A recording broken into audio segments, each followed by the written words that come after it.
The Chessmen of Mars by Edgar Burroughs.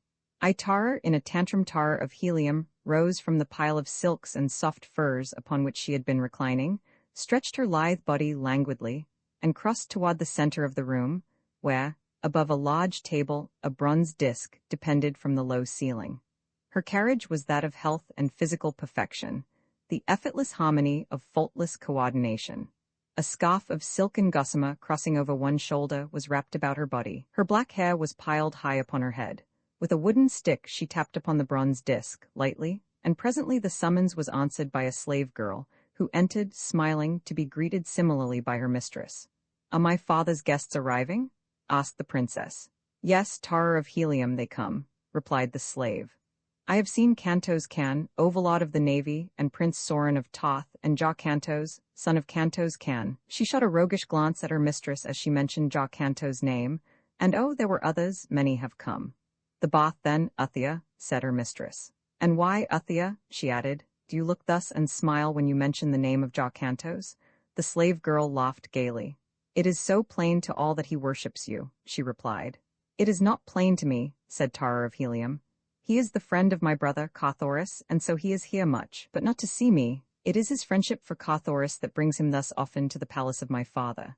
But Carthoris is hunting in the north with Talu, Jeddak of Okkar," Uthia reminded her. "My Bath, Uthia," cried Tara of Helium, "that tongue of yours will bring you to some misadventure yet."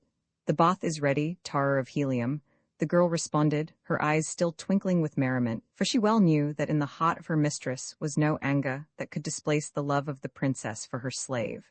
Preceding the daughter of the warlord, she opened the door of an adjoining room where lay the bath, a gleaming pool of scented water in a marble basin. Golden stanchions supported a chain of gold encircling it and leading down into the water on either side of marble steps. A glass dome let in the sunlight, which flooded the interior, glancing from the polished white of the marble walls and the procession of bathers and fishes, which, in conventional design, were inlaid with gold in a broad band that circled the room.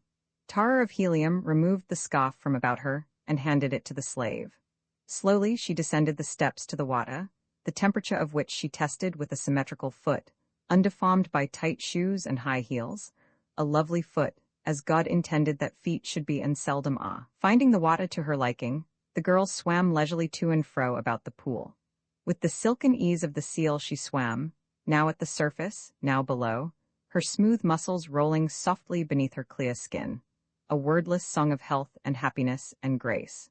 Presently she emerged and gave herself into the hands of the slave girl, who rubbed the body of her mistress with a sweet-smelling semiliquid substance contained in a golden urn, until the glowing skin was covered with a foamy lather, then a quick plunge into the pool, a drying with soft towels, and the bath was over. Typical of the life of the princess was the simple elegance of her bath. No retinue of useless slaves, no pomp, no idle waste of precious moments. In another half-hour her hair was dried and built into the strange, but becoming, coiffure of her station. Her leathern trappings, encrusted with gold and jewels, had been adjusted to her figure, and she was ready to mingle with the guests that had been bidden to the midday function at the palace of the warlord. As she left her apartments to make her way to the gardens where the guests were congregating, two warriors, the insignia of the house of the Prince of Helium upon their harness, followed a few paces behind her, grim reminders that the assassin's blade may never be ignored upon Barsoom, where, in a measure, it counterbalances the great natural span of human life, which is estimated at not less than 1,000 years. As they neared the entrance to the garden, another woman, similarly guarded, approached them from another quarter of the great palace. As she neared them, Tara of Helium turned toward her with a smile and a happy greeting, while her guards knelt with bowed heads in willing and voluntary adoration of the beloved of Helium. Thus always, solely at the command of their own hearts, did the warriors of Helium greet Dja Thoris, whose deathless beauty had more than once brought them to bloody warfare with other nations of Barsoom. So great was the love of the people of Helium for the mate of John Carter, it amounted practically to worship, as though she were indeed the goddess that she looked. The mother and daughter exchanged the gentle, Barsoomian, ka of greeting and kissed. Then together they entered the gardens where the guests were. A huge warrior drew his short sword and struck his metal shield with the flat of it, the brazen sound ringing out above the laughter and the speech. "The princess comes?" he cried. Dejah Thoris, the princess comes, Tara of Helium. Thus always is royalty announced. The guests arose, the two women inclined their heads, the gods fell back upon either side of the entranceway. A number of nobles advanced to pay their respects. The laughing and the talking were resumed, and Dejah Thoris and her daughter moved simply and naturally among their guests. No suggestion of differing rank apparent in the bearing of any who were there, though there was more than a single Jeddak and many common warriors, whose only title lay in brave deeds, or noble patriotism. Thus it is upon Mars where men are judged upon their own merits rather than upon those of their grandsires, even though pride of lineage be great. Tara of Helium let her slow gaze wander among the throng of guests, until presently it halted upon one she sought. Was the faint shadow of a frown that crossed her brow an indication of displeasure at the sight that met her eyes, or did the brilliant rays of the noonday sun distress her? Who may say? She had been reared to believe that one day she should wed Cantos, son of her father's best friend. It had been the dearest wish of Cantos, Can and the Wallad that this should be, and Tara of Helium had accepted it as a matter of all but accomplished fact. Cantos had seemed to accept the matter in the same way. They had spoken of it casually as something that would, as a matter of course, take place in the indefinite future, as, for instance, his promotion in the Navy, in which he was now a Padwa, or the set functions of the court of her grandfather, Tados Mars, Jeddak of Helium, or death. They had never spoken of love, and that had puzzled Tara of Helium upon the rare occasions she gave it thought, for she knew that people who were to wed were usually much occupied with the matter of love, and she had all of a woman's curiosity. She wondered what love was like. She was very fond of Cantos, and she knew that he was very fond of her. They liked to be together, for they liked the same things and the same people and the same books, and their dancing was a joy, not only to themselves, but to those who watched them. She could not imagine wanting to marry anyone other than Cantos. So perhaps it was only the sun that made her brows contract just the tiniest bit at the same instant that she discovered Cantos sitting in earnest conversation with Olvia Mathais, daughter of the Jed of Hesta. It was Cantos' duty immediately to pay his respects to Dejah Thoris and Tara of Helium, but he did not do so, and presently the daughter of the Wallad frowned indeed.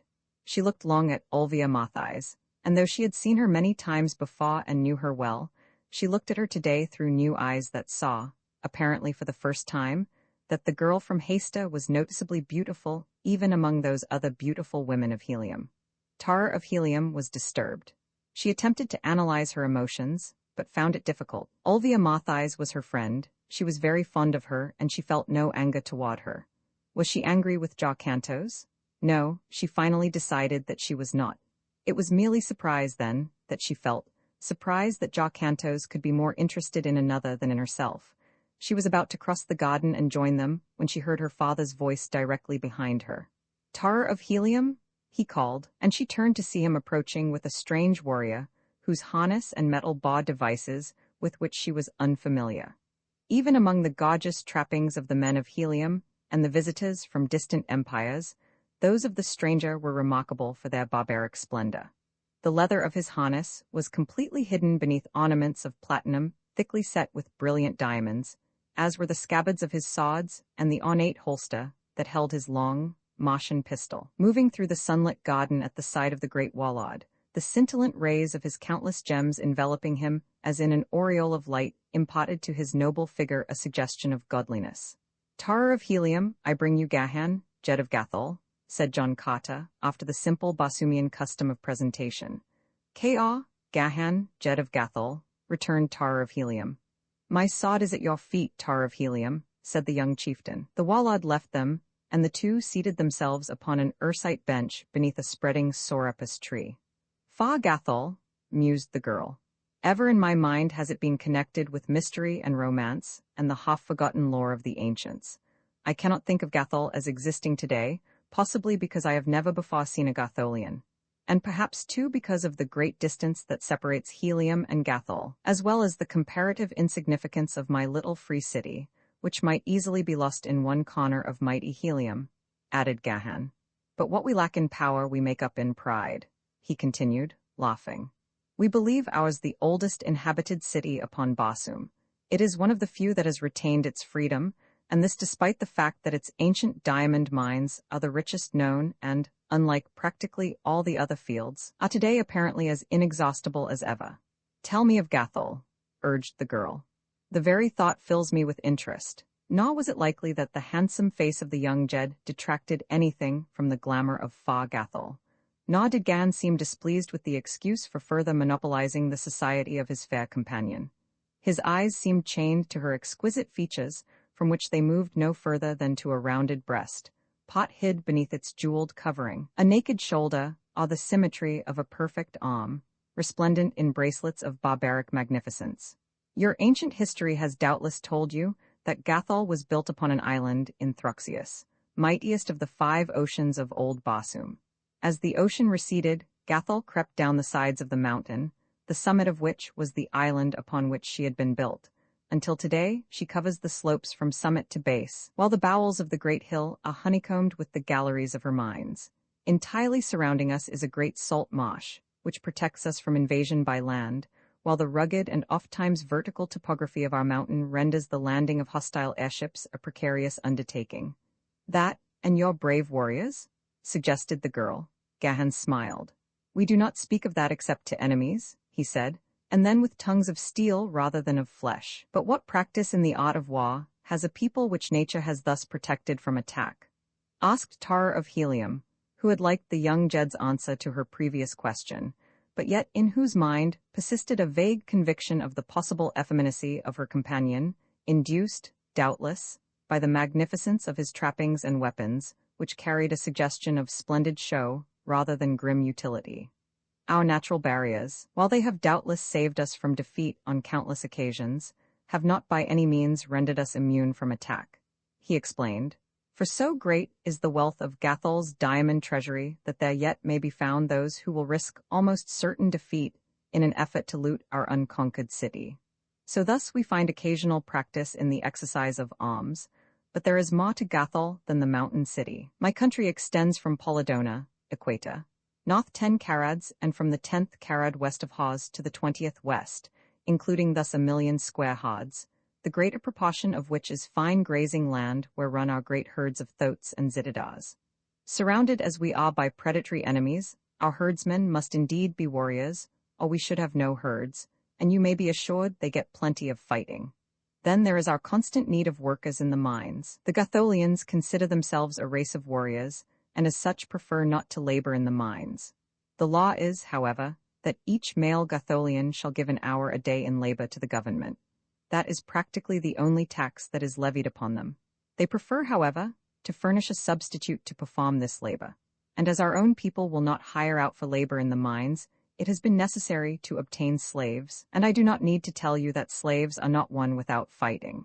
We sell these slaves in the public market, the proceeds going, half and half, to the government and the warriors who bring them in. The purchases are credited with the amount of labor performed by their particular slaves. At the end of a year, a good slave will have performed the labor tax of his master for 6 years, and if slaves are plentiful, he is freed and permitted to return to his own people. You fight in platinum and diamonds?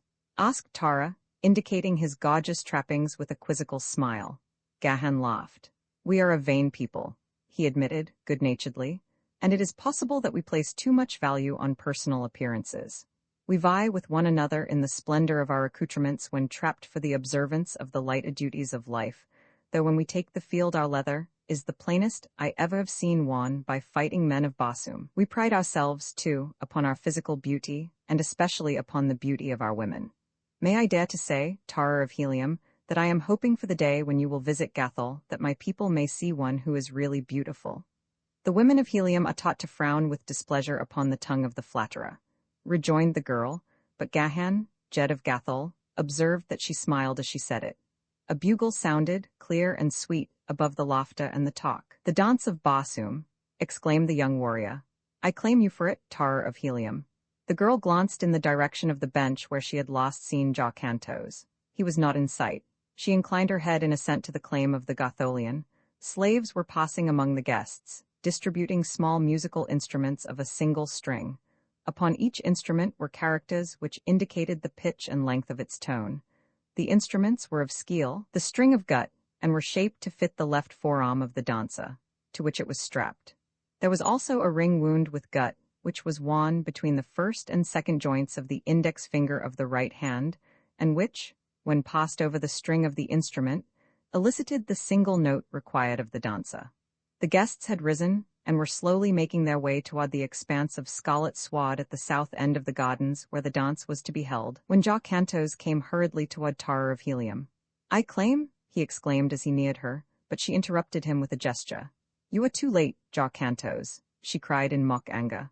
"No laggard may claim Tara of Helium, but haste now lest thou lose also Olvia Marthies, whom I have never seen wait long to be claimed for this or any other dance." "I have already lost her," admitted Jock Cantos ruefully. "And you mean to say that you came for Tara of Helium only after having lost Olvia Marthies?" demanded the girl, still simulating displeasure. "Oh, Tara of Helium, you know better than that," insisted the young man. "Was it not natural that I should assume that you would expect me, who alone has claimed you for the dance of Barsoom for at least 12 times past, and sit and play with my thumbs until you saw fit to come for me?" she questioned. "Ah, no, Jock Cantos, Tara of Helium is for no laggard." And she threw him a sweet smile and passed on toward the assembling dancers with Gahan, Jed of Far Gathol. The dance of Barsoom bears a relation similar to the more formal dancing functions of Mars that the Grand March does to ours, though it is infinitely more intricate and more beautiful. Before a Martian youth of either sex may attend an important social function where there is dancing, he must have become proficient in at least 3 dances: the dance of Barsoom, his national dance, and the dance of his city.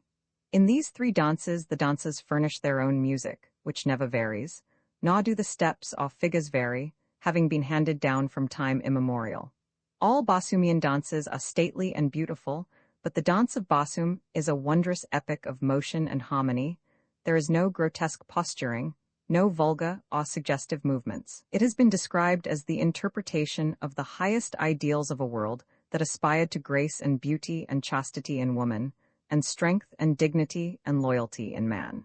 Today, John Carter, warlord of Mars, with Dejah Thoris, his mate, led in the dancing, and if there was another couple that vied with them in possession of the silent admiration of the guests, it was the resplendent Jed of Gathol and his beautiful partner. In the ever-changing figures of the dance, the man found himself now with the girl's hand in his and again, with an arm about the lithe body that the jeweled harness but inadequately covered. And the girl, though she had danced 1,000 dances in the past, realized for the first time the personal contact of a man's arm against her naked flesh.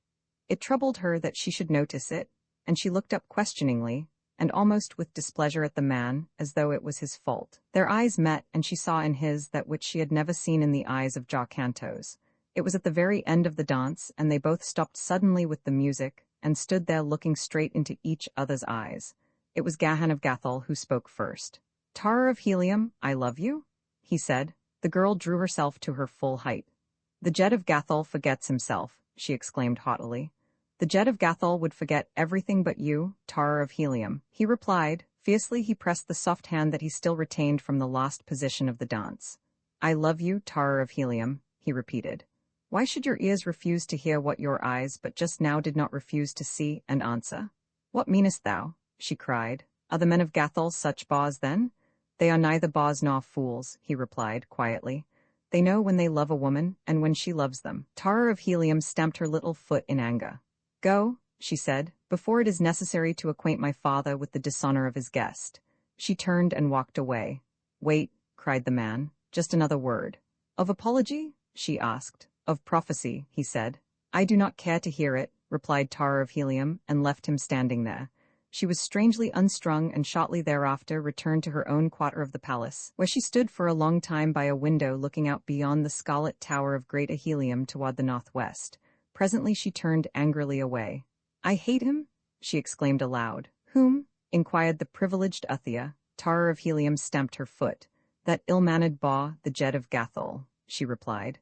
Uthia raised her slim brows. At the stamping of the little foot, a great beast rose from the corner of the room and crossed to Tara of Helium where it stood looking up into her face. She placed her hand upon the ugly head. "Dear old Woola," she said, "no love could be deeper than yours, yet it never offends. Would that men might pattern themselves after you? Ex-entrapped Turan the Panthan approached the strange city under cover of the darkness.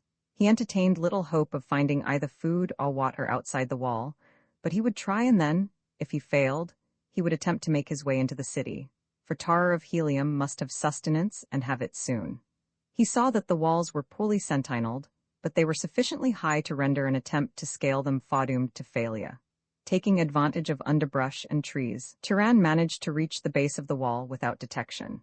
Silently, he moved north past the gateway, which was closed by a massive gate, which effectively barred even the slightest glimpse within the city beyond.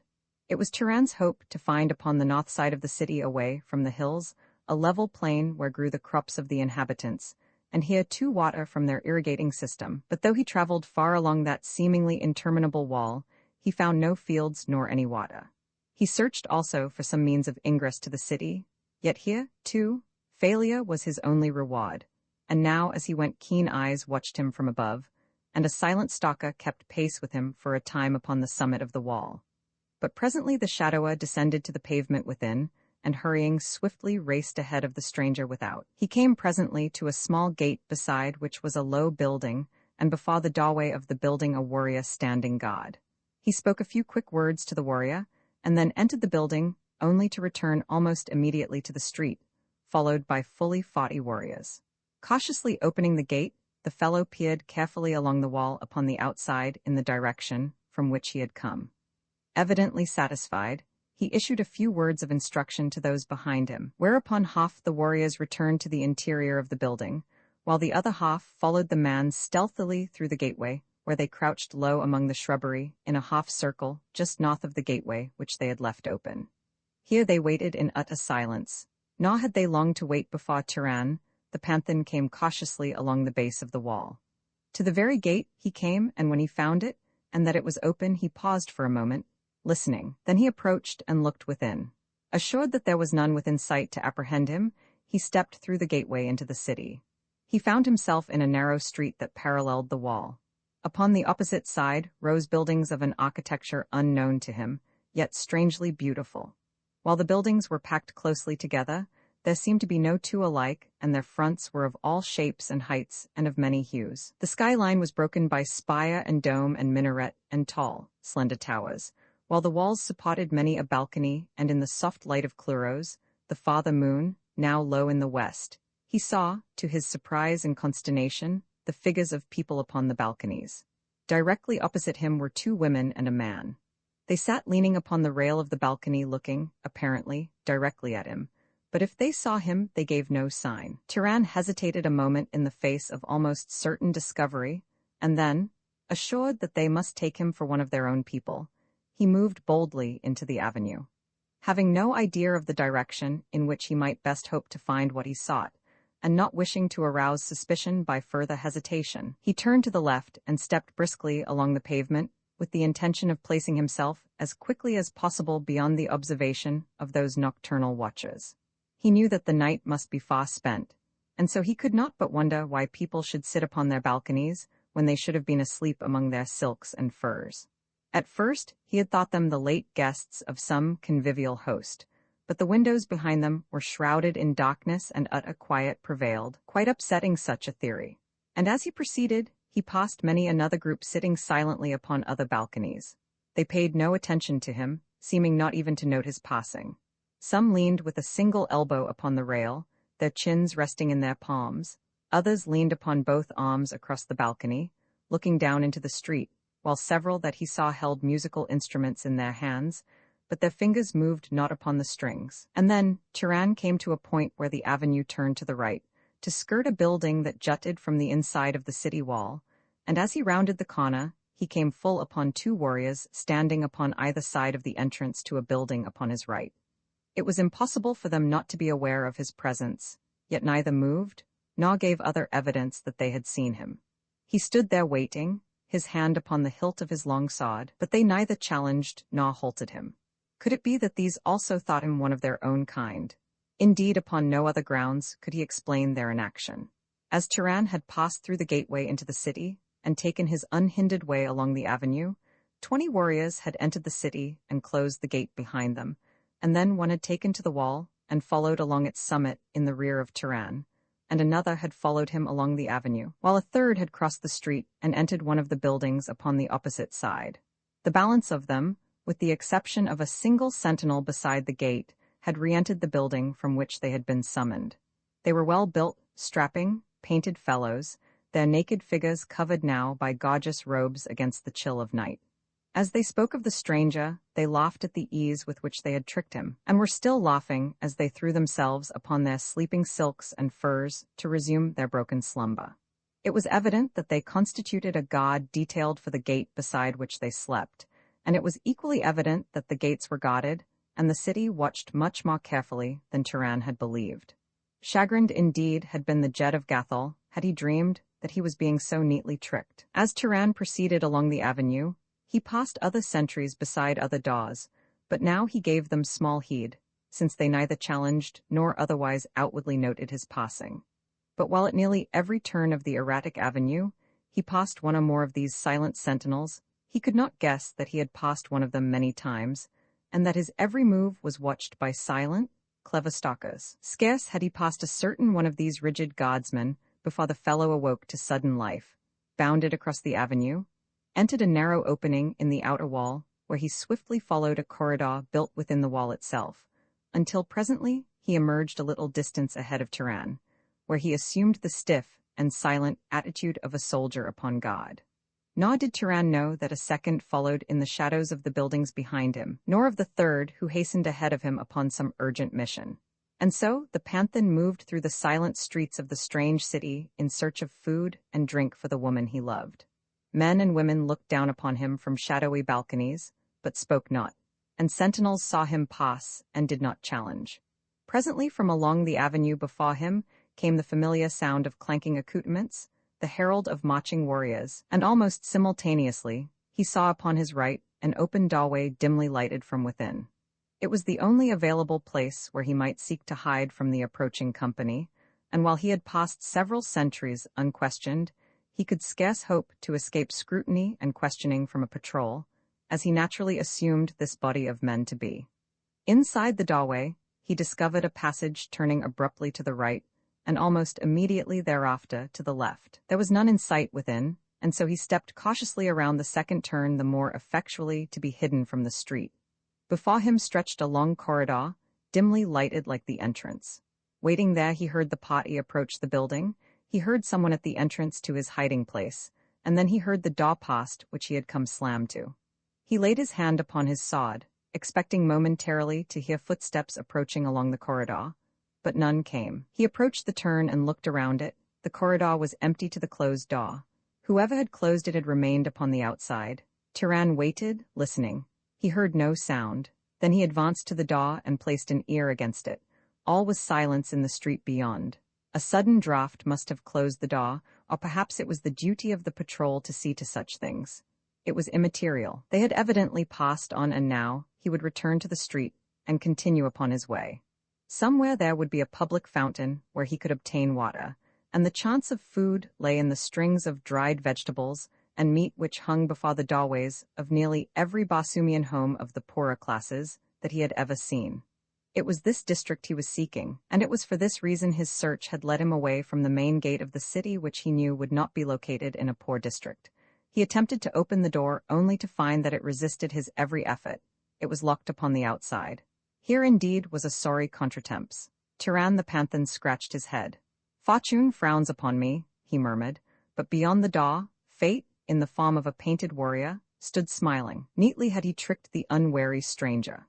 The lighted doorway, the marching patrol, these had been planned and timed to a nicety by the third warrior who had sped ahead of Turan along another avenue, and the stranger had done precisely what the fellow had thought he would do.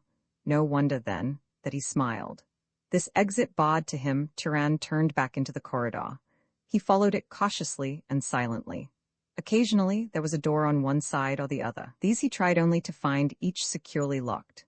The corridor wound more erratically the farther he advanced. A locked door barred his way at its end, but a door upon his right opened, and he stepped into a dimly lighted chamber, about the walls of which were 3 other doors, each of which he tried in turn. 2 were locked, the other opened upon a runway leading downward.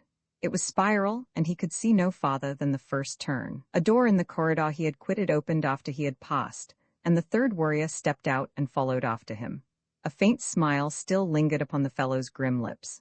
Turan drew his short sword and cautiously descended. At the bottom was a short corridor with a closed door at the end. He approached the single heavy panel and listened. No sound came to him from beyond the mysterious portal. Gently he tried the door, which swung easily toward him at his touch. Before him was a low-ceiled chamber with a dirt floor. Set in its walls were several other doors, and all were closed. As Turan stepped cautiously within, the third warrior descended the spiral runway behind him. The panthan crossed the room quickly and tried a door. It was locked. He heard a muffled click behind him and turned about with ready sword. He was alone, but the door through which he had entered was closed. It was the click of its lock that he had heard. With a bound he crossed the room and attempted to open it, but to no avail. No longer did he seek silence, for he knew now that the thing had gone beyond the sphere of chance.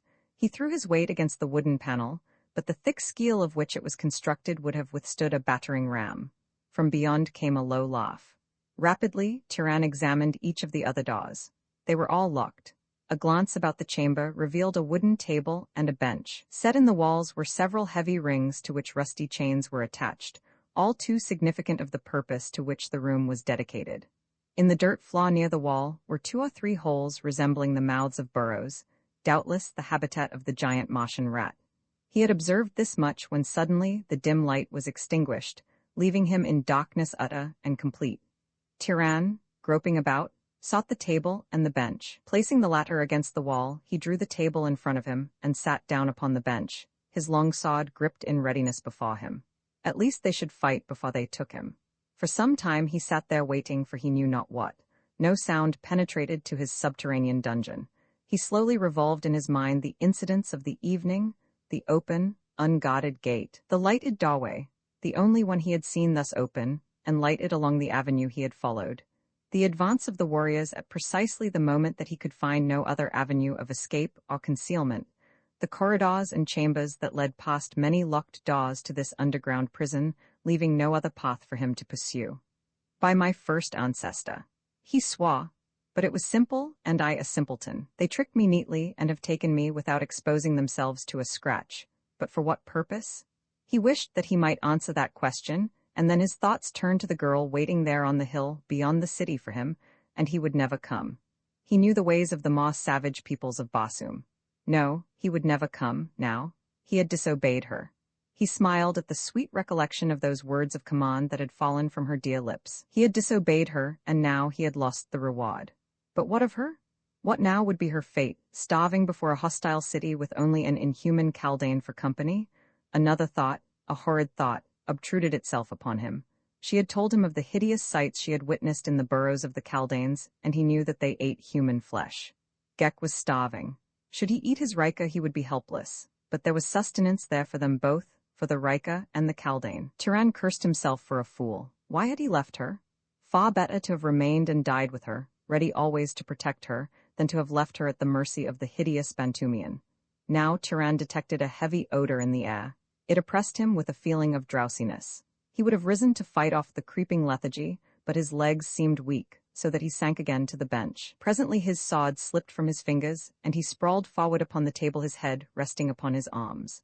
Terror of Helium, as the night wore on and Turan did not return, became more and more uneasy, and when dawn broke with no sign of him, she guessed that he had failed. Something more than her own unhappy predicament brought a feeling of sorrow to her heart, of sorrow and loneliness. She realized now how she had come to depend upon this panthan, not only for protection, but for companionship as well. She missed him, and in missing him realized suddenly that he had meant more to her than a mere hired warrior. It was as though a friend had been taken from her, an old and valued friend. She rose from her place of concealment that she might have a better view of the city. Uda, dwar of the 8th Utan of Ota, Jedak of Maneta, rode back in the early dawn toward Maneta from a brief excursion to a neighboring village. As he was rounding the hills south of the city, his keen eyes were attracted by a slight movement among the shrubbery close to the summit of the nearest hill. He halted his vicious mount and watched more closely. He saw a figure rise facing away from him and peer down toward Maneta beyond the hill. Come, He signaled to his followers, and with a word to his thoat turned the beast at a rapid gallop up the hillside. In his wake swept his 20 savage warriors, the padded feet of their mounts soundless upon the soft turf. It was the rattle of sidearms and harness that brought Tara of Helium suddenly about, facing them. She saw a score of warriors with couched lances bearing down upon her. She glanced at Gek. What would the Spiderman do in this emergency? She saw him crawl to his Rika and attach himself. Then he arose, the beautiful body once again animated and alert. She thought that the creature was preparing for flight. Well, it made little difference to her. Against such as were streaming up the hill toward them, a single mediocre swordsman such as Gek was worse than no defense at all. "Hurry, Gek," she admonished him. "Back into the hills? You may find there a hiding place." But the creature only stepped between her and the oncoming riders, drawing his long sword. "It is useless, Gek," she said, when she saw that he intended to defend her. "What can a single sword accomplish against such odds?" "I can die but once," replied the Kaldane. "You and your panthan saved me from Lude and I, but do what your panthan would do were he here to protect you." "It is brave, but it is useless," she replied. "Sheathe your sword, they may not intend us harm." Gek let the point of his weapon drop to the ground, but he did not sheathe it, and thus the two stood waiting as Udar the dwarf stopped his thoat before them, while his 20 warriors formed a rough circle about. For a long minute, Udar sat his mount in silence, looking searchingly first at Tara of Helium and then at her hideous companion. "What manner of creature are you?" he asked presently. "And what do you before the gates of Maneta?" "We are from far countries," replied the girl, "and we are lost and starving. We ask only food and rest and the privilege to go our way seeking our own homes." Udar smiled a grim smile. "Maneta and the hills which guard it alone know the age of Maneta," he said. "Yet in all the ages that have rolled by since Maneta first was, there be no record in the annals of Maneta of a stranger departing from Maneta." "But I am a princess," cried the girl haughtily, "and my country is not at war with yours. You must give me and my companions aid and assist us to return to our own land. It is the law of Basum." "Maneta knows only the laws of Maneta," replied Udar. "But come, you shall go with us to the city, where you being beautiful need have no fear. I myself will protect you if Otah so decrees, and as for your companion— But hold! You said companions, there are others of your party then?" "You see what you see," replied Tara haughtily. "Be that as it may," said Udar. "If there be more, they shall not escape Maneta. But as I was saying, if your companion fights well, he too may live, for Otar is just, and just are the laws of Maneta. Come." Gek demurred. "It is useless," said the girl, seeing that he would have stood his ground and fought them. "Let us go with them. Why pit your puny blade against their mighty ones when there should lie in your great brain the means to outwit them?" She spoke in a low whisper, rapidly. "You are right, Tara of Helium," he replied and sheathed his sword. And so they moved down the hillside toward the gates of Maneta, Tara, Princess of Helium, and Gek, the Kaldane of Bantum. And surrounding them rode the savage, painted warriors of Udar, Dwar of the 8th Utan of Otah, Jedak of Maneta. Roman 11 The choice of Tara, the dazzling sunlight of Basum clothed Maneta in an aureole of splendor, as the girl and her captives rode into the city through the gate of enemies. Here the wall was some 50 feet thick, and the sides of the passageway within the gate were covered with parallel shelves of masonry from bottom to top. Within these shelves, all long, horizontal niches, stood row upon row of small figures, appearing like tiny, grotesque statuettes of men, their long, black hair falling below their feet and sometimes trailing to the shelf beneath. The figures were scarce a foot in height, and but for their diminutive proportions might have been the mummified bodies of once living men. The girl noticed that as they passed, the warriors saluted the figures with their spears after the manner of Basumian fighting men in extending a military courtesy, and then they rode on into the avenue beyond, which ran, wide and stately, through the city toward the east. On either side were great buildings wondrously wrought. Paintings of great beauty and antiquity covered many of the walls, their colors softened and blended by the suns of ages. Upon the pavement the life of the newly awakened city was already afoot. Women in brilliant trappings, befeathered warriors, their bodies daubed with paint, artisans, armed but less gaily caparisoned, took their various ways upon the duties of the day. A giant zitadar, magnificent in rich harness, rumbled its broad-wheeled cart along the stone pavement toward the gate of enemies. Life and color and beauty wrought together a picture that filled the eyes of Tara of Helium with wonder and with admiration, for here was a scene out of the dead past of dying Mars. Such had been the cities of the founders of her race before Throxius, mightiest of oceans, had disappeared from the face of a world. And from balconies on either side, men and women looked down in silence upon the scene below. The people in the street looked at the two prisoners, especially at the hideous Gek, and called out in question or comment to their god. But the watchers upon the balconies spoke not, nor did one so much as turn ahead to note their passing. There were many balconies on each building, and not a one that did not hold its silent party of richly trapped men and women, with here and there a child or two, but even the children maintained the uniform silence and immobility of their elders. As they approached the center of the city, the girls saw that even the roofs bore companies of these idle watchers, harnessed and bejeweled as for some gala day of laughter and music. But no laughter broke from those silent lips, nor any music from the strings of the instruments that many of them held in jeweled fingers. And now, the avenue widened into an immense square, at the far end of which rose a stately edifice gleaming white in virgin marble among the gaily painted buildings surrounding it, and its scarlet sward and gaily flowering, green-foliaged shrubbery. Toward this, Udall led his prisoners and their god to the great arched entrance before which a line of 50 mounted warriors barred the way. When the commander of the god recognized Udall, the god's men fell back to either side, leaving a broad avenue through which the party passed. Directly inside the entrance were inclined runways leading upward on either side. Udall turned to the left and led them upward to the second floor and down a long corridor. Here they passed other mounted men, and in chambers upon either side they saw more. Occasionally there was another runway leading either up or down.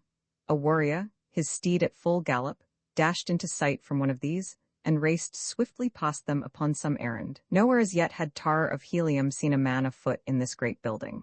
But when at a turn, Udall led them to the third floor, she caught glimpses of chambers, in which many riderless thoats were penned, and others adjoining where dismounted warriors, lulled at ease, or played games of skill or chance, and many there were who played at jeton.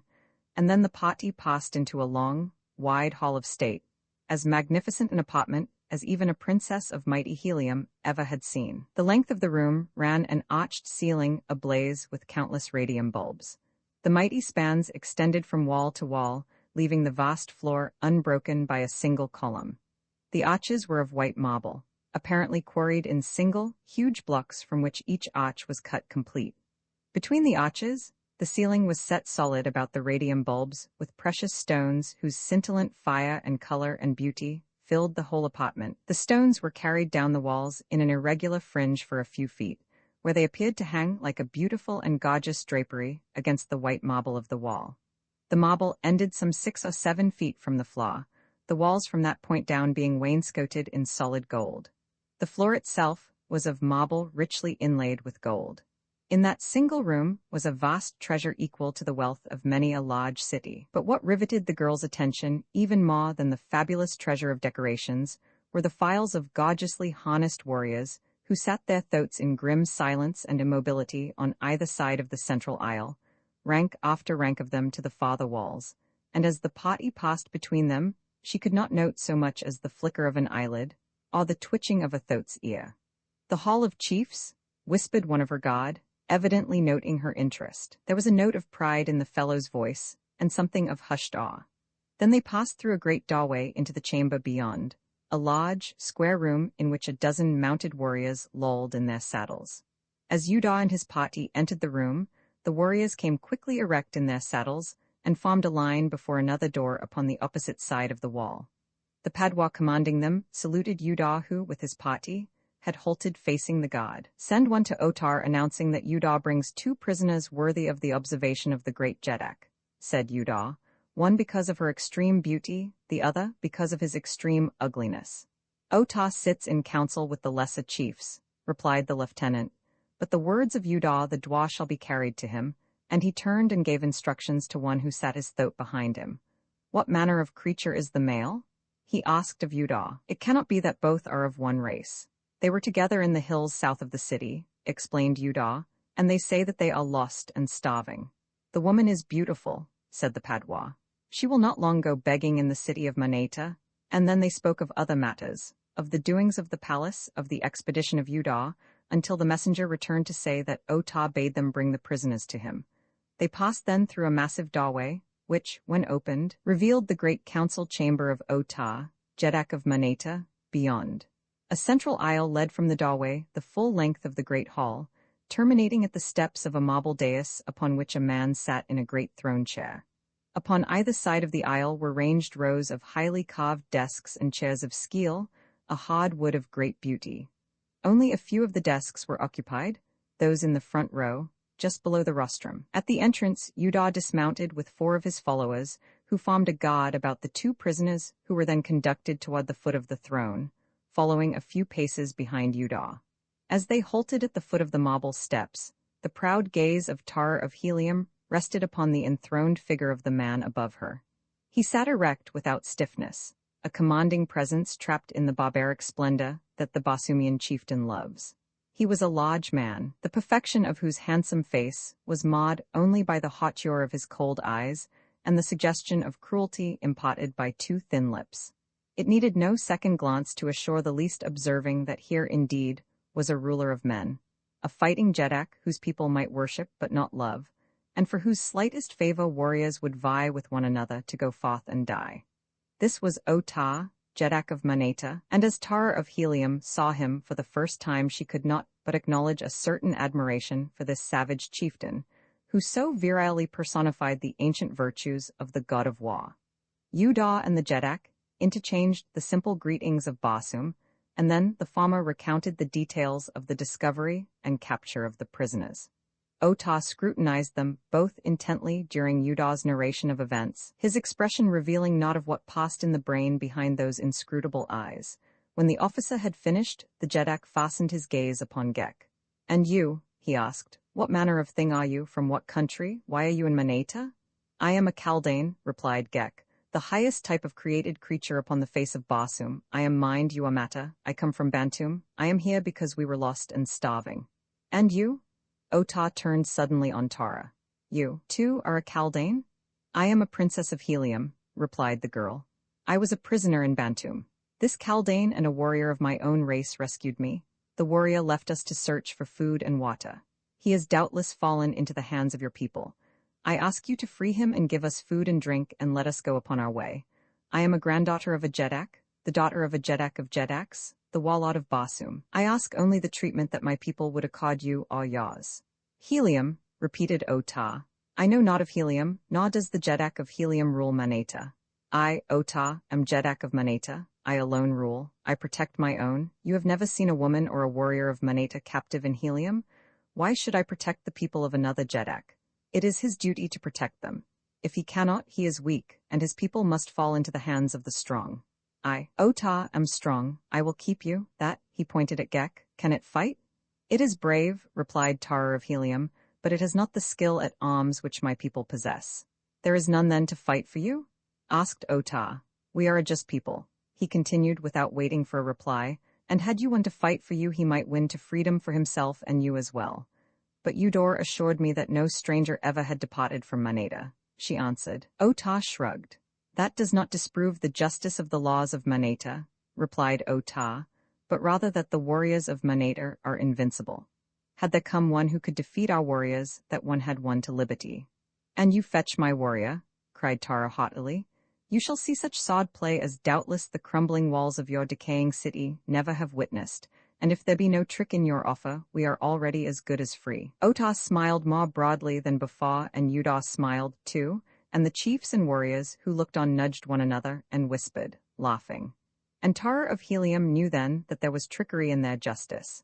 But though her situation seemed hopeless, she did not cease to hope, for was she not the daughter of John Kata, Walad of Basum, whose famous challenge to fate, "I still live," remained the one irreducible defense against despair? At thought of her noble sire, the patrician chin of Tara of Helium rose a shade higher.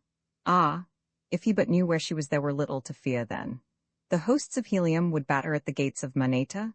The great green warriors of John Kata's savage allies would swarm up from the Dead Sea bottoms lusting for pillage and for loot. The stately ships of her beloved navy would soar above the unprotected towers and minarets of the doomed city, which only capitulation and heavy tribute could then save.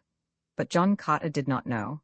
There was only one other to whom she might hope to look, Tiran the Panthan. But where was he?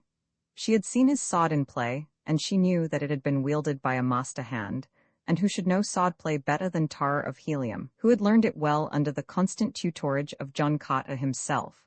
Tricks she knew that discounted even far greater physical prowess than her own, and a method of attack that might have been at once the envy and despair of the cleverest of warriors.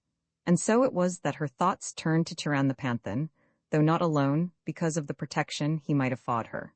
She had realized, since he had left her in search of food, that there had grown between them a certain comradeship that she now missed. There had been that about him which seemed to have bridged the gulf between their stations in life. With him, she had failed to consider that he was a panthan or that she was a princess. They had been comrades. Suddenly, she realized that she missed him for himself more than for his sword. She turned toward Ota. "Where is Tiran, my warrior?" she demanded. "You shall not lack for warriors," replied the Jeddak. "One of your beauty will find plenty ready to fight for her. Possibly it shall not be necessary to look farther than the Jeddak of Maneta. You please me, woman. What say you to such an honor?" Through narrowed lids, the Princess of Helium scrutinized the Jeddak of Maneta, from feathered headdress to sandaled foot and back to feathered headdress. "Honor?" she mimicked in tones of scorn. "I please thee, do I? Then know, swine, that thou pleaseth me not, that the daughter of John Carter is not for such as thou." A sudden, tense silence fell upon the assembled chiefs. Slowly, the blood receded from the sinister face of Ota, Jeddak of Maneta, leaving him a sickly purple in his wrath. His eyes narrowed to two thin slits, his lips were compressed to a bloodless line of malevolence. For a long moment, there was no sound in the throne room of the palace at Maneta. Then the Jeddak turned toward Uda. "Take her away," he said in a level voice that belied his appearance of rage. "Take her away, and at the next games let the prisoners and the common warriors play at Jetton for her." "And this?" asked Uda, pointing at Gek. "To the pits until the next games," replied Ota. "So this is your vaunted justice?" cried Tara of Helium. "That two strangers who have not wronged you shall be sentenced without trial, and one of them is a woman. The swine of Maneta are as just as they are brave." "Away with her!" shouted Ota, and at a sign from Uda the guards formed about the two prisoners and conducted them from the chamber. Outside the palace, Gek and Tara of Helium were separated. The girl was led through long avenues toward the center of the city, and finally into a low building, topped by lofty towers of massive construction. Here she was turned over to a warrior who wore the insignia of a dwa, or captain. "It is Ota's wish," explained Uda to this one, "that she be kept until the next games when the prisoners and the common warriors shall play for her. Had she not the tongue of a thoat she had been a worthy stake for our noblest steel," and Uda sighed. "Perhaps even yet I may win a pardon for her. It were too bad to see such beauty fall to the lot of some common fellow. I would have honored her myself."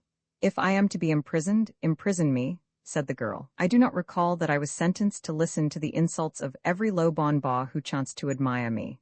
"You see, Akar," cried Uda, "the tongue that she has. Even so and worse spoke she to Ota the Jeddak." "I see," replied Akar, whom Tara saw was with difficulty restraining a smile. "Come then with me, woman," he said, "and we shall find a safe place within the towers of Jetton.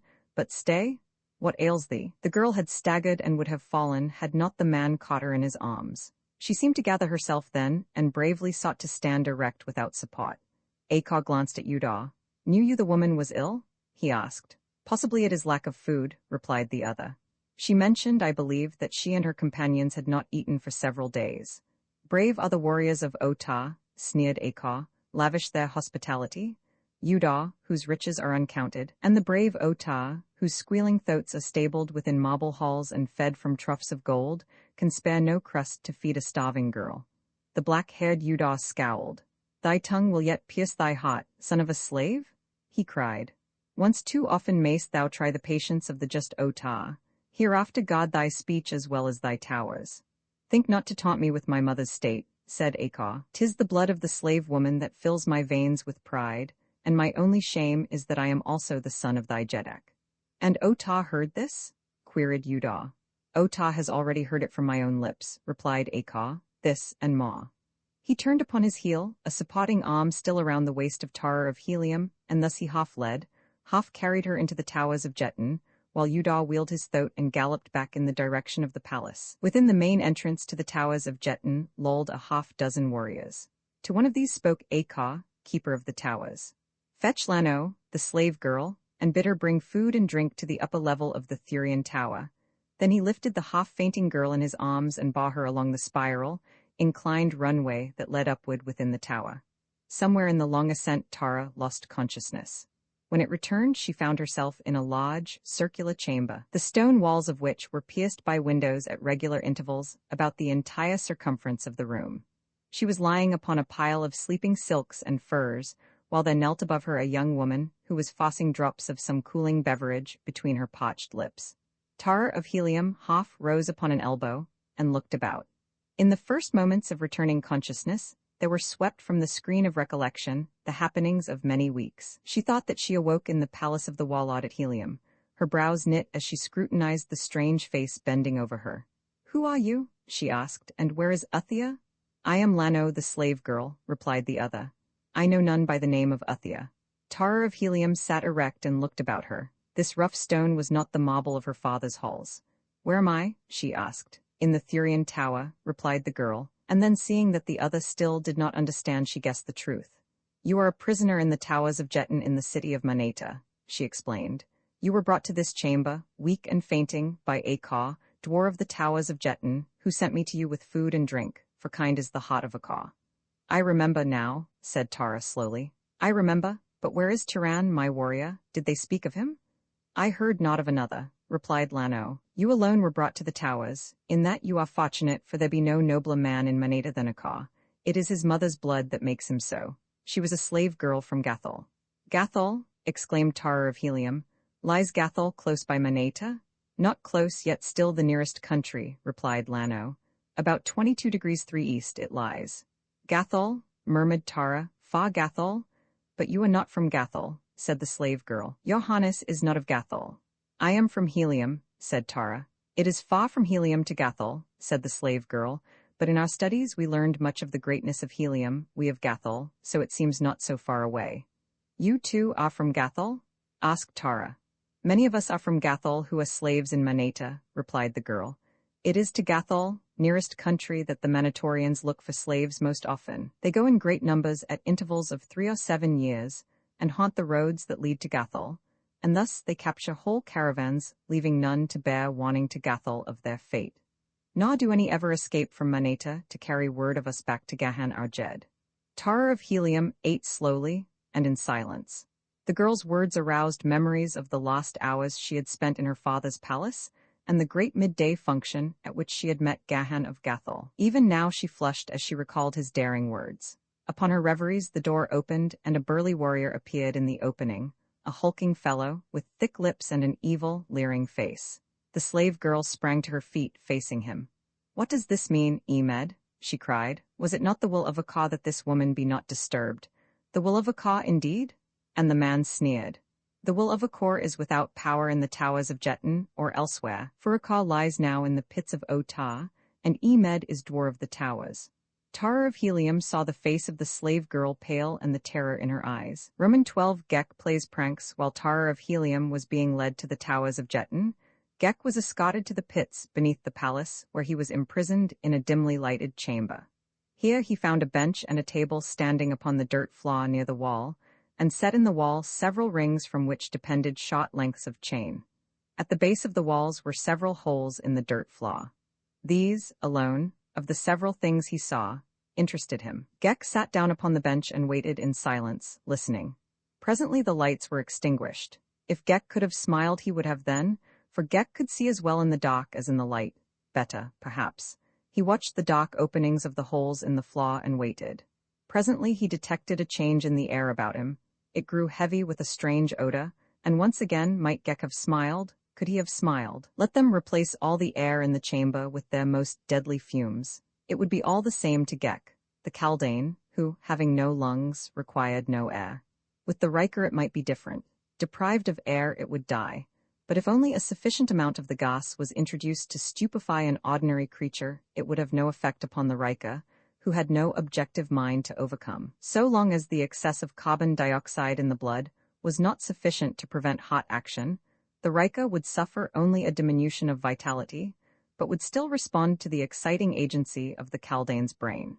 Gek caused the Riker to assume a sitting position with its back against the wall where it might remain without direction from his brain. Then he released his contact with its spinal cord. but remained in position upon its shoulders, waiting and watching, for the Kaldane's curiosity was aroused. He had not long to wait before the lights were flashed on, and one of the locked doors opened to admit a half-dozen warriors. They approached him rapidly and worked quickly. First they removed all his weapons and then, snapping a fetter about one of the Rika's ankles, secured him to the end of one of the chains hanging from the walls. Next they dragged the long table to a new position, and they bolted it to the floor so that an end, instead of the middle, was directly before the prisoner. On the table before him they set food and water, and upon the opposite end of the table they laid the key to the fetter. Then they unlocked and opened all the doors and departed. When Turan the Panthan regained consciousness, it was to the realization of a sharp pain in one of his forearms. The effects of the gas departed as rapidly as they had overcome him, so that as he opened his eyes, he was in full possession of all his faculties. The lights were on again, and in their glow, there was revealed to the man the figure of a giant Martian rat crouching upon the table and gnawing upon his arm. Snatching his arm away, he reached for his short sword, while the rat, growling, sought to seize his arm again. It was then that Turan discovered that his weapons had been removed: short sword, long sword, dagger, and pistol.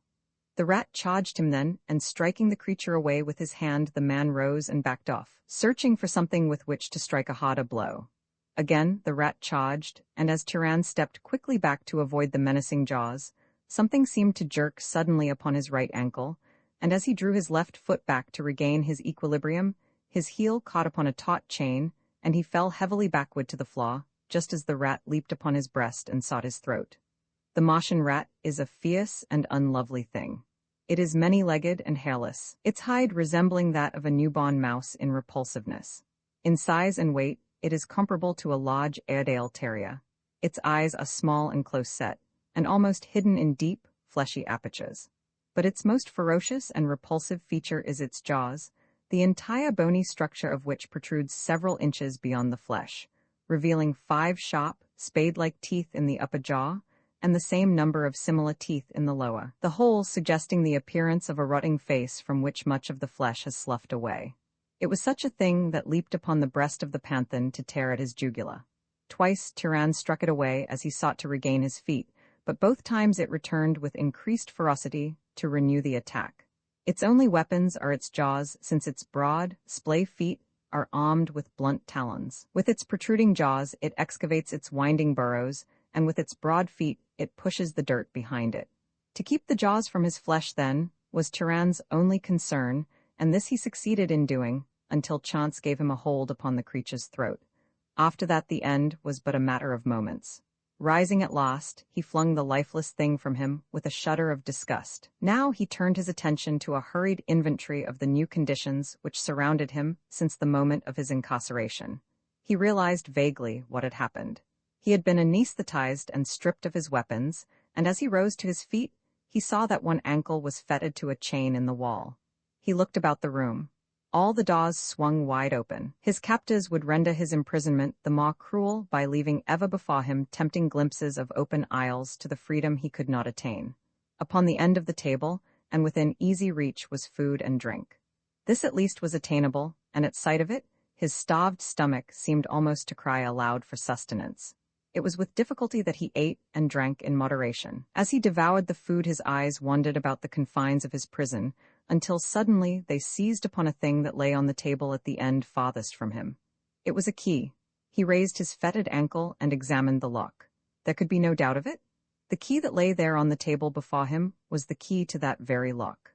A careless warrior had laid it there and departed, forgetting. Hope surged high in the breast of Gahan of Gathol, of Turan the Panthan. Furtively his eyes sought the open doorways. There was no one in sight. Ah, if he could but gain his freedom! He would find some way from this odious city back to her side, and never again would he leave her until he had won safety for her or death for himself. He rose and moved cautiously toward the opposite end of the table where lay the coveted key. The fettered ankle halted his first step, but he stretched at full length along the table, extending eager fingers toward the prize. They almost laid hold upon it. A little more and they would touch it. He strained and stretched, but still the thing lay just beyond his reach. He hurled himself forward until the iron fetter bit deep into his flesh, but all futilely. He sat back upon the bench then and glared at the open doors and the key, realizing now that they were part of a well-laid scheme of refined torture, none the less demoralizing because it inflicted no physical suffering. For just a moment the man gave way to useless regret and foreboding, then he gathered himself together, his brows cleared, and he returned to his unfinished meal. At least they should not have the satisfaction of knowing how sorely they had hit him. As he ate, it occurred to him that by dragging the table along the floor, he could bring the key within his reach. But when he essayed to do so, he found that the table had been securely bolted to the floor during the period of his unconsciousness. Again, Gahan smiled and shrugged and resumed his eating. When the warriors had departed from the prison in which Gek was confined, the Kaldane crawled from the shoulders of the Rika to the table. Here he drank a little water, and then directed the hands of the Rika to the balance of it and to the food, upon which the brainless thing fell with avidity. While it was thus engaged, Gek took his spider-like way along the table to the opposite end, where lay the key to the fetter. Seizing it in a cella, he leaped to the floor and scurried rapidly toward the mouth of one of the burrows against the wall, into which he disappeared. For long had the brain been contemplating these burrow entrances. They appealed to his Kaldanian tastes, and further, they pointed a hiding place for the key and a lair for the only kind of food that the Kaldane relished, flesh and blood. Gek had never seen an ulcio, since these great Martian rats had long ago disappeared from Bantum, their flesh and blood having been greatly relished by the Kaldanes. But Gek had inherited, almost unimpaired, every memory of every ancestor, and so he knew that ulcio inhabited these lairs, and that ulcio was good to eat, and he knew what ulcio looked like and what his habits were, though he had never seen him nor any picture of him. As we breed animals for the transmission of physical attributes, so the Kaldanes breed themselves for the transmission of attributes of the mind, including memory and the power of recollection, and thus have they raised what we term instinct above the level of the threshold of the objective mind, where it may be commanded and utilized by recollection. Doubtless in our own subjective minds lie many of the impressions and experiences of our forebears. These may impinge upon our consciousness in dreams only, or in vague, haunting suggestions that we have before experienced some transient phase of our present existence. Ah, if we had but the power to recall them, before us would unfold the forgotten story of the lost eons that have preceded us. We might even walk with God in the garden of his stars, while man was still but a budding idea within his mind. Gek descended into the burrow at a steep incline for some 10 feet, when he found himself in an elaborate and delightful network of burrows. The Kaldane was elated. This indeed was life. He moved rapidly and fearlessly, and he went as straight to his goal as you could to the kitchen of your own home. This goal lay at a low level in a spheroidal cavity about the size of a large barrel. Here, in a nest of torn bits of silk and fur, lay 6 baby ulcios. When the mother returned there were but 5 babies and a great spider-like creature, which she immediately sprang to attack, only to be met by powerful Chelly, which seized and held her so that she could not move. Slowly they dragged her throat toward a hideous mouth, and in a little moment she was dead. Gek might have remained in the nest for a long time, since there was ample food for many days, but he did not do so. Instead he explored the burrows. He followed them into many subterranean chambers of the city of Maneta, and upward through walls to rooms above the ground. He found many ingeniously devised traps, and he found poisoned food and other signs of the constant battle that the inhabitants of Maneta waged against these repulsive creatures that dwelt beneath their homes and public buildings. His exploration revealed not only the vast proportions of the network of runways that apparently traversed every portion of the city, but the great antiquity of the majority of them. Tons upon tons of dirt must have been removed, and for a long time he wondered where it had been deposited, until in following downward a tunnel of great size and length, he sensed before him the thunderous rush of subterranean waters, and presently came to the bank of a great, underground river, tumbling onward, no doubt, the length of a world to the buried sea of Omean. Into this torrential sewer had unthinkable generations of ulcios pushed their few handsful of dirt in the excavating of their vast labyrinth. For only a moment did Gek tarry by the river, for his seemingly aimless wanderings were in reality prompted by a definite purpose, and this he pursued with vigor and singleness of design. He followed such runways as appeared to terminate in the pits or other chambers of the inhabitants of the city, and these he explored, usually from the safety of a burrow's mouth, until satisfied that what he sought was not there. He moved swiftly upon his spider legs and covered remarkable distances in short periods of time. His search not being rewarded with immediate success, he decided to return to the pit where his Rika lay chained and look to its wants. As he approached the end of the burrow that terminated in the pit, he slackened his pace, stopping just within the entrance of the runway that he might scan the interior of the chamber before entering it. As he did so, he saw the figure of a warrior appear suddenly in an opposite doorway. The Rika sprawled upon the table, his hands groping blindly for more food.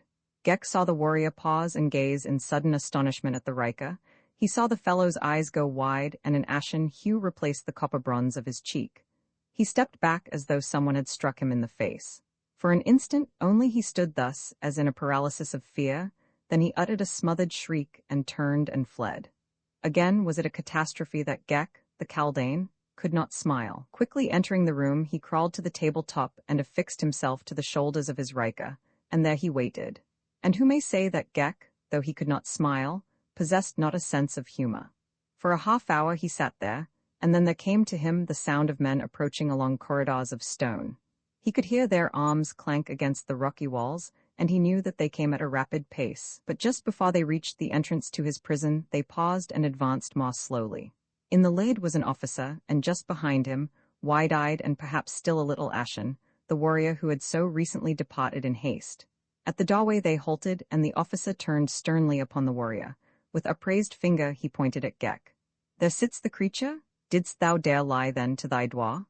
"I swear," cried the warrior, "that I spoke the truth. But a moment since the thing grovelled, headless, upon this very table, and may my first ancestor strike me dead upon the spot if I speak other than a true word." The officer looked puzzled. The men of Mars seldom if ever lie. He scratched his head. Then he addressed Gek. "How long have you been here?" he asked. "Who knows better than those who placed me here and chained me to a wall?" He returned in reply. "Saw you this warrior enter here a few minutes since?" "I saw him," replied Gek. "And you sat there where you sit now?" continued the officer. "Look thou to my chain and tell me then where else might I sit?" cried Gek. "Art the people of thy city all fools?" 3 other warriors pressed behind the 2 in front, craning their necks to view the prisoner while they grinned at the discomfiture of their fellow. The officer scowled at Gek. "Thy tongue is as venomous as that of the she-banth Otah sent to the towers of Jetton," he said. "You speak of the young woman who was captured with me?" asked Gek, his expressionless monotone and face revealing naught of the interest he felt. "I speak of her," replied the Dwa, and then turning to the warrior who had summoned him. "Return to thy quarters and remain there until the next games. Perhaps by that time thy eyes may have learned not to deceive thee." The fellow cast a venomous glance at Gek and turned away. The officer shook his head. "I do not understand it," he muttered. "Always has Yuvan been a true and dependable warrior. Could it be?" He glanced piercingly at Gek. "Thou hast a strange head that misfits thy body, fellow," he cried. "Our legends tell us of those ancient creatures that placed hallucinations upon the mind of their fellows. If thou be such then, maybe Yuvan suffered from thy forbidden powers. If thou be such, Otah will know well how to deal with thee." He wheeled about and motioned his warriors to follow him. "Wait," cried Gek. "Unless I am to be starved, send me food." "You have had food," replied the warrior. "Am I to be fed but once a day?" asked Gek. "I require food oftener than that. Send me food." "You shall have food," replied the officer. "None may say that the prisoners of Maneta are ill-fed. Just are the laws of Maneta," and he departed. No sooner had the sounds of their passing died away in the distance than Gek clambered from the shoulders of his Rika and scurried to the burrow where he had hidden the key. Fetching it, he unlocked the fetter from about the creature's ankle, locked it empty, and carried the key farther down into the burrow. Then he returned to his place upon his brainless servitor. After a while he heard footsteps approaching, whereupon he rose and passed into another corridor from that down which he knew the warrior was coming. Here he waited out of sight, listening. He heard the man enter the chamber and halt. He heard a muttered exclamation, followed by the jangle of metal dishes as a salver was slammed upon a table, then rapidly retreating footsteps, which quickly died away in the distance. Gek lost no time in returning to the chamber, recovering the key, relocking the Rika to his chain. Then he replaced the key in the burrow and, squatting on the table beside his headless body, directed its hands toward the food. While the Riker ate, Gek sat listening for the scraping sandals and clattering arms that he knew soon would come. Nor had he long to wait. Gex scrambled to the shoulders of his Riker as he heard them coming. Again, it was the officer who had been summoned by Yuvan, and with him were 3 warriors. The one directly behind him was evidently the same who had brought the food, for his eyes went wide when he saw Gex sitting at the table, and he looked very foolish as the Dwa turned his stern glance upon him. "It is even as I said," he cried. "He was not here when I brought his food."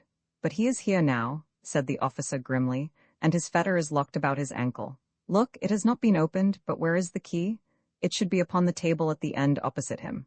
Where is the key, creature?" He shouted at Gex. "How should I, a prisoner, know better than my jailer the whereabouts of the key to my fetters?" He retorted. "But it lay here," cried the officer, pointing to the other end of the table. "Did you see it?" asked Gex. The officer hesitated. "No, but it must have been there," he parried. "Did you see the key lying there?"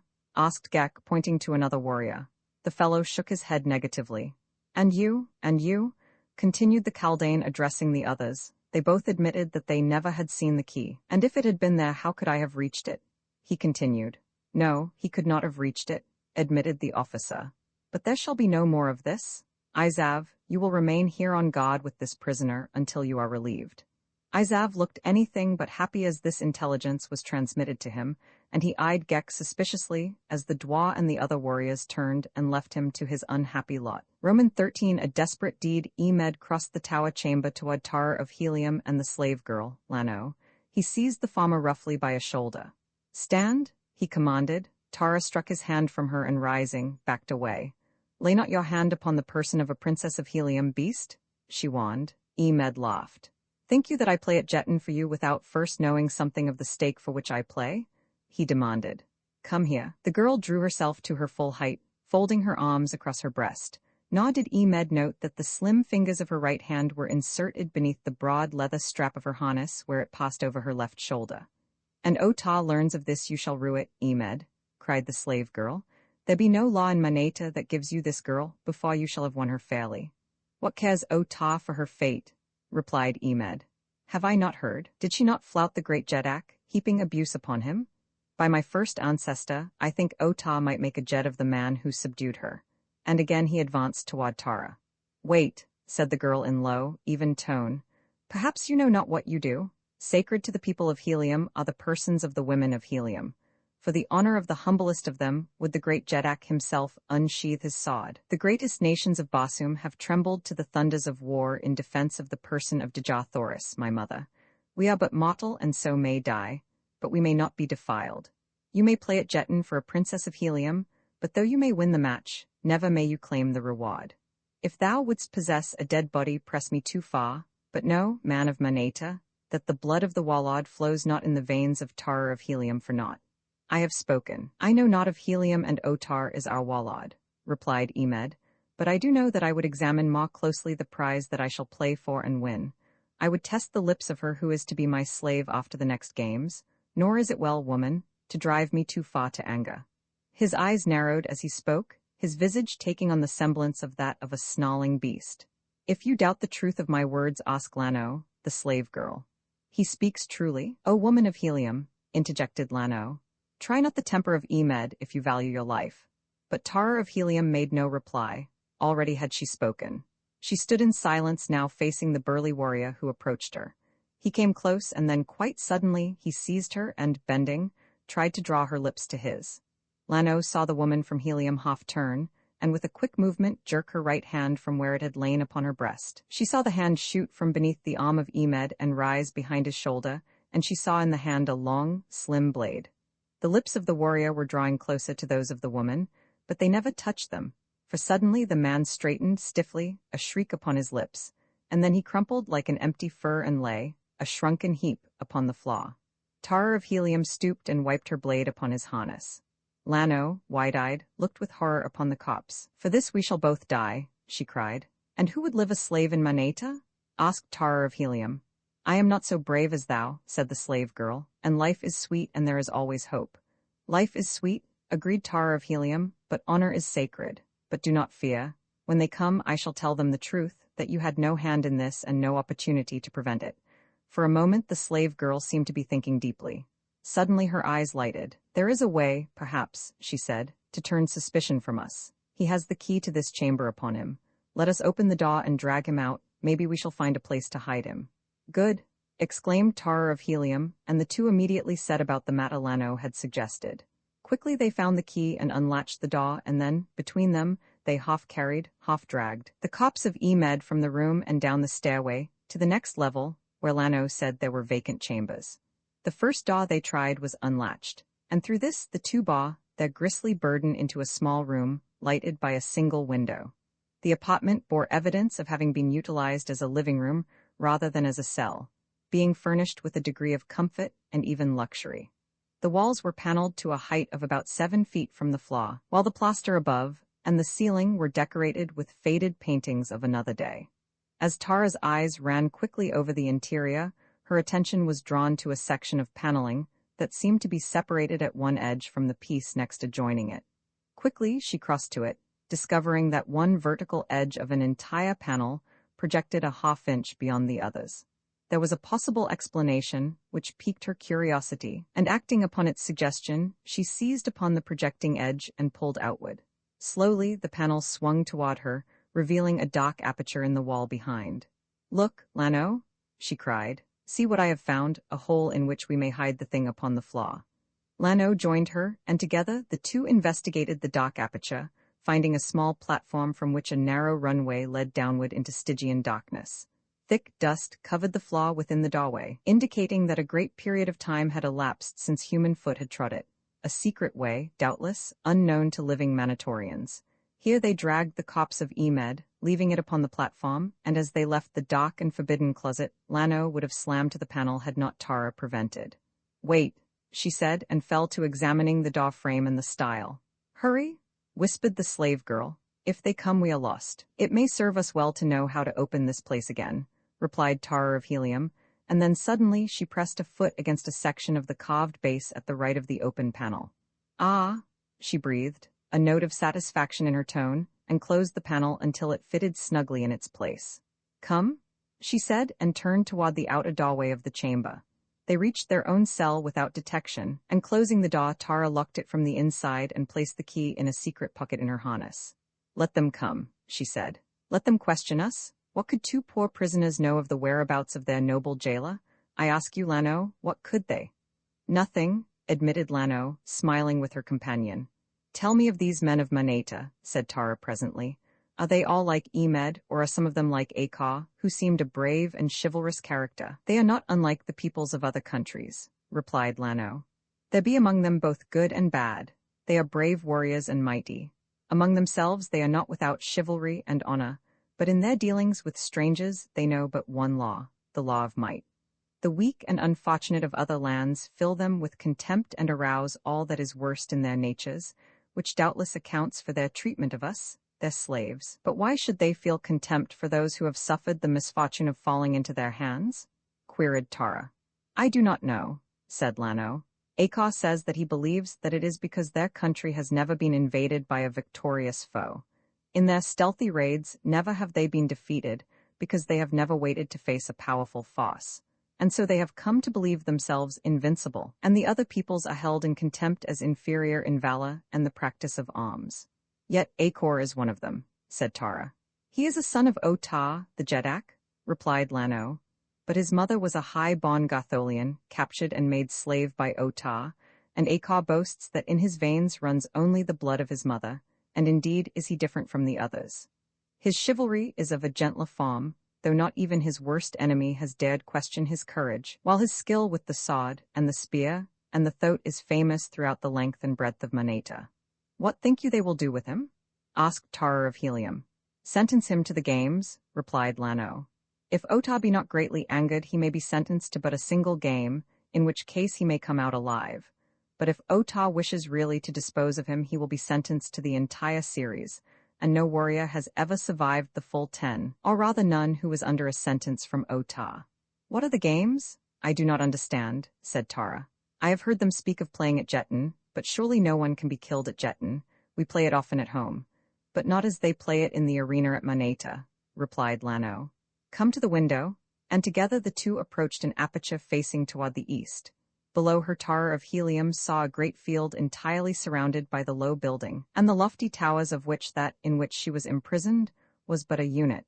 About the arena were tiers of seats, but the thing that caught her attention was a gigantic jeton bod laid out upon the floor of the arena in great squares of alternate orange and black. Here they play at jeton with living pieces. They play for great stakes and usually for a woman, some slave of exceptional beauty. Ota himself might have played for you had you not angered him, but now you will be played for in an open game by slaves and criminals, and you will belong to the side that wins, not to a single warrior, but to all who survive the game. The eyes of Tara of Helium flashed, but she made no comment. Those who direct the play do not necessarily take part in it, continued the slave girl, but sit in those two great thrones which you see at either end of the bod and direct their pieces from square to square. But where lies the danger? Asked Tara of Helium. If a piece be taken, it is merely removed from the bod. This is a rule of jeton as old almost as the civilization of Basum. But here in Maneta, when they play in the great arena with living men, that rule is altered, explained Lano. When a warrior is moved to a square occupied by an opposing piece, the two battle to the death for possession of the square, and the one that is successful advantages by the move. Each is caparisoned to simulate the piece he represents, and in addition he wears that which indicates whether he be slave, a warrior serving a sentence, or a volunteer.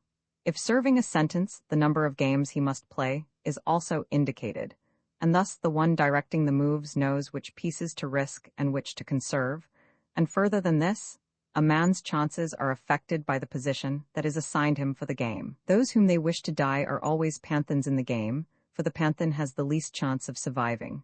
Do those who direct the play ever actually take part in it? Asked Tara. Oh, yes, said Lano. Often when two warriors, even of the highest class, hold a grievance against one another, Ota compels them to settle it upon the arena. Then it is that they take active part, and with drawn swords direct their own players from the position of chief. They pick their own players, usually the best of their own warriors and slaves, if they be powerful men who possess such, or their friends may volunteer, or they may obtain prisoners from the pits. These are games indeed, the very best that are seen. Often the great chiefs themselves are slain.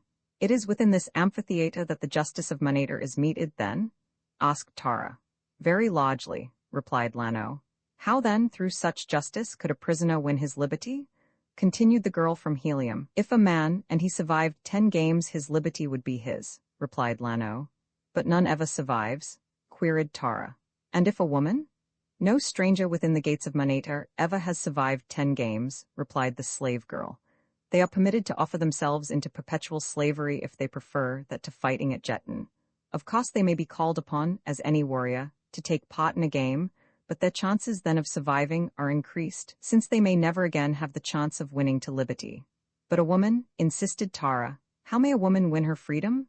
Lano laughed. Very simply, she cried derisively. She has but to find a warrior who will fight through 10 consecutive games for her and survive. Just are the laws of Maneta, quoted Tara, scornfully. Then it was that they heard footsteps outside their cell, and a moment later a key turned in the lock and the door opened. A warrior faced them. Hast seen Emed the Dwa? He asked. Yes, replied Tara. He was here some time ago. The man glanced quickly about the bare chamber and then searchingly first at Tara of Helium and then at the slave girl, Lano. The puzzled expression upon his face increased. He scratched his head. It is strange, he said. A score of men saw him ascend into this tower, and though there is but a single exit, and that well guarded, no man has seen him pass out. Tara of Helium hid a yawn with the back of a shapely hand. The Princess of Helium is hungry, fellow, she drawled. Tell your master that she would eat. It was an hour later that food was brought, an officer and several warriors accompanying the bearer. The farmer examined the room carefully, but there was no sign that aught amiss had occurred there. The wound that had sent Emed the Dwa to his ancestors had not bled, fortunately for Tara of Helium. Woman, cried the officer, turning upon Tara, you were the last to see Emed the Dwa. Answer me now and answer me truthfully. Did you see him leave this room? I did, answered Tara of Helium. Where did he go from here? How should I know? Think you that I can pass through a locked door of steel? The girl's tone was scornful. Of that we do not know, said the officer. Strange things have happened in the cell of your companion in the pits of Maneta. Perhaps you could pass through a locked door of steel as easily as he performs seemingly more impossible feats. Whom do you mean? She cried. Turan the Pantheon? He lives then? Tell me, is he here in Maneta unharmed? I speak of that thing which calls itself Gek the Caldane, replied the officer. But Turan, tell me, Padua, have you heard aught of him? Tara's tone was insistent, and she leaned a little forward toward the officer, her lips slightly parted in expectancy. Into the eyes of the slave girl, Lano, who was watching her, there crept a soft light of understanding, but the officer ignored Tara's question. What was the fate of another slave to him? Men do not disappear into thin air, he growled, and if Emed be not found soon, Ota himself may take a hand in this. I warn you, woman, if you be one of those horrid coffles that by commanding the spirits of the wicked dead gains evil mastery over the living, as many now believe the thing called Gek to be, that lest you return Emed, Ota will have no mercy on you. What foolishness is this? Cried the girl. I am a princess of Helium, as I have told you all a score of times. Even if the fabled coffles existed, as none but the most ignorant now believes, the lore of the ancients tells us that they entered only into the bodies of wicked criminals of the lowest class. Man of Maneta, thou art a fool, and thy Jedak and all his people. And she turned her royal back upon the Padua, and gazed through the window across the field of Jeton and the roofs of Maneta, through the low hills and the rolling country and freedom. And you know so much of coffles, then, he cried. You know that while no common man dare harm them, they may be slain by the hand of a Jedak with impunity. The girl did not reply, nor would she speak again, for all his threats and rage, for she knew now that none in all Maneta dared harm her save Ota, the Jedak, and after a while the Padua left, taking his men with him. And after they had gone, Tara stood for long looking out upon the city of Maneta, and wondering what more of cruel wrongs fate held in store for her. She was standing thus in silent meditation, when there rose to her the strains of martial music from the city below, the deep, mellow tones of the long war trumpets of mounted troops, the clear, ringing notes of foot soldiers' music. The girl raised her head and looked about, listening, and Lano, standing at an opposite window, looking toward the west, motioned Tara to join her. Now they could see across roofs and avenues to the gate of enemies, through which troops were marching into the city. The great Jed is coming, said Lano. None other dares enter thus, with blaring trumpets, the city of Maneta. It is Uthaw, Jed of Manatos, second city of Maneta. They call him the great Jed, the length and breadth of Maneta, and because the people love him, Ota hates him. They say, who know, that it would need but slight provocation to inflame the two to war. How such a war would end no one could guess, for the people of Maneta worship the great Ota, though they do not love him. Uthaw they love, but he is not the Jedak. And Tara understood, as only a Martian may, how much that simple statement encompassed. The loyalty of a Martian to his Jedak is almost an instinct, and second not even to the instinct of self-preservation at that. Nor is this strange in a race whose religion includes ancestor worship, and where families trace their origin back into remote ages, and a Jedak sits upon the same throne that his direct progenitors have occupied for, perhaps, hundreds of thousands of years, and rules the descendants of the same people that his forebears ruled. Wicked Jedaks have been dethroned, but seldom are they replaced by other than members of the imperial house, even though the law gives to the Jeds the right to select whom they please. Uthor is a just man and good, then? Asked Tara of Helium. There be none nobler, replied Lano. In Manatos none but wicked criminals who deserve death are forced to play at Jeton, and even then the play is fair and they have their chance for freedom. Volunteers may play, but the moves are not necessarily to the death, a wound, and even sometimes points in sod play, deciding the issue. There they look upon Jeton as a martial spot, here it is but butchery. And Uthor is opposed to the ancient slave raids, and to the policy that keeps Maneta forever isolated from the other nations of Basum, but Uthor is not Jedak, and so there is no change. The two girls watched the column, moving up the broad avenue from the gate of enemies toward the palace of Ota. A gorgeous, barbaric procession of painted warriors in jewel-studded harness and waving feathers, vicious, squealing thoats caparisoned in rich trappings. Far above their heads the long lances of their riders bore fluttering pennons. Foot soldiers swinging easily along the stone pavement, their sandals of zitidar hide giving forth no sound, and at the rear of each utan, a train of painted chariots, drawn by mammoth zitidars, carrying the equipment of the company to which they were attached. Utan after Utan entered through the great gate, and even when the head of the column reached the palace of Ota, they were not all within the city. I have been here many years, said the girl, Lano.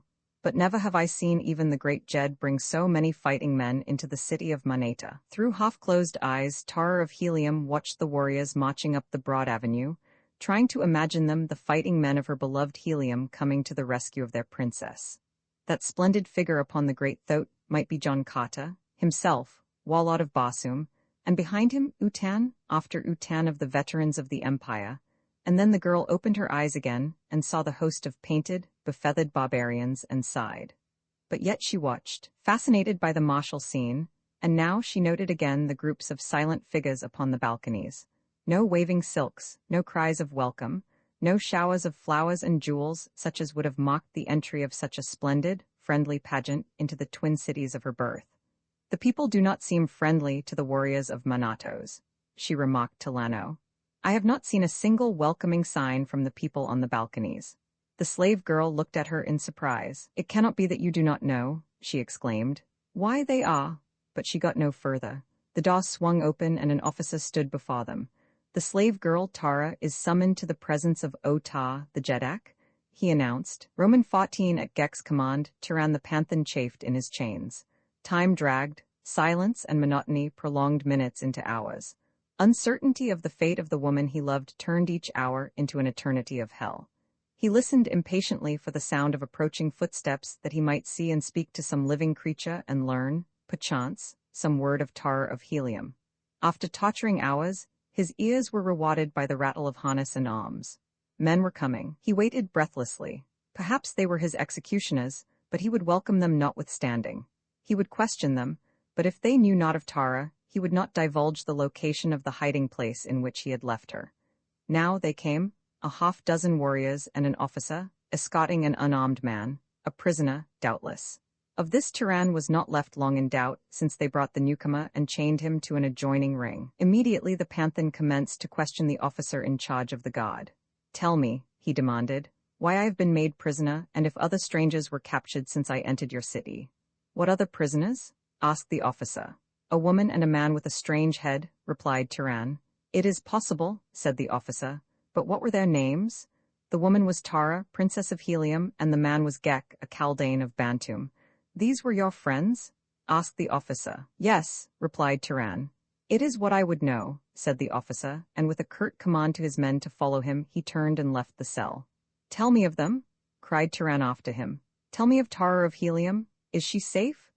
But the man did not answer, and soon the sound of their departure died in the distance. Tara of Helium was safe but a short time since, said the prisoner chained at Tiran's side. The Panthan turned toward the speaker, seeing a large man, handsome of face and with a manner both stately and dignified. You have seen her, he asked. They captured her then? She is in danger? She is being held in the towers of Jetton as a prize for the next games, replied the stranger. And who are you? Asked Tiran. And why are you here, a prisoner? I am Edgar the Dwa, keeper of the towers of Jetton, replied the other. I am here because I dared speak the truth of Ota the Jedak to one of his officers. And your punishment? Asked Tiran. I do not know. Ota has not yet spoken. Doubtless the games, perhaps the full 10, for Ota does not love Edgar his son. You are the Jedak's son? Asked Tiran. I am the son of Ota and of a slave, Hajar of Gathol, who was a princess in her own land. Tiran looked searchingly at the speaker. A son of Hajar of Gathol? A son of his mother's sister, this man, then, was his own cousin. Well did Gahan remember the mysterious disappearance of the Princess Hajar and an entire Utan of her personal troops. She had been upon a visit far from the city of Gathol, and returning home, had vanished with her whole escort from the sight of man. So this was the secret of the seeming mystery. Doubtless, it explained many other similar disappearances that extended nearly as far back as the history of Gathol. Tiran scrutinized his companion, discovering many evidences of resemblance to his mother's people. Edgar might have been 10 years younger than he, but such differences in age are scarce accounted among a people who seldom or never age outwardly after maturity and whose span of life may be 1,000 years. And where lies Gathol? Asked Tiran. Almost due east of Maneta, replied Edgar. And how far? Some 21 degrees it is from the city of Maneta to the city of Gathol, replied Edgar, but little more than 10 degrees between the boundaries of the two countries. Between them, though, there lies a country of torn rocks and yawning chasms. Well did Gahan know this country that bordered his upon the west. Even the ships of the air avoided it, because of the treacherous currents that rose from the deep chasms and the almost total absence of safe landings.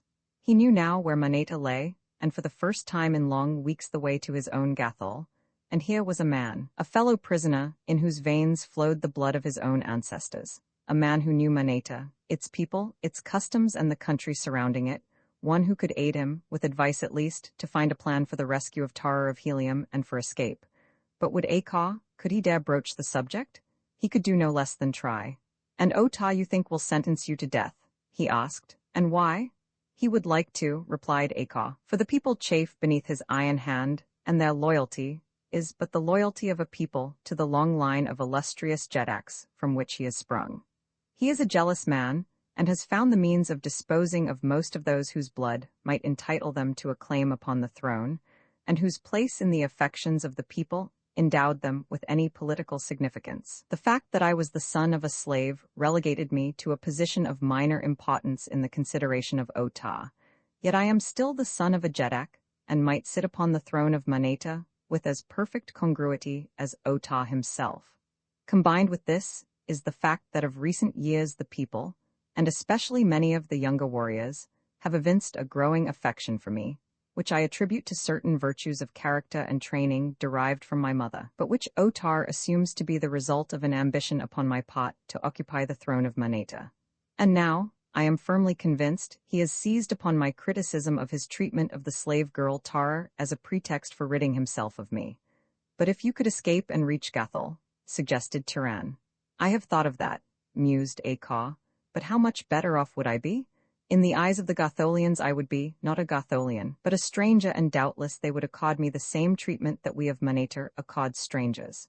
Could you convince them that you are the son of the Princess Haja, your welcome would be assured, said Tiran, while on the other hand you could purchase your freedom and citizenship with a brief period of labor in the diamond mines. How know you all these things? Asked Akah. I thought you were from Helium. I am a Panthan, replied Tiran, and I have served many countries, among them Gathol. It is what the slaves from Gathol have told me, said Akah thoughtfully, and my mother, before Ota sent her to live at Monatos. I think he must have feared her power and influence among the slaves from Gathol and their descendants, who number perhaps 1 million people throughout the land of Moneta. Are these slaves organized? Asked Tiran. Akah looked straight into the eyes of the Panthan for a long moment before he replied. You are a man of honor, he said. I read it in your face, and I am seldom mistaken in my estimate of a man. And he leaned closer to the other. Even the walls have ears, he whispered, and Tiran's question was answered. It was later in the evening that warriors came and unlocked the fetter from Tiran's ankle and led him away to appear before Ota, the Jedak. They conducted him toward the palace along narrow, winding streets and broad avenues, but always from the balconies there looked down upon them in endless ranks the silent people of the city. The palace itself was filled with life and activity. Mounted warriors galloped through the corridors and up and down the runways connecting adjacent floors. It seemed that no one walked within the palace other than a few slaves. Squealing, fighting thoats were stabled in magnificent halls while their riders, if not upon some duty of the palace, played at jeton with small figures carved from wood.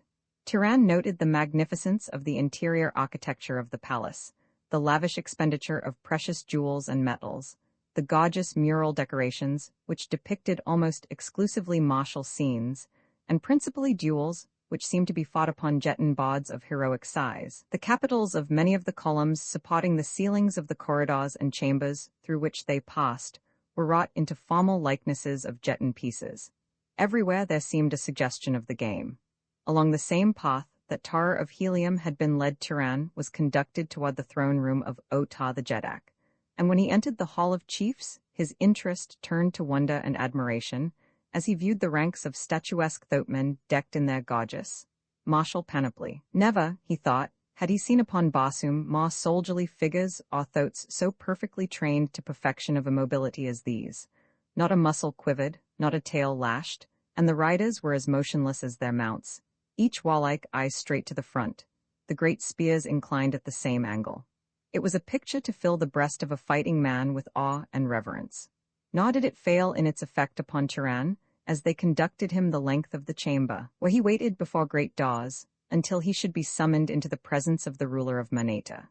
When Tara of Helium was ushered into the throne room of Otah, she found the great hall filled with the chiefs and officers of Otah and Utah, the latter occupying the place of honor at the foot of the throne, as was his due.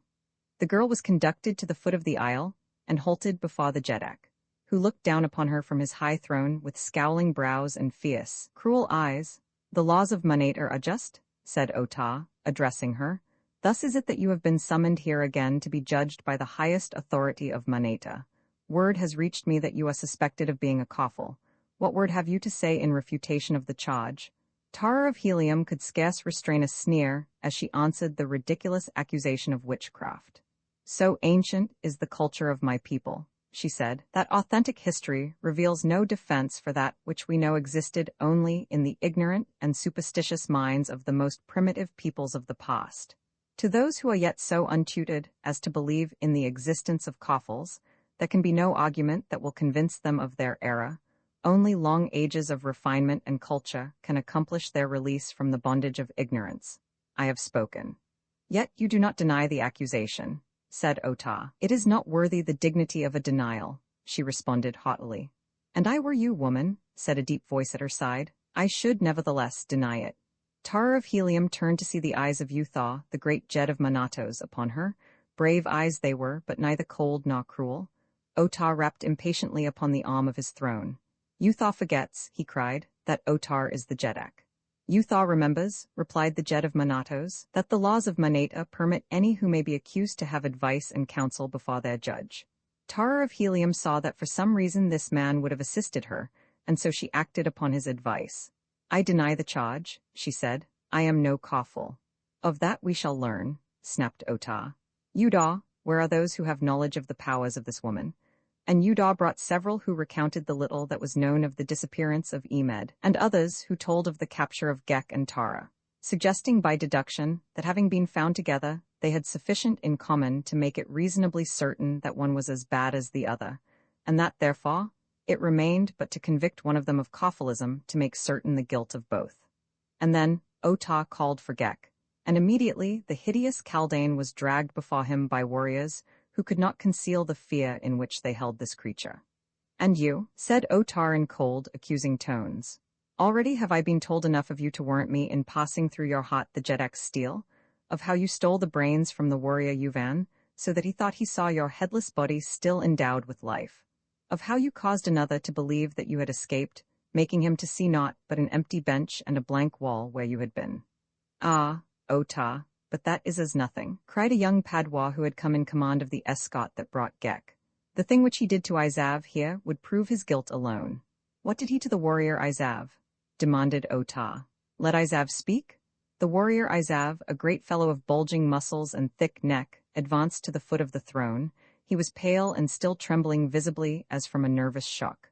"Let my first ancestor be my witness, Otah, that I speak the truth," he began. "I was left to guard this creature, who sat upon a bench, shackled to the wall. I stood by the open doorway at the opposite side of the chamber. He could not reach me, yet, Otah, Maius engulf me if he did not drag me to him helpless as an unhatched egg. He dragged me to him, greatest of Jeddaks, with his eyes.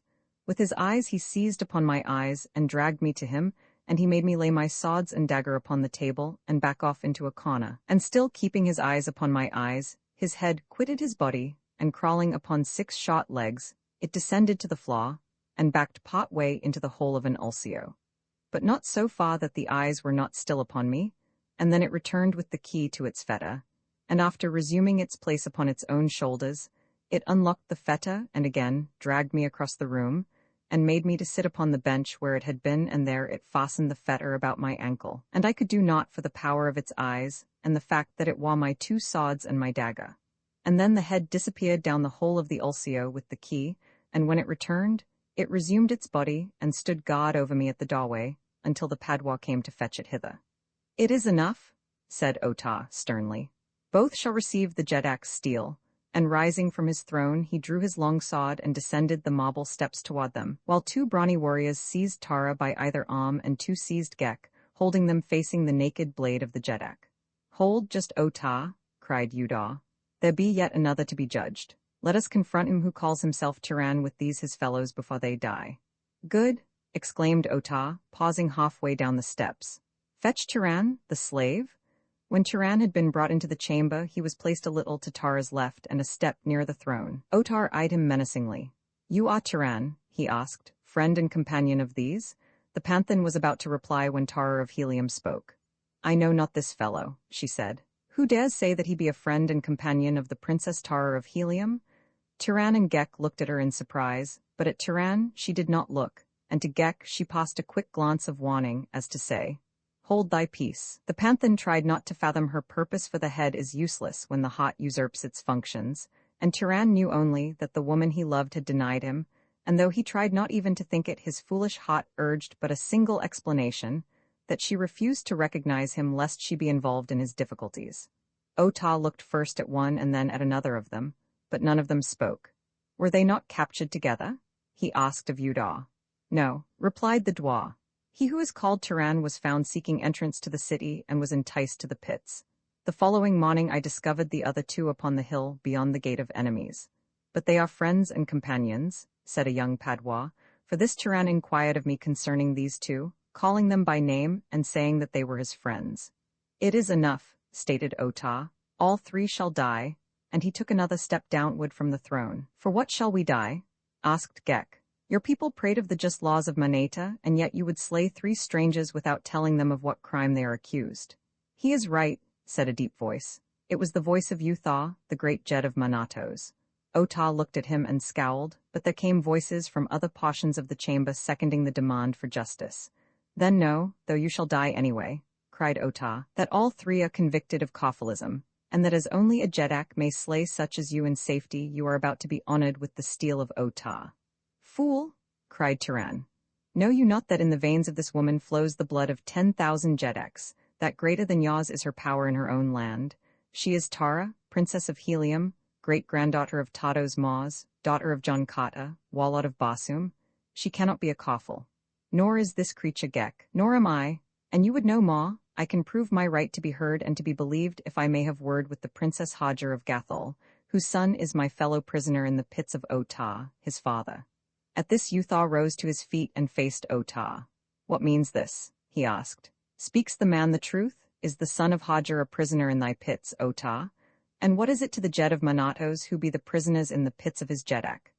Demanded Ota, angrily. It is this to the Jed of Manatos, replied Uthor in a voice so low as to be scarce more than a whisper, and yet that was heard the whole length and breadth of the great throne room of Ota, Jedak of Maneta.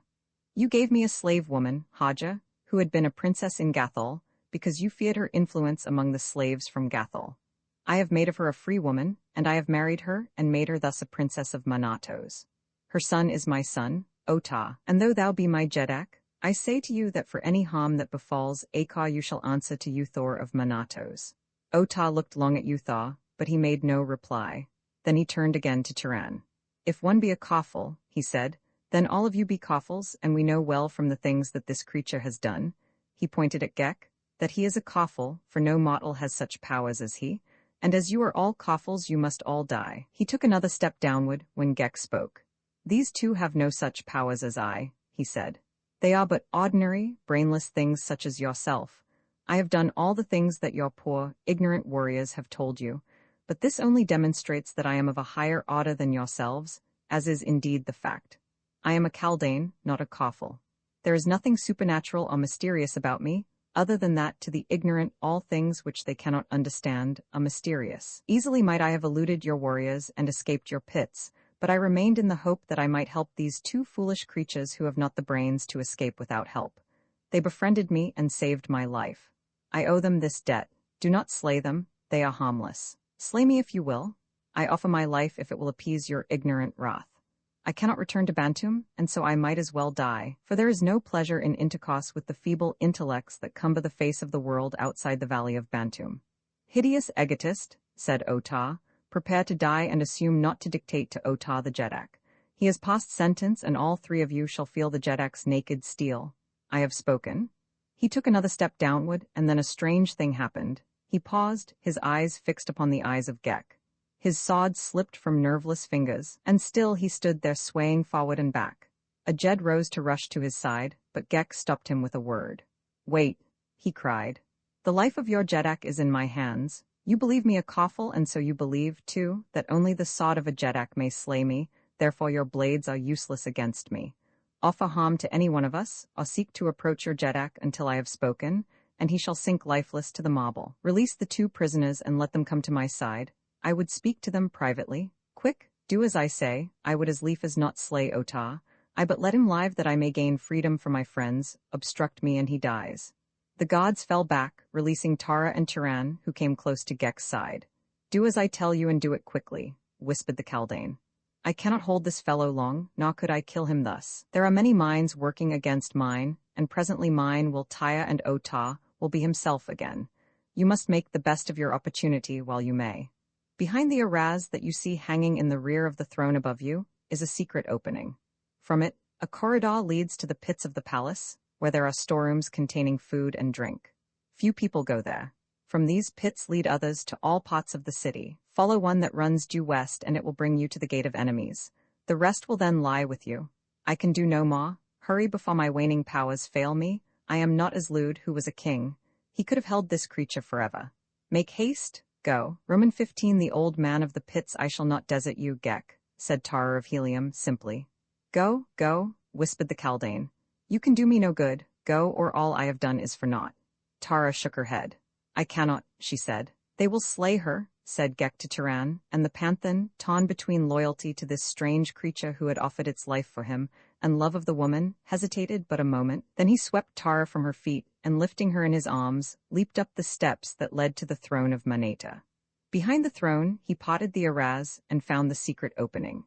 Into this, he bore the girl and down a long, narrow corridor and winding runways that led to lower levels until they came to the pits of the palace of Otah. Here was a labyrinth of passages and chambers, presenting 1,000 hiding places. As Turan bore Tara up the steps toward the throne, a score of warriors rose as though to rush forward to intercept them.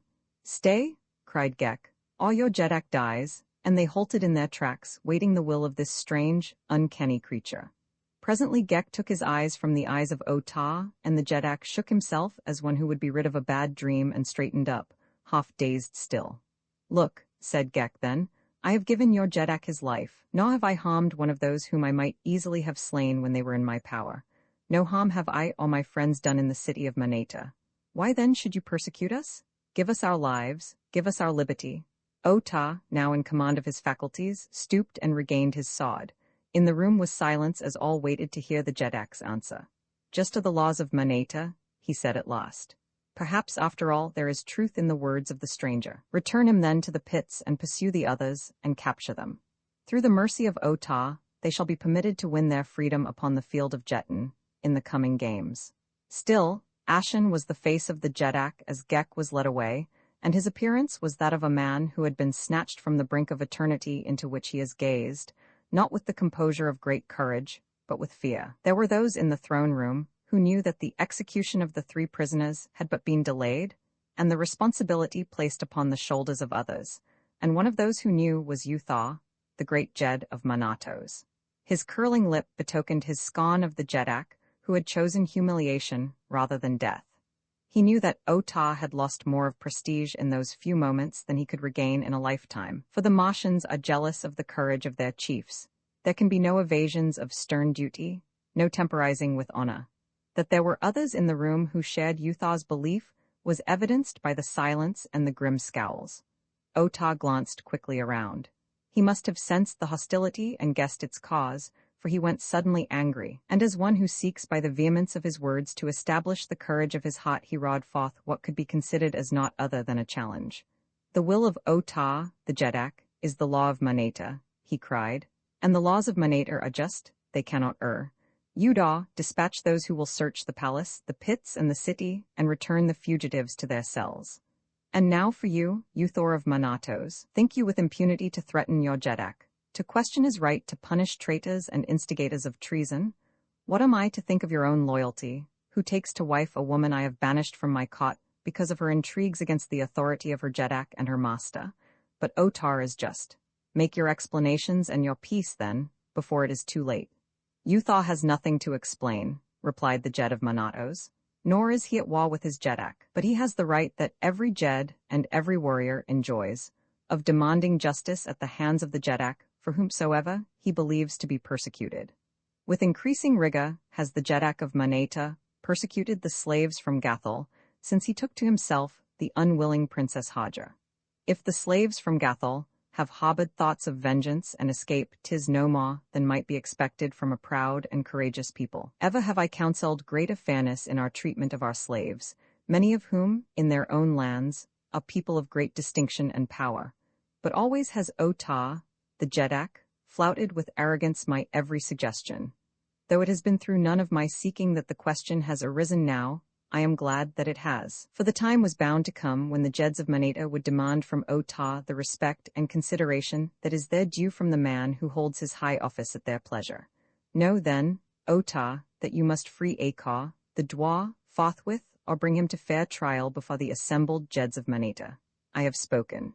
You have spoken well and to the point, Uthah, cried Otah, for you have revealed to your Jeddak and your fellow Jeds the depth of the disloyalty that I have long suspected. Akor already has been tried and sentenced by the Supreme Tribunal of Maneta, Otah, the Jeddak, and you too shall receive justice from the same unfailing sauce. In the meantime you are under arrest. To the pits with him? To the pits with Uthah the false Jed. He clapped his hands to summon the surrounding warriors to do his bidding.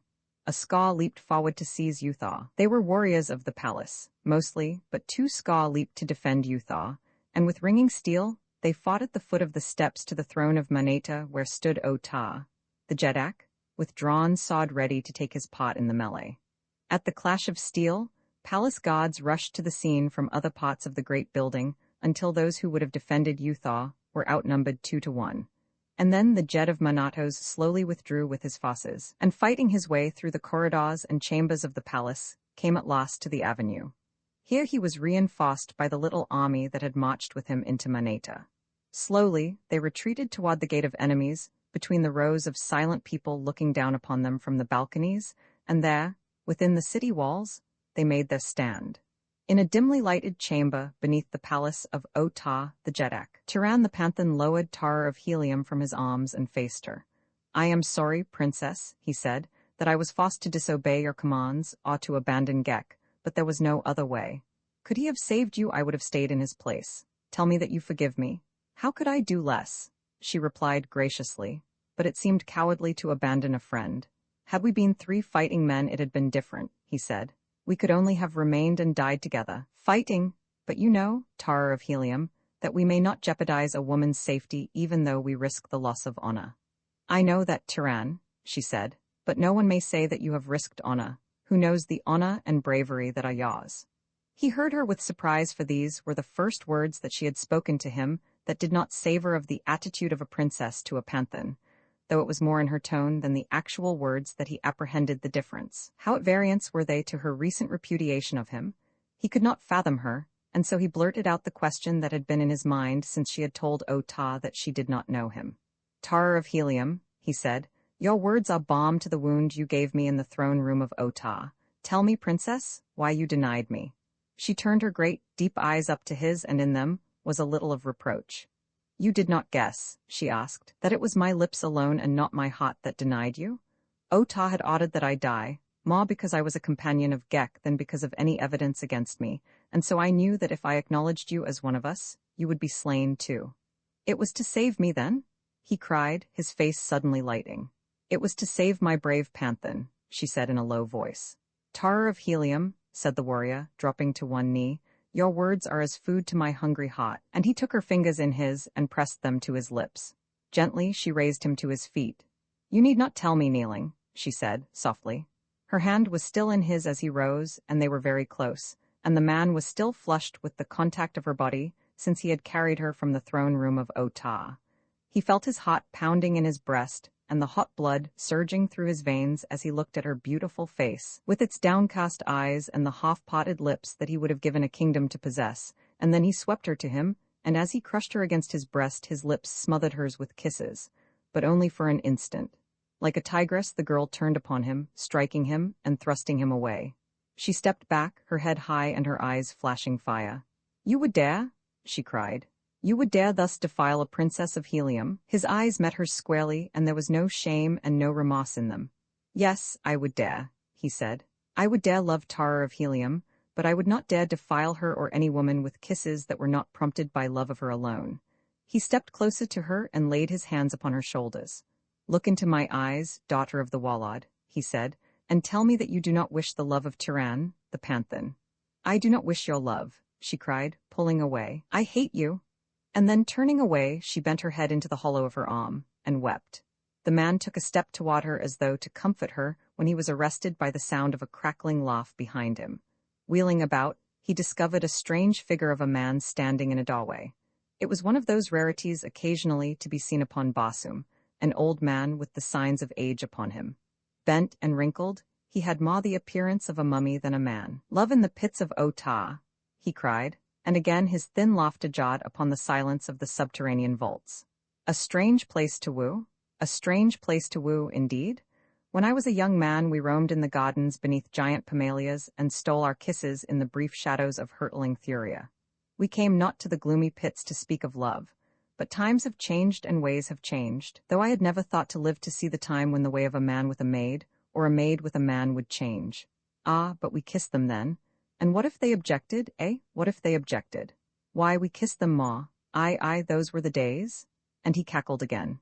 Aye, well do I recall the first of them I ever kissed, and I've kissed an army of them since. She was a fine girl, but she tried to slip a dagger into me while I was kissing her.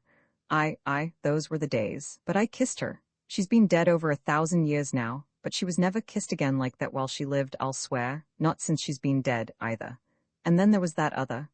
But Tiran, seeing 1,000 or more years of osculatory memoirs portending, interrupted. Tell me, ancient one, he said, not of thy loves but of thyself. Who are you? What are you here in the pits of Otah? I might ask you the same, young man, replied the other. Few there are who visit the pits other than the dead, except my pupils. Aye, that is it, you are new pupils. Good, but never before have they sent a woman to learn the great art from the greatest artist. But times have changed. Now in my day the women did no work, they were just for kissing and loving. Aye, those were the women. I mind the one we captured in the south. Aye, she was a devil, but how she could love. She had breasts of marble and a heart of fire. Why, she?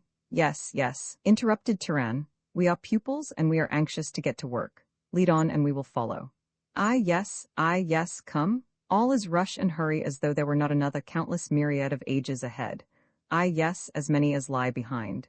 2,000 years have passed since I broke my shell and always rush, yet I cannot see that aught has been accomplished. My nature is the same today as it was then, except the girls. We had the girls then. There was one that I gained upon the fields of Jetton. Aye, but you should have seen. Lead on, cried Tiran. After we are at work you shall tell us of her. Aye, yes, said the old fellow, and shuffled off down a dimly lighted passage. Follow me. You are going with him? Asked Tara. Why not? Replied Tiran. We know not where we are, or the way from these pits, for I know not east from west. But he doubtless knows, and if we are shrewd, we may learn from him that which we would know. At least we cannot afford to arouse his suspicions. And so they followed him, followed along winding corridors and through many chambers, until they came at last to a room in which there were several marble slabs raised upon pedestals some 3 feet above the floor, and upon each slab lay a human corpse. Here we are, exclaimed the old man. These are fresh, and we shall have to get to work upon them soon. I am working now on one for the Gate of Enemies. He slew many of our warriors. Truly is he entitled to a place in the gate. Come, you shall see him. He led them to an adjoining apartment. Upon the floor were many fresh, human bones, and upon a marble slab a mass of shapeless flesh. You will learn this later, announced the old man, but it will not harm you to watch me now, for there are not many thus prepared, and it may be long before you will have the opportunity to see another prepared for the Gate of Enemies. First, you see, I remove all the bones, carefully that the skin may be damaged as little as possible. The skull is the most difficult, but it can be removed by a skillful artist. You see, I have made but a single opening. This I now sew up, and that done, the body is hung so. And he fastened a piece of rope to the hair of the corpse and swung the horrid thing to a ring in the ceiling. Directly below it was a circular manhole in the floor from which he removed the cover, revealing a well partially filled with a reddish liquid. Now we lower it into this, the formula for which you shall learn in due time. We fasten it thus to the bottom of the cover, which we now replace. In a year it will be ready, but it must be examined often in the meantime, and the liquid kept above the level of its crown. It will be a very beautiful piece, this one, when it is ready. And you are fortunate again, for there is one to come out today. He crossed to the opposite side of the room and raised another cover, reached in and dragged a grotesque-looking figure from the hole. It was a human body, shrunk by the action of the chemical in which it had been immersed, to a little figure scarce a foot high. "Aye, is it not fine?" cried the little old man. "Tomorrow it will take its place in the gate of enemies." He dried it off with cloths and packed it away carefully in a basket. "Perhaps you would like to see some of my life work," he suggested, and without waiting for their assent led them to another apartment, a large chamber in which were 40 or 50 people.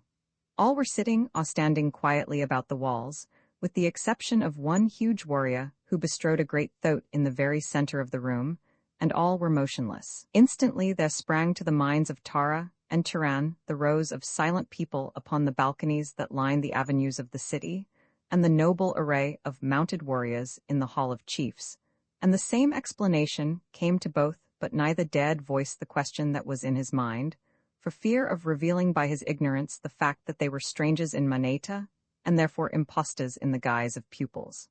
"It is very wonderful," said Turan. "It must require great skill and patience and time." "That it does," replied the old man, "though having done it so long I am quicker than most, but mine are the most natural. Why, I would defy the wife of that warrior to say that insofar as appearances are concerned he does not live," and he pointed at the man upon the thoat. "Many of them, of course, are brought here wasted or badly wounded, and these I have to repair. That is where great skill is required, for everyone wants his dead to look as they did at their best in life. But you shall learn to mount them and paint them and repair them, and sometimes to make an ugly one look beautiful. And it will be a great comfort to be able to mount your own. Why, for 1500 years no one has mounted my own dead but myself. I have many, my balconies are crowded with them, but I keep a great room for my wives. I have them all, as far back as the first one, and many is the evening I spend with them. Quiet evenings and very pleasant. And then the pleasure of preparing them and making them even more beautiful than in life partially recompenses one for their loss. I take my time with them, looking for a new one while I am working on the old. When I am not sure about a new one, I bring her to the chamber where my wives are, and compare her charms with theirs, and there is always a great satisfaction at such times in knowing that they will not object. I love harmony." "Did you prepare all the warriors in the Hall of Chiefs?" asked Turan. "Yes, I prepare them and repair them," replied the old man. "Ota will trust no other. Even now I have 2 in another room who were damaged in some way and brought down to me. Ota does not like to have them gone long, since it leaves 2 riderless thoats in the hall, but I shall have them ready presently. He wants them all there in the event any momentous question arises upon which the living Jeds cannot agree, or do not agree with Ota. Such questions he carries to the Jeds in the Hall of Chiefs. There he shuts himself up alone with the great chiefs who have attained wisdom through death. It is an excellent plan, and there is never any friction or misunderstandings. Ota has said that it is the finest deliberative body upon Basum, much more intelligent than that composed of the living Jeds. But come, we must get to work. Come into the next chamber, and I will begin your instruction." He led the way into the chamber, in which lay the several corpses upon their marble slabs, and going to a cabinet, he donned a pair of huge spectacles, and commenced to select various tools from little compartments. This done, he turned again toward his 2 pupils. "Now let me have a look at you," he said. "My eyes are not what they once were, and I need these powerful lenses for my work, or to see distinctly the features of those around me." He turned his eyes upon the 2 before him. Turan held his breath, for he knew that now the man must discover that they were not the harness or insignia of Moneta. He had wondered before why the old fellow had not noticed it, for he had not known that he was half blind. The other examined their faces, his eyes lingering long upon the beauty of Tara of Helium, and then they drifted to the harness of the 2. Turan thought that he noted an appreciable start of surprise on the part of the taxidermist, but if the old man noticed anything, his next words did not reveal it. "Come with Igos," he said to Turan. "I have materials in the next room that I would have you fetch hither. Remain here, woman, we shall be gone but a moment." He led the way to one of the numerous doors opening into the chamber, and entered ahead of Turan. Just inside the door he stopped, and pointing to a bundle of silks and furs upon the opposite side of the room directed Turan to fetch them. The latter had crossed the room, and was stooping to raise the bundle, when he heard the click of a lock behind him. Wheeling instantly, he saw that he was alone in the room, and that the single door was closed. Running rapidly to it, he strove to open it, only to find that he was a prisoner. Igos, stepping out and locking the door behind him, turned toward Tara. "Your leather betrayed you," he said, laughing his cackling laugh. "You sought to deceive old Igus, but you found that though his eyes are weak his brain is not. But it shall not go ill with you. You are beautiful and Igus loves beautiful women.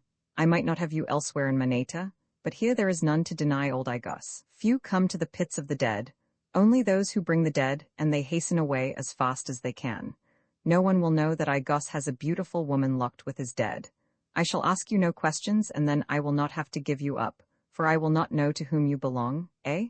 And when you die, I shall mount you beautifully and place you in the chamber with my other women. Will not that be fine, eh?" He had approached until he stood close beside the horrified girl.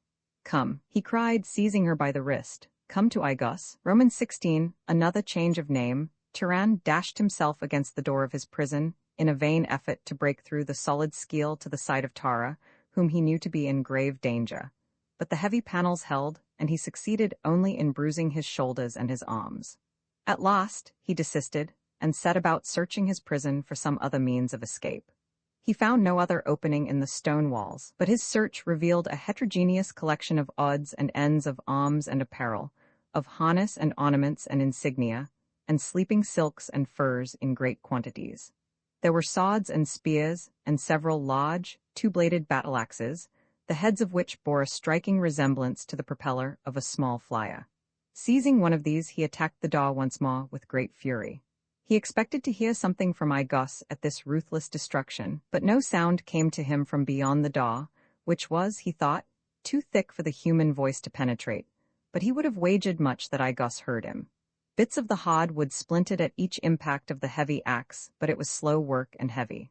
Presently he was compelled to rest, and so it went for what seemed hours, working almost to the verge of exhaustion, and then resting for a few minutes. But ever the hole grew larger, though he could see nothing of the interior of the room, beyond because of the hanging that Igus had drawn across it, after he had locked Turan within. At last, however, the panthan had hewn an opening through which his body could pass, and seizing a long sword that he had brought close to the door for the purpose, he crawled through into the next room. Flinging aside the araz, he stood ready, sword in hand, to fight his way to the side of Tara of Helium. But she was not there. In the center of the room lay Igus, dead upon the floor, but Tara of Helium was nowhere to be seen. Turan was nonplussed. It must have been her hand that had struck down the old man, yet she had made no effort to release Turan from his prison. And then he thought of those last words of hers. "I do not want your love, I hate you," and the truth dawned upon him. She had seized upon this first opportunity to escape him. With downcast heart, Turan turned away. What should he do? There could be but one answer. While he lived and she lived, he must still leave no stone unturned to effect her escape and safe return to the land of her people. But how? How was he even to find his way from this labyrinth? How was he to find her again? He walked to the nearest doorway. It chanced to be that which led into the room containing the mounted dead, awaiting transportation to balcony or grim room, or whatever place was to receive them. His eyes traveled to the great, painted warrior on the thoat, and as they ran over the splendid trappings and the serviceable arms, a new light came into the pain-dulled eyes of the panthan. With a quick step, he crossed to the side of the dead warrior and dragged him from his mount. With equal celerity, he stripped him of his harness and his arms, and tearing off his own, donned the regalia of the dead man. Then he hastened back to the room in which he had been trapped, for there he had seen that which he needed to make his disguise complete. In a cabinet he found them, pots of paint that the old taxidermist had used to place the war paint in its wide bands across the cold faces of dead warriors. A few moments later, Gahan of Gathol emerged from the room, a warrior of Manater, in every detail of harness, equipment, and ornamentation. He had removed from the leather of the dead man the insignia of his house and rank so that he might pass, with the least danger of arousing suspicion, as a common warrior. To search for Tara of Helium in the vast, dim labyrinth of the pits of Otah seemed to the Gatholian a hopeless quest, foredoomed to failure. It would be wiser to seek the streets of Maneta, where he might hope to learn first if she had been recaptured, and if not, then he could return to the pits and pursue the hunt for her. To find egress from the maze, he must perforce travel a considerable distance through the winding corridors and chambers, since he had no idea as to the location or direction of any exit. In fact, he could not have retraced his steps 100 yards toward the point at which he and Tara had entered the gloomy caverns, and so he set out in the hope that he might find by accident either Tower of Helium or a way to the street level above. For a time he passed room after room filled with the cunningly preserved dead of Moneta, many of which were piled in tiers after the manner that firewood is carded. And as he moved through corridor and chamber, he noticed hieroglyphics painted upon the walls above every opening and at each fork or crossing of corridors, until by observation he reached the conclusion that these indicated the designations of passageways, so that one who understood them might travel quickly and surely through the pits. But Turan did not understand them. Even could he have read the language of Moneta, they might not materially have aided one unfamiliar with the city, but he could not read them at all since, though there is but one spoken language upon Basum, there are as many different written languages as there are nations. One thing, however, soon became apparent to him. The hieroglyphic of a corridor remained the same until the corridor ended. It was not long before Turan realized from the distance that he had traveled that the pits were part of a vast system undermining, possibly, the entire city. At least he was convinced that he had passed beyond the precincts of the palace. The corridors and chambers varied in appearance and architecture from time to time. All were lighted, though usually quite dimly, with radium bulbs. For a long time he saw no signs of life other than an occasional ulcio. Then quite suddenly he came face to face with a warrior at one of the numerous crossings. The fellow looked at him, nodded, and passed on. Turan breathed a sigh of relief as he realized that his disguise was effective, but he was caught in the middle of it by a hail from the warrior who had stopped and turned toward him.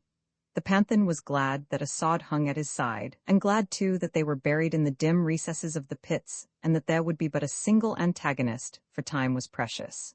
"Heard you any word of the other?" called the warrior to him. "No," replied Turan, who had not the faintest idea to whom or what the fellow referred. "He cannot escape?" continued the warrior. "The woman ran directly into our arms, but she swore that she knew not where her companion might be found." "They took her back to Ota?" asked Turan, for now he knew whom the other meant, and he would know more. "They took her back to the towers of Jetton," replied the warrior. "Tomorrow the games commence, and doubtless she will be played for, though I doubt if any wants her, beautiful as she is.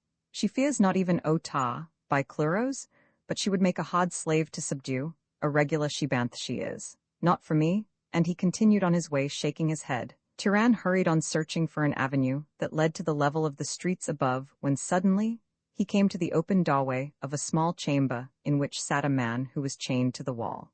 Turan voiced a low exclamation of surprise and pleasure as he recognized that the man was Edgar, and that he had stumbled by accident upon the very cell in which he had been imprisoned. Edgar looked at him questioningly. It was evident that he did not recognize his fellow prisoner. Turan crossed to the table and leaning close to the other whispered to him. "I am Turan the Panthan," he said, "who was chained beside you." Edgar looked at him closely. "Your own mother would never know you," he said, "but tell me what has transpired since they took you away."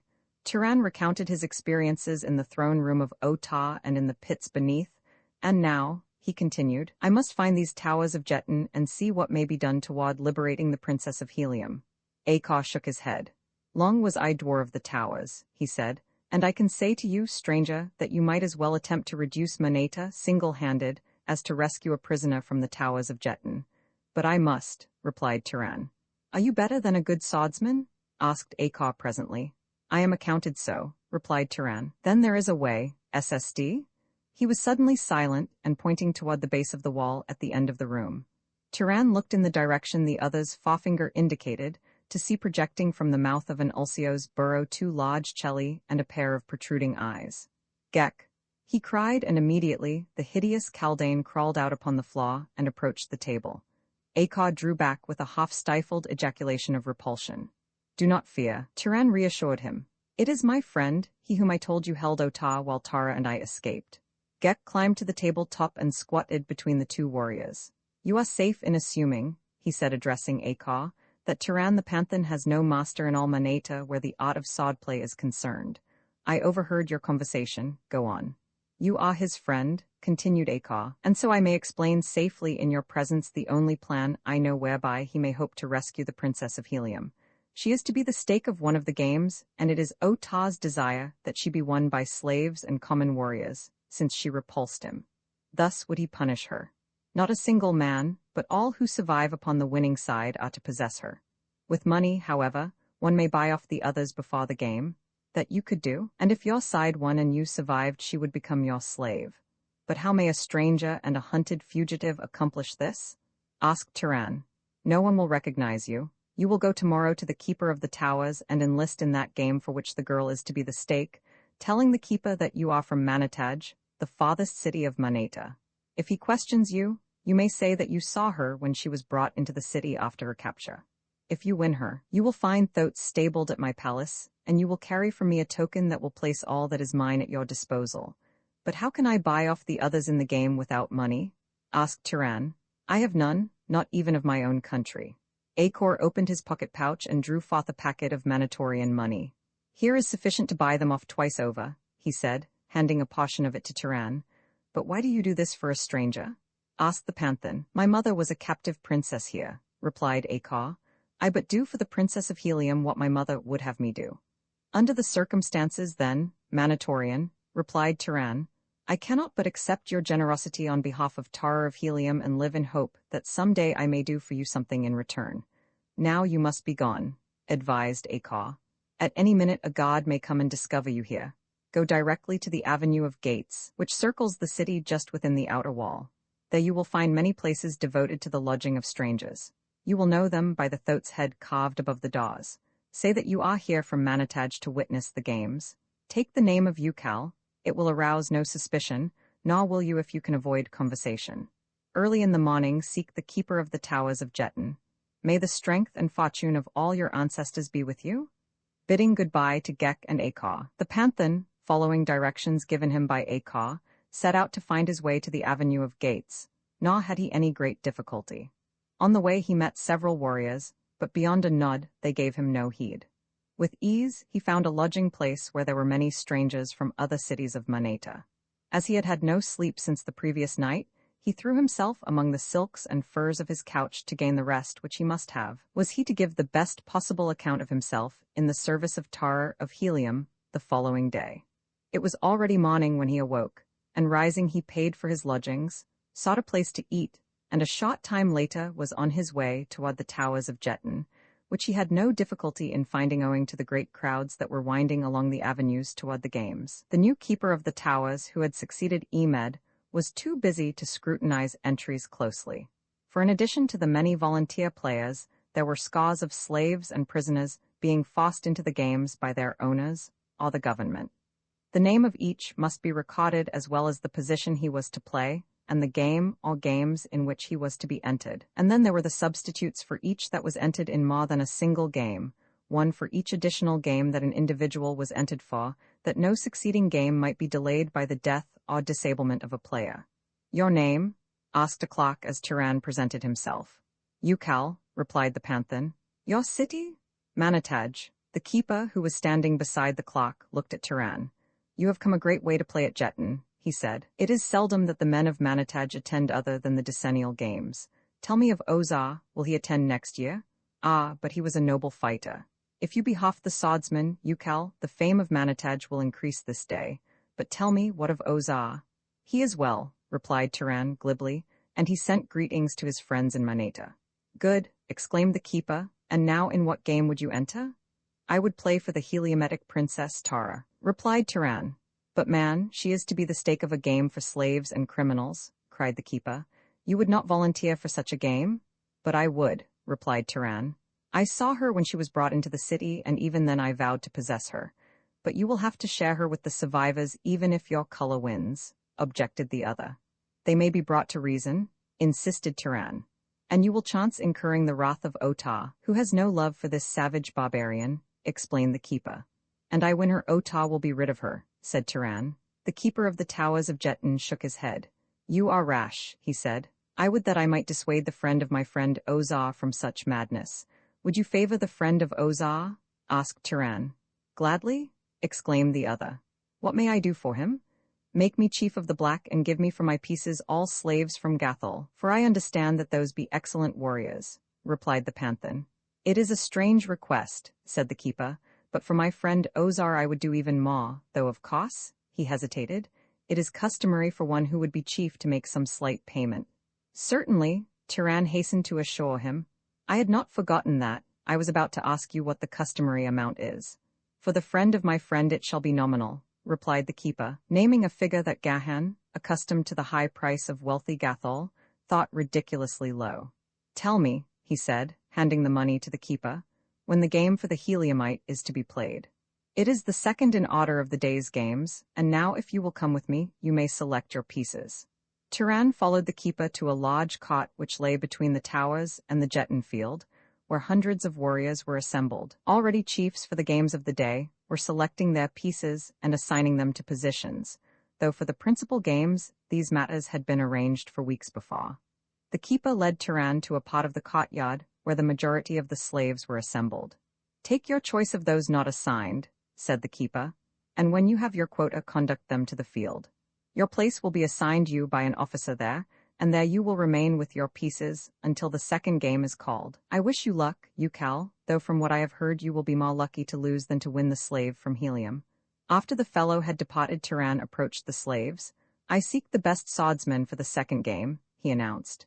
Men from Gathol I wish, for I have heard that these be noble fighters. A slave rose and approached him. It is all the same in which game we die, he said. I would fight for you as a panthan in the second game. Another came. I am not from Gathol, he said. I am from Helium, and I would fight for the honor of a princess of Helium. Good, exclaimed Turan. Art a swordsman of repute in Helium? I was a dwarf under the great Warlord, and I have fought at his side in a score of battles from the Golden Cliffs to the Carrion Caves. My name is Val Daw. Who knows Helium, knows my prowess. The name was well known to Gahan, who had heard the man spoken of on his last visit to Helium, and his mysterious disappearance discussed as well as his renown as a fighter. How could I know aught of Helium? Asked Turan. But if you be such a fighter as you say, no position could suit you better than that of flyer. What say you? The man's eyes denoted sudden surprise. He looked keenly at Turan, his eyes running quickly over the other's harness. Then he stepped quite close so that his words might not be overheard.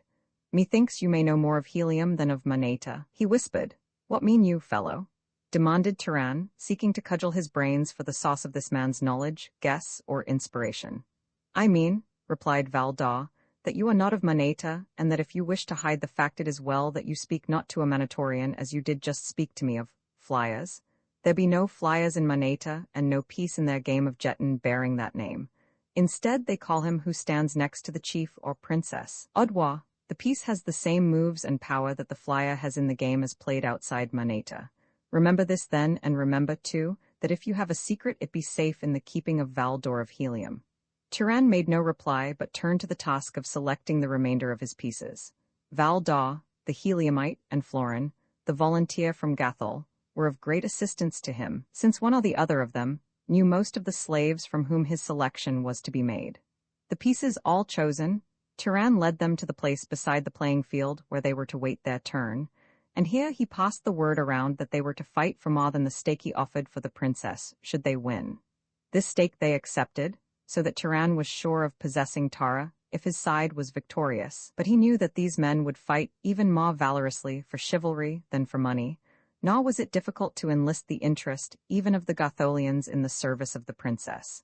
And now he held out the possibility of a still further reward.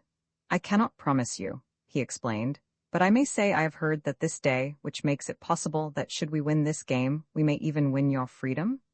They leaped to their feet and crowded around him with many questions. It may not be spoken of aloud, he said, but Florin and Val Daw know, and they assure me that you may all be trusted.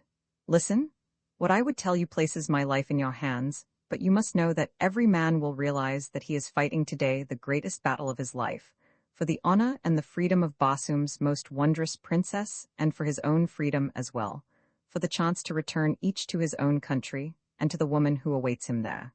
First, then, is my secret. I am not of Maneta. Like yourselves, I am a slave, though for the moment disguised as a Manatorian from Manataj. My country and my identity must remain undisclosed for reasons that have no bearing upon our game today. I, then, am one of you. I fight for the same things that you will fight for. And now for that which I have but just learned. Uthaw, the great Jed of Manatos, quarreled with Otar in the palace the day before yesterday, and their warriors set upon one another. Uthaw was driven as far as the Gate of Enemies, where he now lies encamped. At any moment the fight may be renewed, but it is thought that Uthaw has sent to Manatos for reinforcements.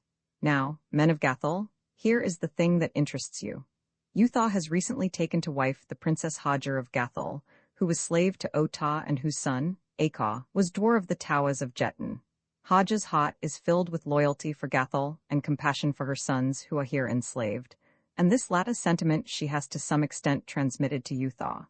Aid me, therefore, in freeing the Princess Tara of Helium, and I believe that I can aid you and her and myself to escape the city. Bend close your ears, slaves of Otah, that no cruel enemy may hear my words. And Gahan of Gathol whispered in low tones the daring plan he had conceived. And now, he demanded when he had finished, let him who does not dare speak now. None replied. Is there none? And it would not betray you should I cast my sword at thy feet, it had been done ere this, said one in low tones pregnant with suppressed feeling. And I? And I? And I? Chorused the others in vibrant whispers. Romans 17, a play to the death clear and sweet a trumpet spoke across the fields of Jetton. From the high tower, its cool voice floated across the city of Maneta, and above the babel of human discords rising from the crowded mass that filled the seats of the stadium below. It called the players for the first game, and simultaneously there fluttered to the peaks of 1,000 staffs on tower and battlement, and the great wall of the stadium the rich, gay pennons of the fighting chiefs of Maneta. Thus was mocked the opening of the Jetx Games, the most important of the year and second only to the Grand Decennial Games. Gahan of Gathol watched every play with eagle eye. The match was an unimportant one, being but to settle some petty dispute between two chiefs, and was played with professional Jetton players for points only. No one was killed and there was but little blood spilled. It lasted about an hour, and was terminated by the chief of the losing side deliberately permitting himself to be outpointed, that the game might be called a draw. Again the trumpet sounded, this time announcing the second and last game of the afternoon. While this was not considered an important match, those being reserved for the fourth and fifth days of the games, it promised to afford sufficient excitement since it was a game to the death. The vital difference between the game played with living men, and that in which inanimate pieces are used, lies in the fact that while in the latter, the mere placing of a piece upon a square occupied by an opponent piece terminates the move, in the former the two pieces thus brought together engage in a duel for possession of the square. Therefore there enters into the former game not only the strategy of Jetton, but the personal prowess and bravery of each individual piece, so that a knowledge not only of one's own men, but of each player upon the opposing side, is of vast value to a chief. In this respect was Gahan handicapped, though the loyalty of his players did much to offset his ignorance of them, since they aided him in arranging the board to the best advantage, and told him honestly the faults and virtues of each. One fought best in a losing game, another was too slow, another too impetuous, this one had fire and a heart of steel, but lacked endurance. Of the opponents, though, they knew little or nothing, and now as the two sides took their places upon the black and orange squares of the great Jetton board, Gahan obtained, for the first time, a close view of those who opposed him. The orange chief had not yet entered the field, but his men were all in place. Valdaw turned to Gahan. They are all criminals from the pits of Maneta, he said. There is no slave among them. We shall not have to fight against a single fellow countryman, and every life we take will be the life of an enemy. It is well, replied Gahan. But where is their chief, and where the two princesses? They are coming now, see? And he pointed across the field to where two women could be seen approaching under guard. As they came nearer, Gahan saw that one was indeed Tara of Helium, but the other he did not recognize, and then they were brought to the center of the field midway between the two sides, and there waited until the orange chief arrived. Florin voiced an exclamation of surprise when he recognized him. By my first ancestor, if it is not one of their great chiefs, he said, and we were told that slaves and criminals were to play for the stake of this game. His words were interrupted by the keeper of the towers, whose duty it was not only to announce the games and the stakes, but to act as referee as well. Of this, the second game of the first day of the Jetx Games in the 433rd year of Otah, Jeddak of Maneta, the princesses of each side shall be the sole stakes, and to the survivors of the winning side shall belong both the princesses, to do with as they shall see fit. The orange princess is the slave woman Lano of Gathol. The black princess is the slave woman Tara, a princess of Helium. The black chief is Ukal of Manitaj, a volunteer player. The orange chief is the Dwa Udor of the 8th Utan of the Jeddak of Maneta, also a volunteer player. The squares shall be contested to the death. Just are the laws of Maneta? I have spoken. The initial move was won by Udall, following which the two chiefs escorted their respective princesses to the square each was to occupy. It was the first time Gan had been alone with Tara since she had been brought upon the field. He saw her scrutinizing him closely as he approached to lead her to her place and wondered if she recognized him, but if she did she gave no sign of it. He could not but remember her lost words, "I hate you," and her desertion of him when he had been locked in the room beneath the palace by Igos, the taxidermist, and so he did not seek to enlighten her as to his identity. He meant to fight for her, to die for her, if necessary, and if he did not die to go on fighting to the end for her love. Gahan of Gathol was not easily to be discouraged, but he was compelled to admit that his chances of winning the love of Tara of Helium were remote. Already had she repulsed him twice. Once as Jed of Gathol, and again as Tiran the Panthan. Before his love, however, came her safety, and the former must be relegated to the background until the latter had been achieved. Passing among the players already at their stations, the two took their places upon their respective squares. At Tara's left was the Black Chief, Gahan of Gathol, directly in front of her the Princess Panthan, Florin of Gathol, and at her right the Princess Odwa, Valdor of Helium. And each of these knew the part that he was to play, win or lose, as did each of the other black players. As Tara took her place, Valdor bowed low. "My sword is at your feet, Tara of Helium," he said. She turned and looked at him, an expression of surprise and incredulity upon her face. "Valdor the Dwa," she exclaimed. "Valdor of Helium, one of my father's trusted captains? Can it be possible that my eyes speak the truth?" "It is Valdor, princess," the warrior replied, "and here to die for you if need be, as is every wearer of the black upon this field of Jetton today. No, princess," he whispered, "that upon this side is no man of Maneta, but each and every is an enemy of Maneta."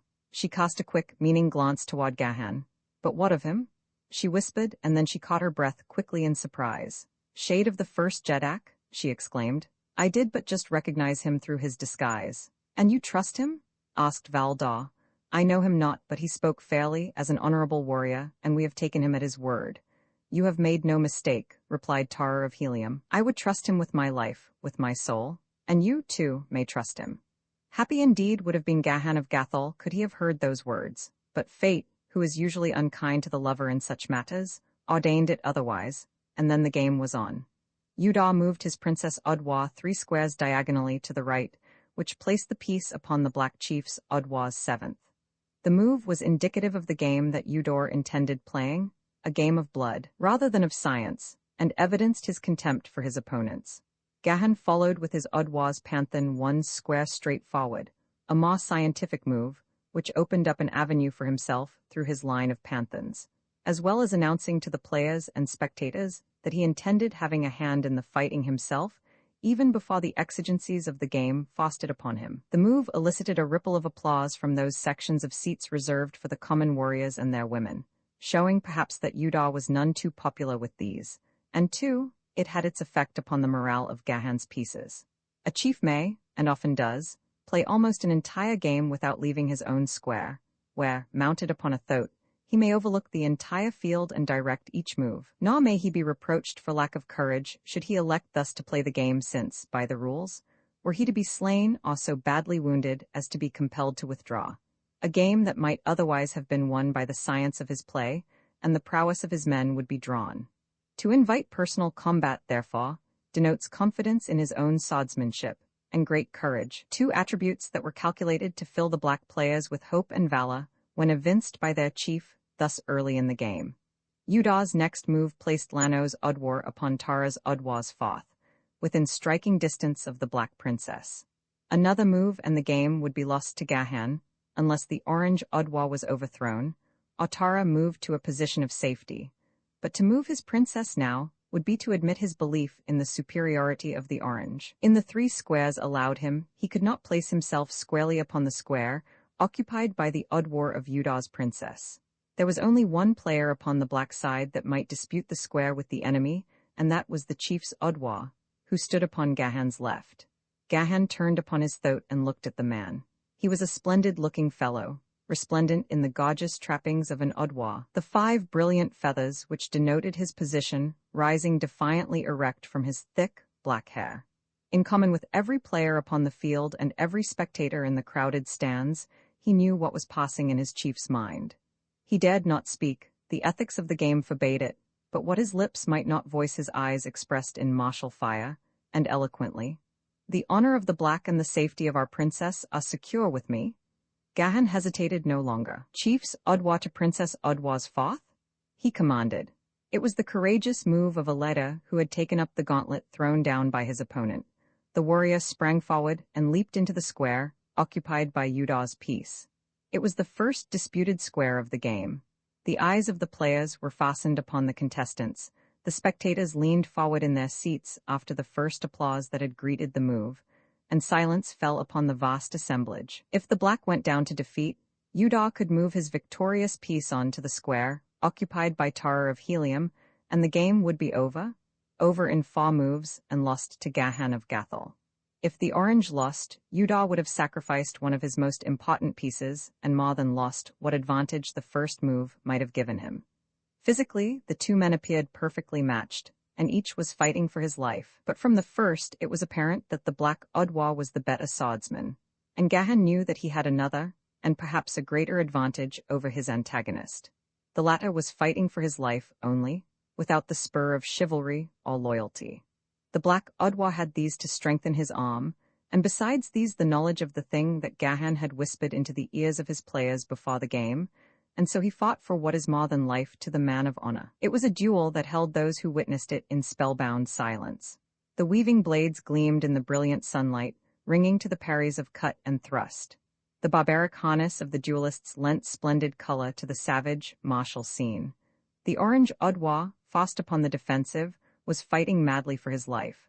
The black, with cool and terrible efficiency, was forcing him steadily, step by step, into a corner of the square, a position from which there could be no escape. To abandon the square was to lose it to his opponent and win for himself ignoble and immediate death before the jeering populace. Spurred on by the seeming hopelessness of his plight, the orange Odwa burst into a sudden fury of offense that forced the black back a half-dozen steps, and then the sword of Udaw's piece leaped in and drew first blood from the shoulder of his merciless opponent. An ill-smothered cry of encouragement went up from Udaw's men. The orange Odwa, encouraged by his single success, sought to bear down the black by the rapidity of his attack. There was a moment in which the swords moved with a rapidity that no man's eye might follow, and then the black Odwa made a lightning parry of a vicious thrust, leaned quickly forward into the opening he had effected, and drove his sword through the heart of the orange Odwa. To the hilt he drove it through the body of the orange Odwa. A shout arose from the stands, for wherever may have been the favor of the spectators, none there was who could say that it had not been a pretty fight, or that the better man had not won. And from the black players came a sigh of relief as they relaxed from the tension of the past moments. I shall not weary you with the details of the game, only the high features of it are necessary to your understanding of the outcome. The 4th move after the victory of the black Odwa found Gahan upon Udaw's Foth. An orange Panthan was on the adjoining square diagonally to his right, and the only opposing piece that could engage him other than Udaw himself. It had been apparent to both players and spectators, for the past 2 moves, that Gahan was moving straight across the field into the enemy's country to seek personal combat with the orange chief, that he was staking all upon his belief in the superiority of his own swordsmanship, since if the 2 chiefs engage, the outcome decides the game. Udaw could move out and engage Gahan, or he could move his Princess Panthan upon the square, occupied by Gahan in the hope that the former would defeat the black chief, and thus draw the game, which is the outcome if any other than a chief slays the opposing chief. Or he could move away and escape, temporarily, the necessity for personal combat, or at least that is evidently what he had in mind, as was obvious to all who saw him scanning the board about him, and his disappointment was apparent when he finally discovered that Gahan had so placed himself that there was no square to which Udaw could move, that it was not within Gahan's power to reach at his own next move. Udaw had placed his own princess 4 squares east of Gahan when her position had been threatened, and he had hoped to lure the black chief after her and away from Udaw. But in that, he had failed. He now discovered that he might play his own Odwa into personal combat with Gahan, but he had already lost one Odwa and could ill spare the other. His position was a delicate one, since he did not wish to engage Gahan personally, while it appeared that there was little likelihood of his being able to escape. There was just one hope, and that lay in his Princess Panthan, so, without more deliberation, he ordered the piece onto the square, occupied by the Black Chief. The sympathies of the spectators were all with Gahan now. If he lost, the game would be declared a draw, nor do they think better of drawn games upon Barsoom than do Earthmen. If he won, it would doubtless mean a duel between the two chiefs, a development for which they all were hoping. The game already bade fair to be a short one, and it would be an angry crowd should it be decided a draw with only 2 men slain. There were great, historic games on record, where of the 40 pieces on the field when the game opened only 3 survived: the 2 princesses and the victorious chief. They blamed Udall, though in fact he was well within his rights in directing his play as he saw fit, nor was a refusal on his part to engage the Black Chief necessarily an imputation of cowardice. He was a great chief who had conceived a notion to possess the slave Tara. There was no honor that could accrue to him from engaging in combat with slaves and criminals, or an unknown warrior from Manataj, nor was the stake of sufficient import to warrant the risk. But now, the duel between Gahan and the Orange Panthan was on, and the decision of the next move was no longer in other hands than theirs. It was the first time that these Manatorians had seen Gahan of Gathol fight, but Tara of Helium knew that he was master of his sword. Could he have seen the proud light in her eyes as he crossed blades with the wearer of the orange, he might easily have wondered if they were the same eyes that had flashed fire and hatred at him that time he had covered her lips with mad kisses in the pits of the palace of Otah. As she watched him, she could not but compare his sword play with that of the greatest swordsman of 2 worlds, her father, John Carter, of Virginia, a prince of Helium, Wallard of Barsoom, and she knew that the skill of the Black Chief suffered little by the comparison. Short and to the point was the duel that decided possession of the Orange Chief's fourth. The spectators had settled themselves for an interesting engagement of at least average duration when they were brought almost standing by a brilliant flash of rapid sword play that was over ere one could catch his breath. They saw the Black Chief step quickly back, his point upon the ground, while his opponent, his sword slipping from his fingers, clutched his breast, sank to his knees, and then lunged forward upon his face. And then Gahan of Gathol turned his eyes directly upon Udor of Maneta, 3 squares away. 3 squares is a chief's move, 3 squares in any direction or combination of directions, only provided that he does not cross the same square twice in a given move. The people saw and guessed Gahan's intention. They rose and roared forth their approval as he moved deliberately across the intervening squares toward the Orange Chief. Otah, in the royal enclosure, sat frowning upon the scene. Otah was angry. He was angry with Udall for having entered this game for possession of a slave, for whom it had been his wish only slaves and criminals should strive. He was angry with the warrior from Manataj for having so far outgeneraled and outfought the men from Maneta. He was angry with the populace because of their open hostility toward one who had basked in the sunshine of his favor for long years. Otah the Jedak had not enjoyed the afternoon. Those who surrounded him were equally glum. They, too, scowled upon the field, the players, and the people.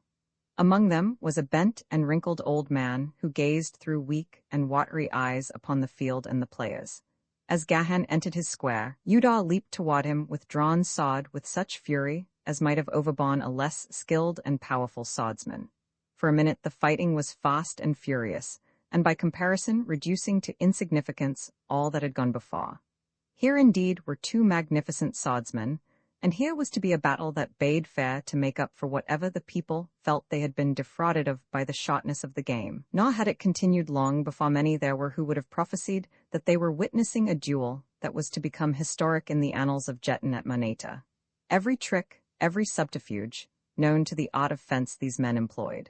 Time and again, each scored a point and brought blood to his opponent's copper hide until both were red with gall, but neither seemed able to administer the coup de grace. From her position upon the opposite side of the field, Tara of Helium watched the long-drawn battle. Always it seemed to her that the Black Chief fought upon the defensive, or when he assumed to push his opponent, he neglected 1,000 openings that her practiced eye beheld. Never did he seem in real danger, nor never did he appear to exert himself to quite the pitch needful for victory. The duel already had been long contested, and the day was drawing to a close. Presently the sudden transition from daylight to darkness which, owing to the tenuity of the air upon Barsoom, occurs almost without the waning twilight of earth, would occur. Would the fight never end? Would the game be called a draw after all? What ailed the Black Chief? Tara wished that she might answer at least the last of these questions, for she was sure that Tyran the Panthan, as she knew him, while fighting brilliantly, was not giving of himself all that he might. She could not believe that fear was restraining his hand, but that there was something beside inability to push Udar more fiercely. She was confident. What it was, however, she could not guess. Once she saw Gahan glance quickly up toward the sinking sun. In 30 minutes it would be dark. And then she saw, and all those others saw, a strange transition steal over the swordplay of the Black Chief. It was as though he had been playing with the great Dwa, Udar, all these hours, and now he still played with him, but there was a difference. He played with him terribly, as a carnivore plays with its victim in the instant before the kill. The Orange Chief was helpless now in the hands of a swordsman so superior that there could be no comparison, and the people sat in open-mouthed wonder and awe, as Gahan of Gathol cut his foe to ribbons, and then struck him down with a blow that cleft him to the chin. In 20 minutes the sun would set. But what of that? Roman 18, a task for loyalty long and loud, was the applause that rose above the field of Jetton at Maneta. As the keeper of the towers summoned the two princesses and the victorious chief to the center of the field, and presented to the latter the fruits of his prowess. And then, as custom demanded, the victorious players, headed by Gahan and the two princesses, formed in procession behind the keeper of the towers, and were conducted to the place of victory before the royal enclosure, that they might receive the commendation of the Jeddak. Those who were mounted gave up their thoats to slaves, as all must be on foot for this ceremony. Directly beneath the royal enclosure are the gates to one of the tunnels that, passing beneath the seats, give ingress or egress to or from the field. Before this gate the party halted while Otah looked down upon them from above. Valdaw and Florin, passing quietly ahead of the others, went directly to the gates, where they were hidden from those who occupied the enclosure with Otah. The keeper of the towers may have noticed them, but so occupied was he with the formality of presenting the victorious chief to the Jeddak that he paid no attention to them. "I bring you, Otah, Jeddak of Maneta, Ukal of Manitaj," he cried in a loud voice that might be heard by as many as possible, "victor over the Orange in the second of the Jeddak's games of the 433rd year of Otah, and the slave woman Tara, and the slave woman Lano, that you may bestow these, the stakes, upon Ukal." As he spoke, a little, wrinkled, old man peered over the rail of the enclosure down upon the three who stood directly behind the keeper, and strained his weak and watery eyes in an effort to satisfy the curiosity of old age in a matter of no particular import, for what were two slaves and a common warrior from Manitaj to any who sat with Otah the Jeddak? "Ukal of Manitaj," said Otah, "you have deserved the stakes. Seldom have we looked upon more noble swordplay. And you tire of Manitaj, there be always here in the city of Manater a place for you in the Jeddak's god." While the Jeddak was speaking, the little old man, failing clearly to discern the features of the Black Chief, reached into his pocket pouch and drew forth a pair of thick-lensed spectacles, which he placed upon his nose. For a moment he scrutinized Gahan closely, then he leaped to his feet and, addressing Otah, pointed a shaking finger at Gahan. As he rose, Tara of Helium clutched the Black Chief's arm. "Tyran," she whispered. "It is Igos, whom I thought to have slain in the pits of Otah. It is Igos, and he recognizes you and will." But what Igos would do was already transpiring. In his falsetto voice he fairly screamed, "It is the slave Tyran who stole the woman Tara from your throne room, Otah. He desecrated the dead chief Imal, and wears his harness now." Instantly all was pandemonium. Warriors drew their swords and leaped to their feet. Gahan's victorious players rushed forward in a body, sweeping the keeper of the towers from his feet. Valdaw and Florin threw open the gates beneath the royal enclosure, opening the tunnel that led to the avenue in the city beyond the towers.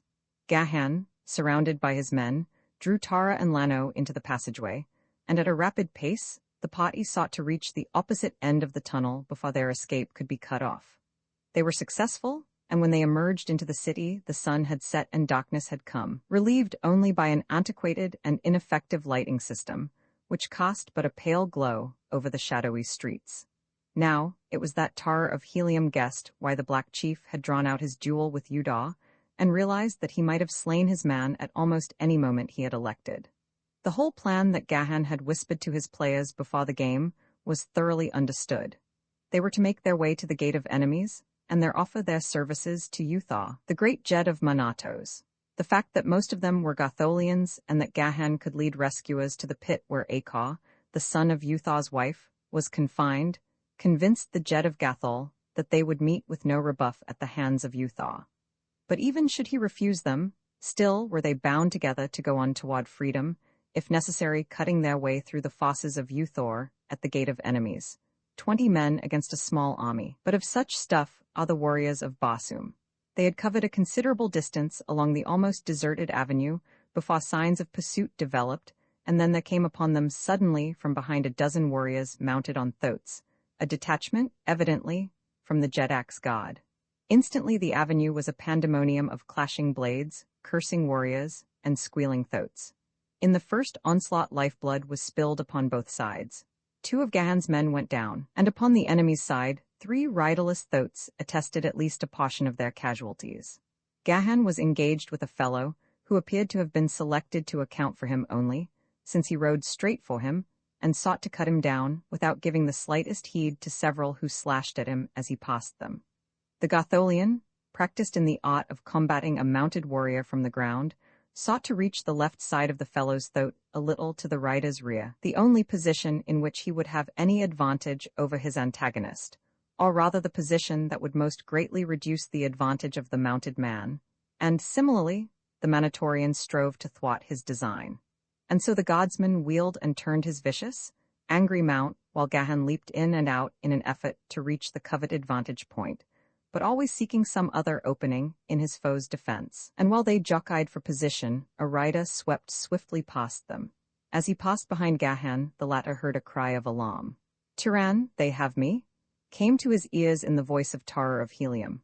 A quick glance across his shoulder showed him the galloping thoatman in the act of dragging Tara to the withers of the beast, and then, with the fury of a demon, Gahan of Gathol leaped for his own man, dragged him from his mount, and as he fell smote his head from his shoulders with a single cut of his keen sword.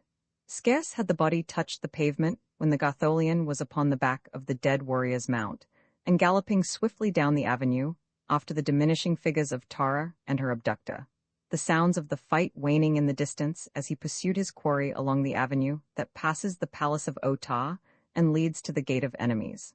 Gahan's mount, carrying but a single rider, gained upon that of the Manatorian, so that as they neared the palace, Gahan was scarce 100 yards behind, and now, to his consternation, he saw the fellow turn into the great entranceway.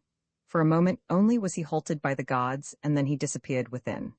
Gahan was almost upon him then, but evidently he had warned the guards, for they leaped out to intercept the Gatholian. But no, the fellow could not have known that he was pursued, since he had not seen Gahan seize a mount, nor would he have thought that pursuit would come so soon. If he had passed then, so could Gahan pass, for did he not wear the trappings of a Manatorian? The Gatholian thought quickly, and stopping his thoat called to the guardsmen to let him pass. In the name of Otah, they hesitated a moment. "Aside," cried Gahan. "Must the Jedak's messenger parley for the right to deliver his message? To whom would you deliver it?" asked the Padwar of the god. "Saw you not him who just entered?"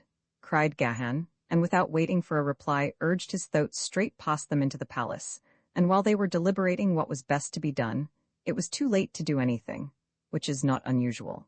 Along the marble corridors Gahan guided his thoat, and because he had gone that way before, rather than because he knew which way Tara had been taken, he followed the runways and passed through the chambers that led to the throne room of Otah. On the second level he met a slave. "Which way went he who carried the woman before him?" he asked. The slave pointed toward a nearby runway that led to the third level, and Gahan dashed rapidly on in pursuit. At the same moment, a thoatman, riding at a furious pace, approached the palace and halted his mount at the gate. "Saw you aught of a warrior pursuing one who carried a woman before him on his thoat?" he shouted to the guard. "He but just passed in," replied the Padwar, saying that he was Otah's messenger. "He lied," cried the newcomer. "He was Tyran, the slave who stole the woman from the throne room 2 days since. Arouse the palace? He must be seized and alive if possible. It is Otah's command." Instantly warriors were dispatched to search for the Gatholian and warn the inmates of the palace to do likewise. Owing to the games, there were comparatively few retainers in the great building, but those whom they found were immediately enlisted in the search, so that presently at least 50 warriors were seeking through the countless chambers, and corridors of the palace of Otah. As Gahan's thought bore him to the third level, the man glimpsed the hind quarters of another thought, disappearing at the turn of a corridor far ahead. Urging his own animal forward, he raced swiftly in pursuit, and making the turn discovered only an empty corridor ahead. Along this, he hurried to discover near its farther end a runway to the fourth level, which he followed upward. Here he saw that he had gained upon his quarry, who was just turning through a doorway 50 yards ahead. As Gahan reached the opening, he saw that the warrior had dismounted, and was dragging Tara toward a small door on the opposite side of the chamber. At the same instant, the clank of harness to his rear caused him to cast a glance behind where, along the corridor he had just traversed, he saw 3 warriors approaching on foot at a run. Leaping from his throat, Gahan sprang into the chamber, where Tara was struggling to free herself from the grasp of her captor, slammed the door behind him, shot the great bolt into its seat, and drawing his sword, crossed the room at a run to engage the Minotaurian. The fellow, thus menaced, called aloud to Gahan to halt, at the same time thrusting Tara at arm's length and threatening her heart with the point of his short sword. "Stay," he cried, "or the woman dies, for such is the command of Otah, rather than that she again fall into your hands." Gahan stopped, but a few feet separated him from Tara and her captor, yet he was helpless to aid her. Slowly the warrior backed toward the open doorway behind him, dragging Tara with him. The girl struggled and fought, but the warrior was a powerful man, and having seized her by the harness from behind, was able to hold her in a position of helplessness. "Save me, Tyran," she cried. "Let them not drag me to a fate worse than death. Better that I die now while my eyes behold a brave friend than later, fighting alone among enemies in defense of my honor." He took a step nearer. The warrior made a threatening gesture with his sword close to the soft, smooth skin of the princess, and Gahan halted. "I cannot, Tara of Helium," he cried. "Think not ill of me that I am weak, that I cannot see you die. Too great is my love for you, daughter of Helium." The Minotaurian warrior, a derisive grin upon his lips, backed steadily away. He had almost reached the doorway when Gahan saw another warrior in the chamber toward which Tara was being borne, a fellow who moved silently, almost stealthily, across the marble floor as he approached Tara's captor from behind. In his right hand he grasped a long sword. 2 to 1, thought Gahan, and a grim smile touched his lips, for he had no doubt that once they had Tara safely in the adjoining chamber the two would set upon him. If he could not save her, he could at least die for her. And then, suddenly, Gahan's eyes fastened with amazement upon the figure of the warrior behind the grinning fellow who held Tara and was forcing her to the doorway. He saw the newcomer step almost within arm's reach of the other. He saw him stop, an expression of malevolent hatred upon his features. He saw the great sword swing through the arc of a great circle, gathering swift and terrific momentum from its own weight backed by the brawn of the steel thews that guided it. He saw it pass through the feathered skull of the Minotaurian, splitting his sardonic grin in twain, and open him to the middle of his breastbone. As the dead hand relaxed its grasp upon Tara's wrist, the girl leaped forward, without a backward glance, to Gahan's side. His left arm encircled her, nor did she draw away, as with ready sword the Gotholian awaited fate's next decree. Before them, Tara's deliverer was wiping the blood from his sword upon the hair of his victim. He was evidently a Minotaurian, his trappings those of the Jedak's god, and so his act was inexplicable to Gahan and to Tara. Presently he sheathed his sword and approached them. "When a man chooses to hide his identity behind an assumed name," he said, looking straight into Gahan's eyes, "whatever friend pierces the deception were no friend if he divulged the other's secret." He paused as though awaiting a reply. "Your integrity has perceived and your lips voiced an unalterable truth," replied Gahan, whose mind was filled with wonder if the implication could by any possibility be true, that this Minotaurian had guessed his identity. "We are thus agreed," continued the other, "and I may tell you that though I am here known as Esau, my real name is Tassa." He paused and watched Gahan's face intently for any sign of the effect of this knowledge, and was rewarded with a quick, though guarded expression of recognition. Tassa, friend of his youth, the son of that great Gotholian noble who had given his life so gloriously, however futilely, in an attempt to defend Gahan's sire from the daggers of the assassins. Tassa and Undapadwarin, the god of Otah, Jedak of Maneta? It was inconceivable, and yet it was he. There could be no doubt of it. "Tassa," Gahan repeated aloud, "but it is no Minotaurian name." The statement was half interrogatory, for Gahan's curiosity was aroused. He would know how his friend and loyal subject had become a Minotaurian. Long years had passed since Tassa had disappeared as mysteriously as the Princess Haja and many other of Gahan's subjects. The Jed of Gathol had long supposed him dead. "No," replied Tassa, "nor is it a Manatorian name. Come, while I search for a hiding place for you, in some forgotten chamber, in one of the untenanted portions of the palace. And as we go, I will tell you briefly how Tassa the Gatholian became Esau the Manatorian. It befell that, as I rode with a dozen of my warriors along the western border of Gathol, searching for Zitidas that had strayed from my herds, we were set upon and surrounded by a great company of Manatorians. They overpowered us, though not before half our number was slain, and the balance helpless from wounds. And so I was brought a prisoner to Manataj, a distant city of Manata, and there sold into slavery. A woman bought me, a princess of Manataj whose wealth and position were unequaled in the city of her birth. She loved me, and when her husband discovered her infatuation, she beseeched me to slay him, and when I refused, she hired another to do it.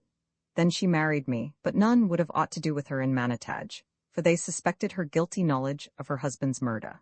And so we set out from Manataj for Manatos, accompanied by a great caravan, bearing all her worldly goods and jewels and precious metals, and on the way she caused the rumor to be spread that she and I had died. Then we came to Manator instead, she taking a new name and I the name Esau, that we might not be traced through our names. With her great wealth she bought me a post in the Jedak's god, and none knows that I am not a Manatorian, for she is dead. She was beautiful, but she was a devil. And you never sought to return to your native city? Asked Gahan. Never has the hope been absent from my heart, or my mind empty of a plan, replied Tassa.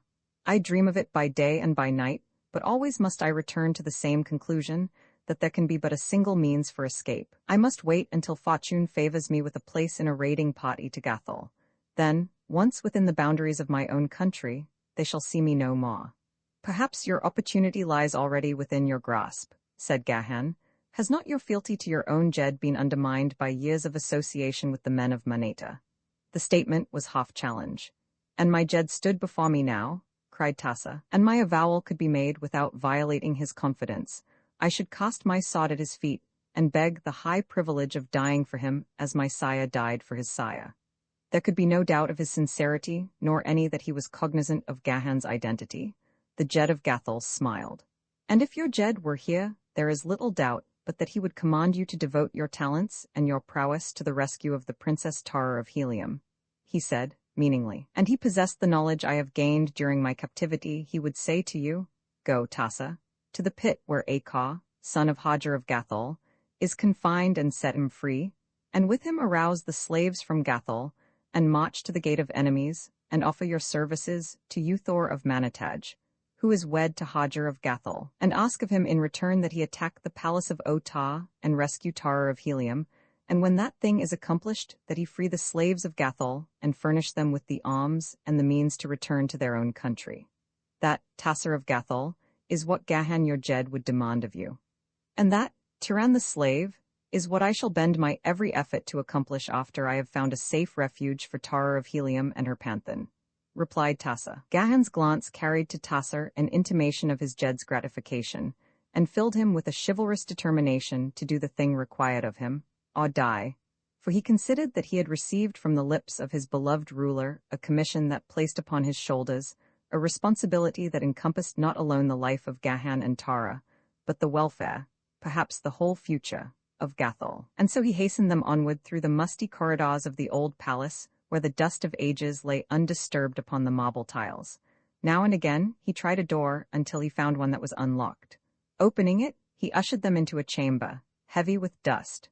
Crumbling silks and furs adorned the walls, with ancient weapons, and great paintings whose colors were toned by age to wondrous softness. This be as good as any place, he said. No one comes here. Never have I been here before, so I know no more of the other chambers than you. But this one, at least, I can find again when I bring you food and drink. Omai the Cruel occupied this portion of the palace during his reign, 5,000 years before Otah. In one of these apartments he was found dead, his face contorted in an expression of fear so horrible that it drove to madness those who looked upon it. Yet there was no mark of violence upon him. Since then, the quarters of Omai have been shunned, for the legends have it that the ghosts of coffles pursue the spirit of the wicked Jedak nightly through these chambers, shrieking and moaning as they go. But, he added, as though to reassure himself as well as his companions. Such things may not be countenanced by the culture of Gathol or Helium. Gahan laughed. And if all who looked upon him were driven mad, who then was there to perform the last rites or prepare the body of the Jedak for them? There was none, replied Tassa. Where they found him, they left him, and there, to this very day, his mouldering bones lie hid in some forgotten chamber of this forbidden suite. Tassa left them, then assuring them that he would seek the first opportunity to speak with Akar, and upon the following day, he would bring them food and drink. Point 4. After Tassa had gone, Tara turned to Gahan, and approaching laid a hand upon his arm. So swiftly have events transpired since I recognized you beneath your disguise, she said, that I have had no opportunity to assure you of my gratitude and the high esteem that your valor has won for you in my consideration. Let me now acknowledge my indebtedness, and if promises be not vain from one whose life and liberty are in grave jeopardy, accept my assurance of the great reward that awaits you at the hand of my father in Helium. I desire no reward, he replied, other than the happiness of knowing that the woman I love is happy. For an instant the eyes of Tara of Helium blazed as she drew herself haughtily to her full height, and then they softened and her attitude relaxed as she shook her head sadly. I have it not in my heart to reprimand you, Tyran, she said, however great your fault, for you have been an honorable and a loyal friend to Tara of Helium, but you must not say what my ears must not hear. You mean, he asked, that the ears of a princess must not listen to words of love from a panthan? It is not that, Tyran, she replied, but rather that I may not in honor listen to words of love from another than him to whom I am betrothed, a fellow countryman, Ja Cantos. You mean, Tara of Helium, he cried, that were it not for that you would, stop, she commanded. You have no right to assume aught else than my lips testify. The eyes are oft-times more eloquent than the lips, Tara, he replied. And in yours I have read that which is neither hatred nor contempt for Tyran the Panthan, and my heart tells me that your lips bore false witness when they cried in anger, I hate you? I do not hate you, Tyran, nor yet may I love you, said the girl, simply. When I broke my way out from the chamber of Igos, I was indeed upon the verge of believing that you did hate me, he said, for only hatred, it seemed to me, could account for the fact that you had gone without making an effort to liberate me. But presently both my heart and my judgment told me that Tara of Helium could not have deserted a companion in distress, and though I still am in ignorance of the facts, I know that it was beyond your power to aid me. It was indeed, said the girl. Scarce had Igos fallen at the bite of my dagger than I heard the approach of warriors. I ran then to hide until they had passed, thinking to return and liberate you, but in seeking to elude the party I had heard I ran full into the arms of another. They questioned me as to your whereabouts, and I told them that you had gone ahead, and that I was following you, and thus I led them from you. I knew, was Gahan's only comment, but his heart was glad with elation, as a lover's must be who has heard from the lips of his divinity an avowal of interest and loyalty, however little tinged by a suggestion of Wama regard it may be. To be abused, even, by the mistress of one's heart is better than to be ignored. As the two conversed in the ill-lit chamber, the dim bulbs of which were encrusted with the accumulated dust of centuries, a bent and withered figure traversed slowly the gloomy corridors without, his weak and watery eyes peering through thick lenses at the signs of passage written upon the dusty floor. Roman 19, the menace of the dead. The night was still young when there came one to the entrance of the banquet hall where Otar of Maneta dined with his chiefs, and brushing past the gods, entered the great room with the insolence of a privileged character, as in truth he was. As he approached, the head of the long-bawed Ota took notice of him. Well, hoary one, he cried. What brings you out of your beloved and stinking burrow again this day? We thought that the sight of the multitude of living men at the games would drive you back to your copses as quickly as you could go. The cackling laugh of Igos acknowledged the royal sally. I, Ota, squeaked the ancient one. Igos goes out not upon pleasure bound, but when one does ruthlessly desecrate the dead of Igos, vengeance must be had. You refer to the act of the slave Tyran? Demanded Ota. Tyran, yes, and the slave Tara, who slipped beneath my hide a murderous blade.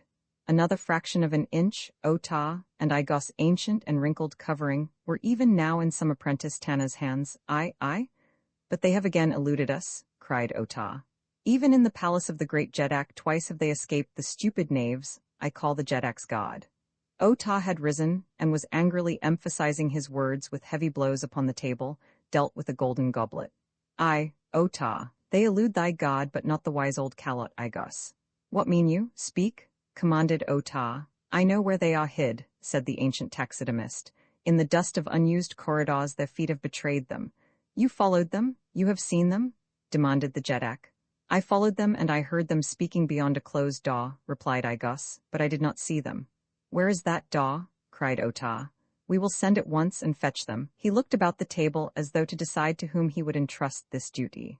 A dozen warrior chiefs arose and laid their hands upon their swords.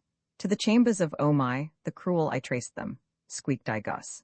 There you will find them where the moaning coffles pursue the shrieking ghost of Omai, and he turned his eyes from Otah toward the warriors who had arisen, only to discover that, to a man, they were hurriedly resuming their seats. The cackling laughter of Igus broke derisively the hush that had fallen on the room. The warriors looked sheepishly at the food upon their plates of gold. Otah snapped his fingers impatiently. Be there only cravens among the chiefs of Maneta? He cried. Repeatedly have these presumptuous slaves flouted the majesty of your Jeddak. Must I command one to go and fetch them? Slowly a chief arose and 2 others followed his example, though with ill-concealed reluctance. All then are not cowards, commented Otah. The duty is distasteful. Therefore all 3 of you shall go, taking as many warriors as you wish. But do not ask for volunteers, interrupted Igus, or you will go alone. The 3 chiefs turned and left the banquet hall, walking slowly like doomed men to their fate. Gahan and Tara remained in the chamber to which Tassa had led them, the man brushing away the dust from a deep and comfortable bench where they might rest in comparative comfort. He had found the ancient sleeping silks and furs too far gone to be of any service, crumbling to powder at a touch, thus removing any chance of making a comfortable bed for the girl, and so the 2 sat together, talking in low tones, of the adventures through which they already had passed and speculating upon the future. Planning means of escape and hoping Tassa would not be long gone. They spoke of many things, of Hasta and Helium and Toth, and finally the conversation reminded Tara of Gathol. You have served there? She asked. Yes, replied Turan. I met Gahan the Jed of Gathol at my father's palace, she said, the very day before the storm snatched me from Helium. He was a presumptuous fellow, magnificently trapped in platinum and diamonds. Never in my life saw I so gorgeous a harness as his, and you must well know, Turan, that the splendor of all Basum passes through the cot at Helium, but in my mind I could not see so resplendent a creature drawing that jeweled sword in mortal combat. I fear me that the Jed of Gathol, though a pretty picture of a man, is little else. In the dim light Tara did not perceive the wry expression upon the half-averted face of her companion. You thought little then of the Jed of Gathol? He asked. Then or now, she replied, and with a little laugh. How it would pique his vanity to know, if he might, that a poor panthan had won a higher place in the regard of Tara of Helium, and she laid her fingers gently upon his knee. He seized the fingers in his and carried them to his lips. Oh, Tara of Helium, he cried. Think you that I am a man of stone? One arm slipped about her shoulders and drew the yielding body toward him. May my first ancestor forgive me my weakness, she cried, as her arms stole about his neck and she raised her panting lips to his. For long they clung there in love's first kiss, and then she pushed him away, gently. I love you, Turan, she half-sobbed. I love you so? It is my only poor excuse for having done this wrong to Jarkantos, whom now I know I never loved, who knew not the meaning of love. And if you love me as you say, Turan, your love must protect me from great dishonor, for I am but as clay in your hands. Again he crushed her to him, and then as suddenly released her, and rising, strode rapidly to and fro across the chamber, as though he endeavored by violent exercise to master and subdue some evil spirit that had laid hold upon him. Ringing through his brain and heart and soul like some joyous paean were those words that had so altered the world for Gahan of Gathol. I love you, Turan, I love you so. And it had come so suddenly. He had thought that she felt for him only gratitude for his loyalty, and then, in an instant, her barriers were all down. She was no longer a princess, but instead, his reflections were interrupted by a sound from beyond the closed door. His sandals of zitidar hide had given forth no sound upon the marble floor he strode, and as his rapid pacing carried him past the entrance to the chamber, there came faintly from the distance of the long corridor the sound of metal on metal, the unmistakable herald of the approach of armed men. For a moment, Gahan listened intently, close to the door, until there could be no doubt but that a party of warriors was approaching. From what Tassa had told him, He guessed correctly that they would be coming to this portion of the palace, but for a single purpose, to search for Tara and himself, and it behooved him therefore to seek immediate means for eluding them. The chamber in which they were had other doorways beside that at which they had entered, and to one of these he must look for some safer hiding place. Crossing to Tara, he acquainted her with his suspicion, leading her to one of the doors which they found unsecured. Beyond it lay a dimly lighted chamber, at the threshold of which they halted in consternation, drawing back quickly into the chamber they had just quitted, for their first glance revealed 4 warriors seated around a jetton board. That their entrance had not been noted was attributed by Gahan to the absorption of the 2 players and their friends in the game.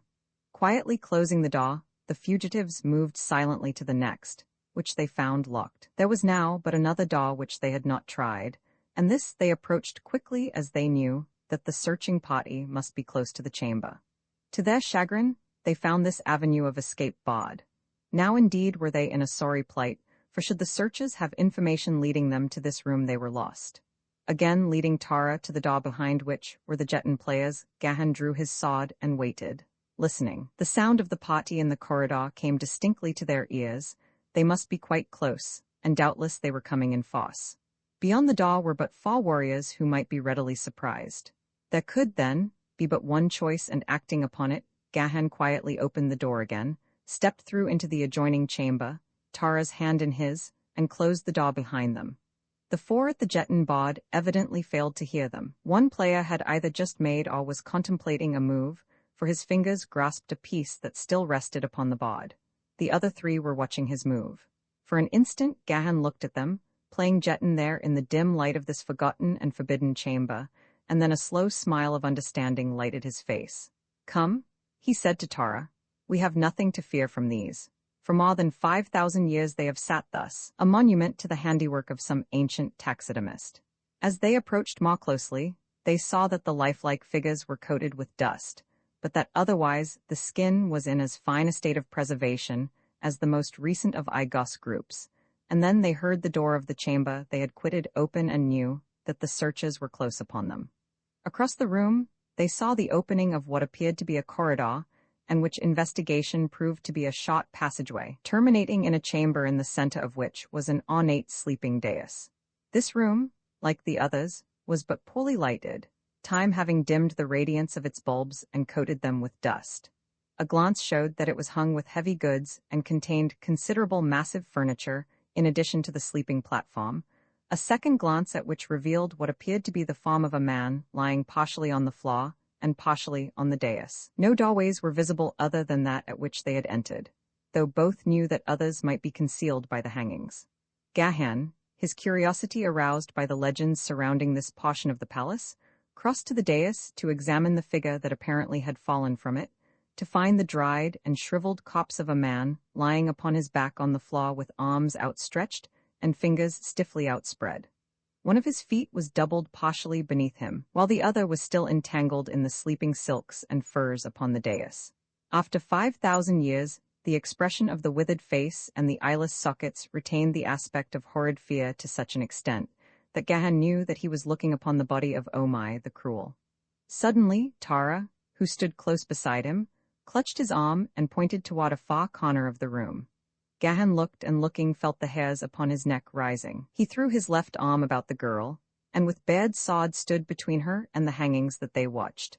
And then slowly Gahan of Gathol backed away, for in this grim and sombre chamber, which no human foot had trod for 5,000 years, and to which no breath of wind might enter, the heavy hangings in the far corner had moved. Not gently had they moved as a draught might have moved them had there been a draught, but suddenly they had bulged out as though pushed against from behind. To the opposite, Kana backed Gahan until they stood with their backs against the hangings there, and then hearing the approach of their pursuers across the chamber, beyond Gahan pushed Tara through the hangings, and following her, kept open with his left hand, which he had disengaged from the girl's grasp, a tiny opening through which he could view the apartment and the doorway upon the opposite side through which the pursuers would enter, if they came this far. Behind the hangings, there was a space of about 3 feet in width between them and the wall, making a passageway entirely around the room, broken only by the single entrance opposite them, this being a common arrangement especially in the sleeping apartments of the rich and powerful upon Basum. The purposes of this arrangement were several. The passageway afforded a station for guards in the same room with their master, without intruding entirely upon his privacy. It concealed secret exits from the chamber. It permitted the occupant of the room to hide eavesdroppers and assassins for use against enemies that he might lure to his chamber. The three chiefs with a dozen warriors had no difficulty in following the tracks of the fugitives through the dust of the corridors and chambers they had traversed. To enter this portion of the palace at all had required all the courage they possessed, and now that they were within the very chambers of Omai, their nerves were pitched to the highest key. Another turn and they would snap. For the people of Manator are filled with weird superstitions. As they entered the outer chamber, they moved slowly, with drawn swords, no one seeming anxious to take the lead, and the 12 warriors hanging back in unconcealed and shameless terror, while the three chiefs, spurred on by fear of Otah and by pride, pressed together for mutual encouragement as they slowly crossed the dimly lighted room. Following the tracks of Gahan and Tara, they found that though each doorway had been approached, only one threshold had been crossed, and this door they gingerly opened, revealing to their astonished gaze the 4 warriors at the Jeton table. For a moment they were on the verge of flight, for though they knew what they were, coming as they did upon them in this mysterious and haunted suite, they were as startled as though they had beheld the very ghosts of the departed. But they presently regained their courage sufficiently to cross this chamber too, and enter the short passageway that led to the ancient sleeping apartment of Omai the Cruel. They did not know that this awful chamber lay just before them, or it were doubtful that they would have proceeded farther. But they saw that those they sought had come this way, and so they followed, but within the gloomy interior of the chamber they halted, the 3 chiefs urging their followers, in low whispers, to close in behind them, and that just within the entrance they stood until, their eyes becoming accustomed to the dim light, one of them pointed suddenly to the thing lying upon the floor with one foot tangled in the coverings of the dais. "Look," he gasped. "It is the corpse of Omai, ancestor of ancestors. We are in the forbidden chamber." Simultaneously, there came from behind the hangings beyond the gruesome dead a hollow moan followed by a piercing scream, and the hangings shook and bellowed before their eyes. With one accord, chieftains and warriors, they turned and bolted for the doorway, a narrow doorway where they jammed, fighting and screaming in an effort to escape. They threw away their swords and clawed at one another to make a passage for escape. Those behind climbed upon the shoulders of those in front, and some fell and were trampled upon. But at last they all got through, and, the swiftest first, they bolted across the 2 intervening chambers to the outer corridor beyond. Nor did they halt their mad retreat before they stumbled, weak and trembling, into the banquet hall of Otah. At sight of them, the warriors who had remained with the Jedak leaped to their feet with drawn swords, thinking that their fellows were pursued by many enemies. But no one followed them into the room, and the 3 chieftains came and stood before Otah with bowed heads and trembling knees. "Well," demanded the Jedak, "what ails you? Speak."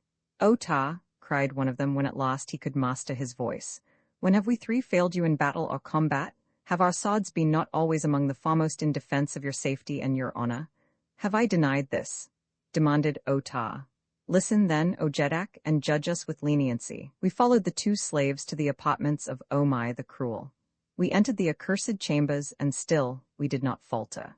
We came at last to that horrid chamber no human eye had scanned before in 50 centuries, and we looked upon the dead face of Omai, lying as he has lain for all this time. To the very death chamber of Omai the Cruel we came, and yet we were ready to go farther, when suddenly there broke upon our horrified ears the moans and the shrieking that mocked these haunted chambers, and the hangings moved and rustled in the dead air. Otah, it was more than human nerves could endure. We turned and fled. We threw away our swords and fought with one another to escape. With sorrow, but without shame, I tell it, for there be no man in all Maneta that would not have done the same. If these slaves be coffles, they are safe among their fellow ghosts. If they be not coffles, then already are they dead in the chambers of Omai, and there may they rot for all of me, for I would not return to that accursed spot for the harness of a Jedak, and the half of Basum for an empire. I have spoken. Otah knitted his scowling brows. Are all my chieftains cowards and cravens? He demanded presently in sneering tones. From among those who had not been of the searching party a chieftain arose and turned a scowling face upon Otah. The Jedak knows, he said, that in the annals of Maneta, her Jedaks have ever been accounted the bravest of her warriors. Where my Jedak leads I will follow. Nor may any Jedak call me a coward or a craven unless I refuse to go where he dares to go. I have spoken. After he had resumed his seat, there was a painful silence, for all knew that the speaker had challenged the courage of Ota the Jedak of Maneta, and all awaited the reply of their ruler. In every mind was the same thought. Ota must lead them at once to the chamber of Omai the Cruel, or accept forever the stigma of cowardice, and there could be no coward upon the throne of Maneta. That they all knew, and that Ota knew as well.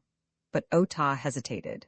He looked about upon the faces of those around him at the banquet board, but he saw only the grim visages of relentless warriors. There was no trace of leniency in the face of any. And then his eyes wandered to a small entrance at one side of the great chamber. An expression of relief expunged the scowl of anxiety from his features. "Look," he exclaimed, "see who has come." Roman II at the Gale's Mercy Tower of Helium did not return to her father's guests, but awaited in her own apartments the word from Cantos which she knew must come, begging her to return to the gardens. She would then refuse, haughtily. But no appeal came from Cantos. At first Tower of Helium was angry, then she was hurt, and always she was puzzled. She could not understand. Occasionally she thought of the Jed of Gathol, and then she would stamp her foot, for she was very angry indeed with Gahan. The presumption of the man, he had insinuated that he read love for him in her eyes. Never had she been so insulted and humiliated. Never had she so thoroughly hated a man. Suddenly she turned toward Uthia. "My flying leather," she commanded. "But the guests?" exclaimed the slave girl. "Your father, the Wallad, will expect you to return." "He will be disappointed," snapped Tower of Helium. The slave hesitated. "He does not approve of your flying alone," she reminded her mistress. The young princess sprang to her feet and seized the unhappy slave by the shoulders, shaking her. "You are becoming unbearable, Uthia," she cried. "Soon there will be no alternative than to send you to the public slave market. Then possibly you will find a master to your liking." Tears came to the soft eyes of the slave girl. "It is because I love you, my princess," she said softly. Tower of Helium melted. She took the slave in her arms and kissed her. "I have the disposition of a thoat, Uthia," she said. "Forgive me, I love you and there is nothing that I would not do for you and nothing would I do to harm you. Again, as I have so often in the past, I offer you your freedom." "I do not wish my freedom if it will separate me from you, Tower of Helium," replied Uthia. "I am happy here with you, I think that I should die without you." Again the girls kissed. "And you will not fly alone then?" questioned the slave. Tower of Helium laughed and pinched her companion. "You persistent little pest," she cried. "Of course I shall fly. Does not Tower of Helium always do that which pleases her?" Uthia shook her head sorrowfully. "Alas, she does," she admitted. "Iron is the Wallad of Basum to the influences of all but two. In the hands of Dejah Thoris and Tower of Helium, he is as potter's clay." "Then run and fetch my flying leather like the sweet slave you are," directed the mistress. Far out across the Oka sea bottoms, beyond the twin cities of Helium, raced the swift flyer of Tower of Helium. Thrilling to the speed and the buoyancy and the obedience of the little craft, the girl drove toward the northwest. Why she should choose that direction she did not pause to consider. Perhaps because in that direction lay the least known areas of Basum, and, ergo, romance, mystery, and adventure. In that direction also lay Fa Gathol, but to that fact she gave no conscious thought. She did, however, think occasionally of the Jed of that distant kingdom, but the reaction to these thoughts was scarcely pleasurable. They still brought a flush of shame to her cheeks and a surge of angry blood to her heart. She was very angry with the Jed of Gathol, and though she should never see him again, she was quite sure that hate of him would remain fresh in her memory forever. Mostly her thoughts revolved about another, Cantos, and when she thought of him, she thought also of Olvia Mathais of Hasta. Tower of Helium thought that she was jealous of the fair Olvia, and it made her very angry to think that. She was angry with Cantos and herself, but she was not angry at all with Olvia Mathais, whom she loved, and so of course she was not jealous really. The trouble was that Tower of Helium had failed for once to have her own way. Cantos had not come running like a willing slave when she had expected him, and here was the nub of the whole thing. Gahan, Jed of Gathol, a stranger, had been a witness to her humiliation. He had seen her unclaimed at the beginning of a great function, and he had had to come to her rescue to save her, as he doubtless thought, from the inglorious fate of a wallflower. At the recurring thought, Tower of Helium could feel her whole body burning with scarlet shame, and then she went suddenly white and cold with rage, whereupon she turned her flyer about so abruptly that she was all but torn from her lashings upon the flat, narrow deck. She reached home just before dark. The guests had departed. Quiet had descended upon the palace. An hour later she joined her father and mother at the evening meal. "You deserted us, Tara of Helium," said John Carter. "It is not what the guests of John Carter should expect." "They did not come to see me," replied Tara of Helium. "I did not ask them." "They were no less your guests," replied her father. The girl rose and came and stood beside him and put her arms about his neck. "My proper old Virginian," she cried, rumpling his shock of black hair. "In Virginia you would be turned over your father's knee and spanked," said the man, smiling. She crept into his lap and kissed him. "You do not love me any more," she announced. "No one loves me," but she could not compose her features into a pout because bubbling laughter insisted upon breaking through. "The trouble is there are too many who love you," he said. "And now there is another." "Indeed?" she cried. "What do you mean?" "Gahan of Gathol has asked permission to woo you." The girl sat up very straight and tilted her chin in the air. "I would not wed with a walking diamond mine," she said. "I will not have him." "I told him as much," replied her father, "and that you were as good as betrothed to another. He was very courteous about it, but at the same time he gave me to understand that he was accustomed to getting what he wanted, and that he wanted you very much. I suppose it will mean another war. Your mother's beauty kept Helium at war for many years, and well, Tara of Helium, if I were a young man, I should doubtless be willing to set all Barsoom afire to win you, as I still would to keep your divine mother." And he smiled across the Sorapus table and its golden service at the undimmed beauty of Ma's most beautiful woman. "Our little girl should not yet be troubled with such matters," said Dejah Thoris. "Remember, John Carter, that you are not dealing with an earth child, whose span of life would be more than half completed before a daughter of Barsoom reached actual maturity." "But do not the daughters of Barsoom sometimes marry as early as 20? He insisted. "Yes, but they will still be desirable in the eyes of men after 40 generations of earth folk have returned to dust. There is no hurry, at least, upon Barsoom.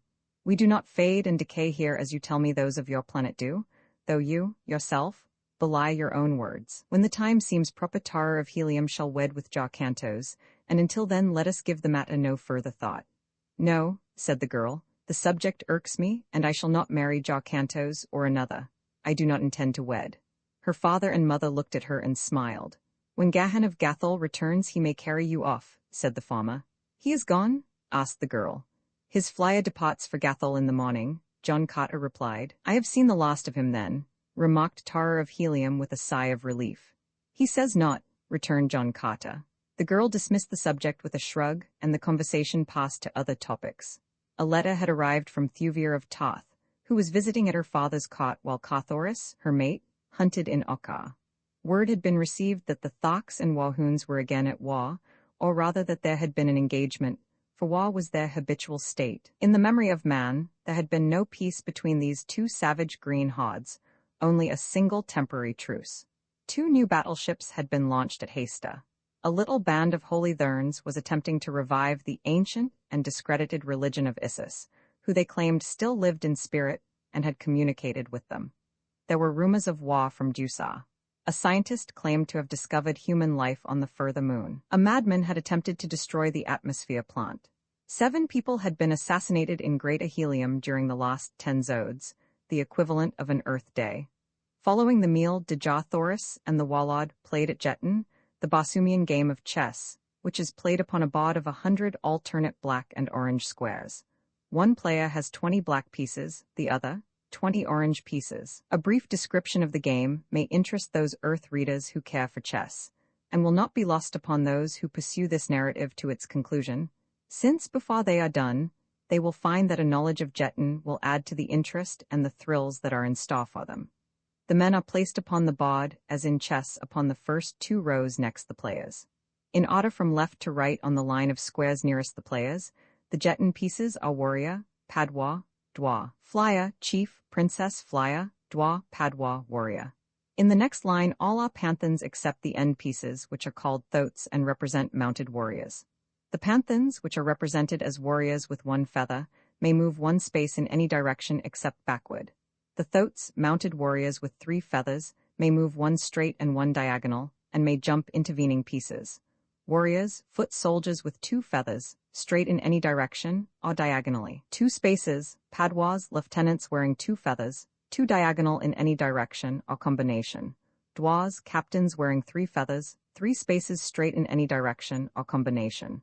Flyers, represented by a propeller with 3 blades, 3 spaces in any direction, or combination, diagonally, and may jump intervening pieces.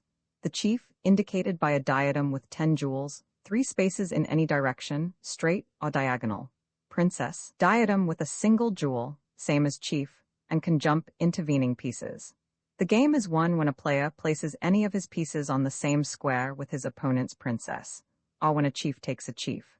It is drawn when a chief is taken by any opposing piece other than the opposing chief, or when both sides have been reduced to 3 pieces, or less, of equal value, and the game is not terminated in the following 10 moves, 5 apiece. This is but a general outline of the game, briefly stated.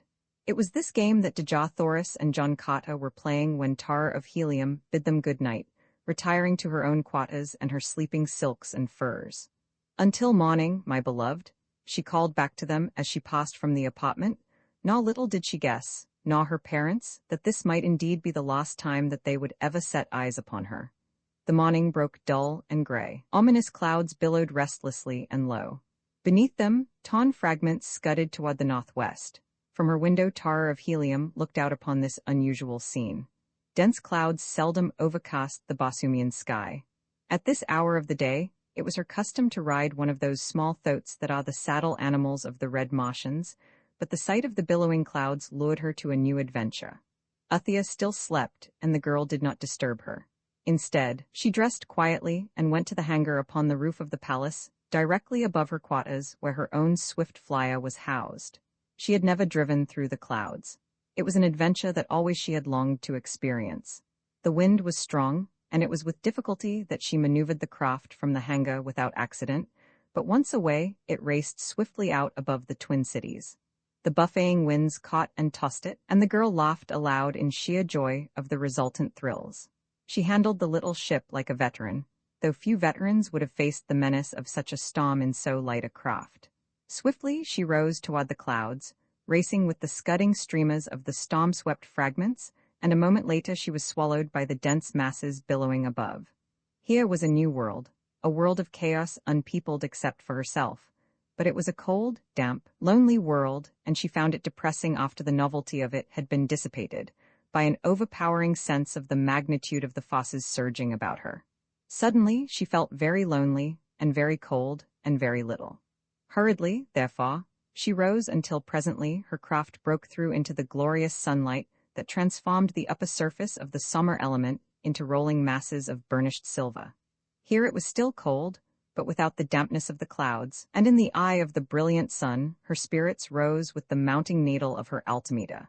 Gazing at the clouds, now far beneath, the girl experienced the sensation of hanging stationary in mid-heaven, but the whirring of her propeller, the wind beating upon her, the high figures that rose and fell beneath the gloss of her speedometer, these told her that her speed was terrific.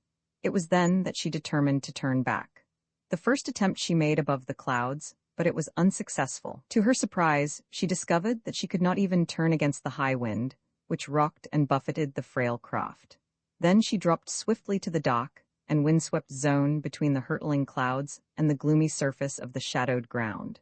Here she tried again to force the nose of the flyer back toward Helium, but the tempest seized the frail thing and hurled it remorselessly about, rolling it over and over, and tossing it as it were a cock in a cataract. At last the girl succeeded in righting the flyer, perilously close to the ground.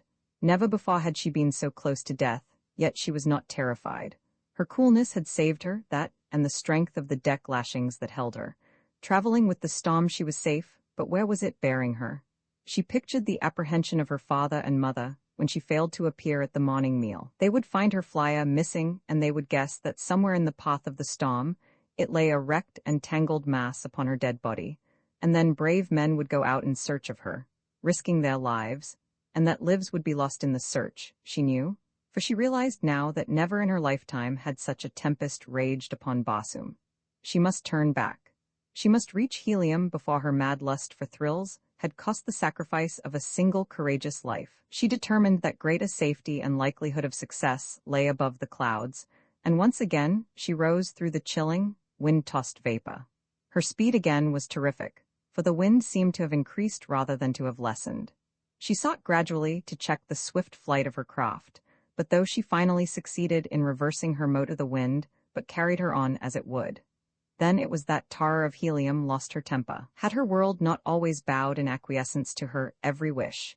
What were these elements that they dared to thwart her? She would demonstrate to them that the daughter of the Wallad was not to be denied. They would learn that Tara of Helium might not be ruled even by the forces of nature. And so she drove her motor forward again, and then with her firm, white teeth set in grim determination, she drove the steering lever far down to pot with the intention of forcing the nose of her craft straight into the teeth of the wind. And the wind seized the frail thing, and toppled it over upon its back, and twisted and turned it, and hurled it over and over.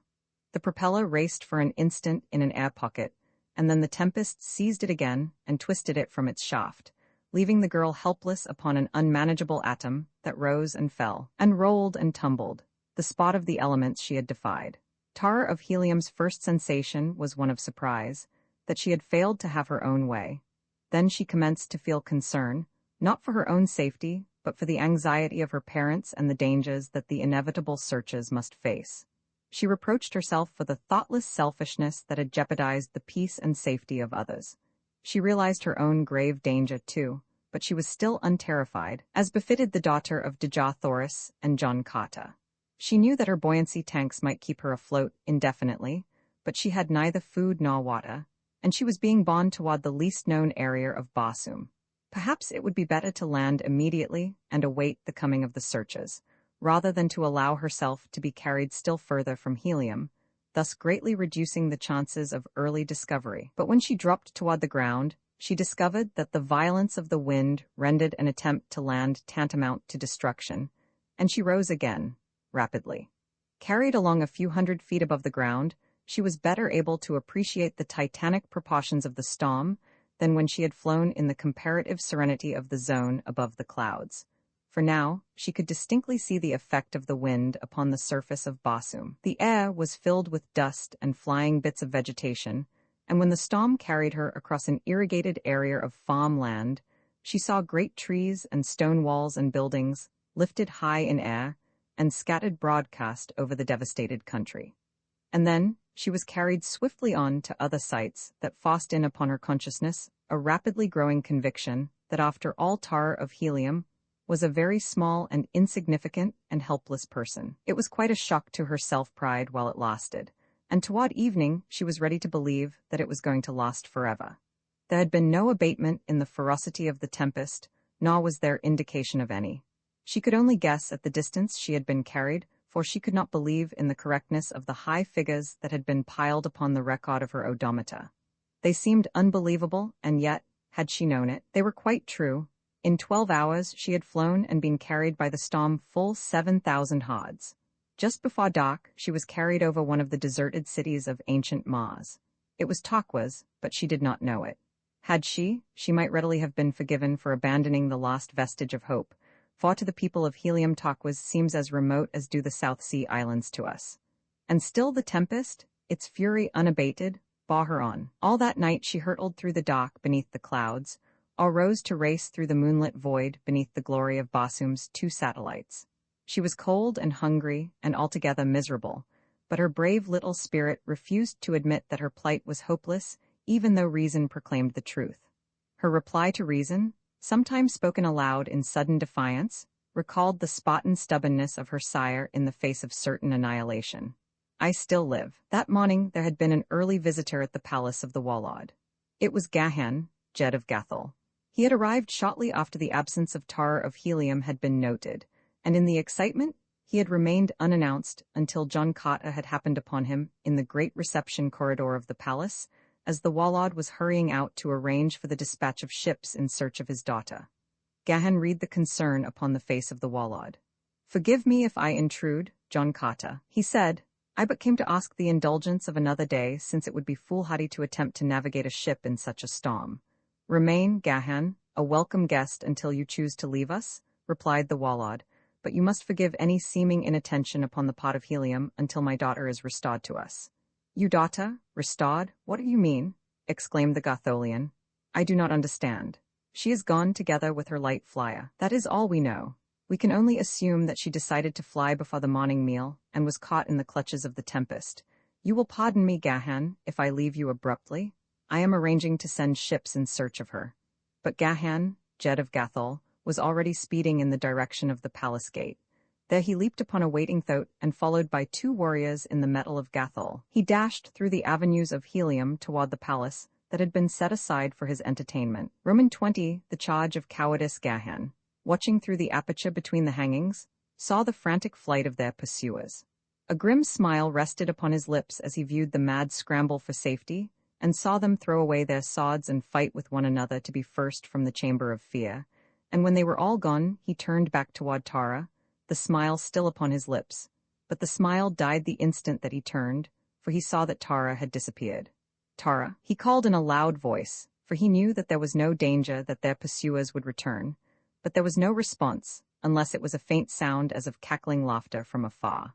Hurriedly he searched the passageway behind the hangings, finding several doors, one of which was ajar.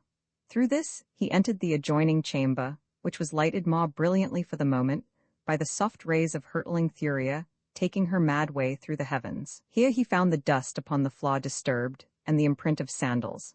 They had come this way, Tara and whatever the creature was that had stolen her. But what could it have been?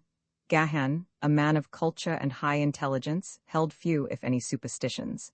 In common with nearly all races of Basum, he clung, more or less inherently, to a certain exalted form of ancestor worship, though it was rather the memory, all legends of the virtues and heroic deeds of his forebears that he deified rather than themselves. He never expected any tangible evidence of their existence after death.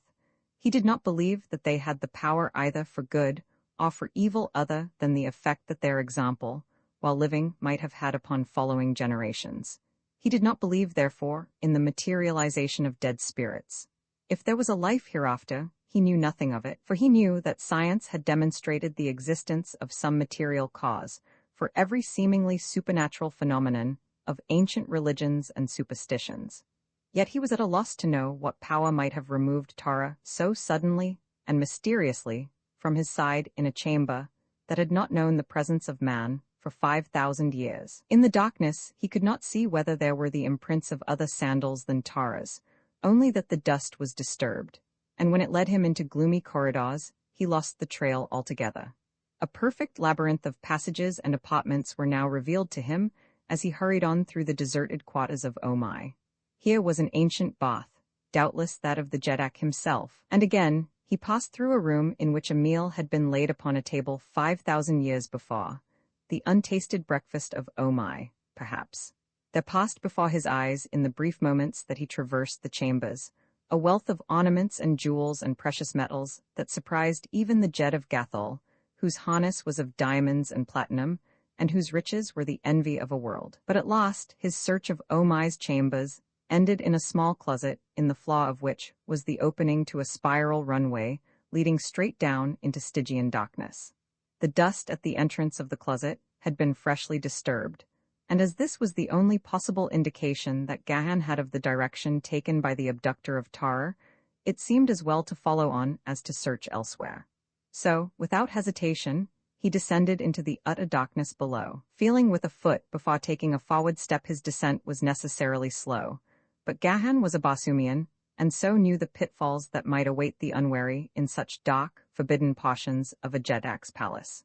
He had descended for what he judged might be 3 full levels, and was pausing, as he occasionally did, to listen, when he distinctly heard a peculiar shuffling, scraping sound approaching him from below. Whatever the thing was, it was ascending the runway at a steady pace, and would soon be near him. Gahan laid his hand upon the hilt of his sword, and drew it slowly from its scabbard, that he might make no noise that would apprise the creature of his presence. He wished that there might be even the slightest lessening of the darkness. If he could see but the outline of the thing that approached him, he would feel that he had a fairer chance in the meeting. But he could see nothing, and then, because he could see nothing, the end of his scabbard struck the stone side of the runway, giving off a sound that the stillness and the narrow confines of the passage and the darkness seemed to magnify to a terrific clatter. Instantly, the shuffling sound of approach ceased. For a moment, Gahan stood in silent waiting, then casting aside discretion, he moved on again down the spiral. The thing, whatever it might be, gave forth no sound now by which Gahan might locate it. At any moment it might be upon him, and so he kept his sword in readiness.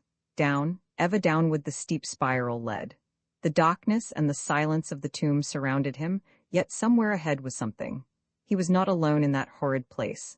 Another presence that he could not hear or see hovered before him, of that he was positive. Perhaps it was the thing that had stolen Tara. Perhaps Tara herself, still in the clutches of some nameless horror, was just ahead of him. He quickened his pace. It became almost a run at the thought of the danger that threatened the woman he loved, and then he collided with a wooden door that swung open to the impact. Before him was a lighted corridor.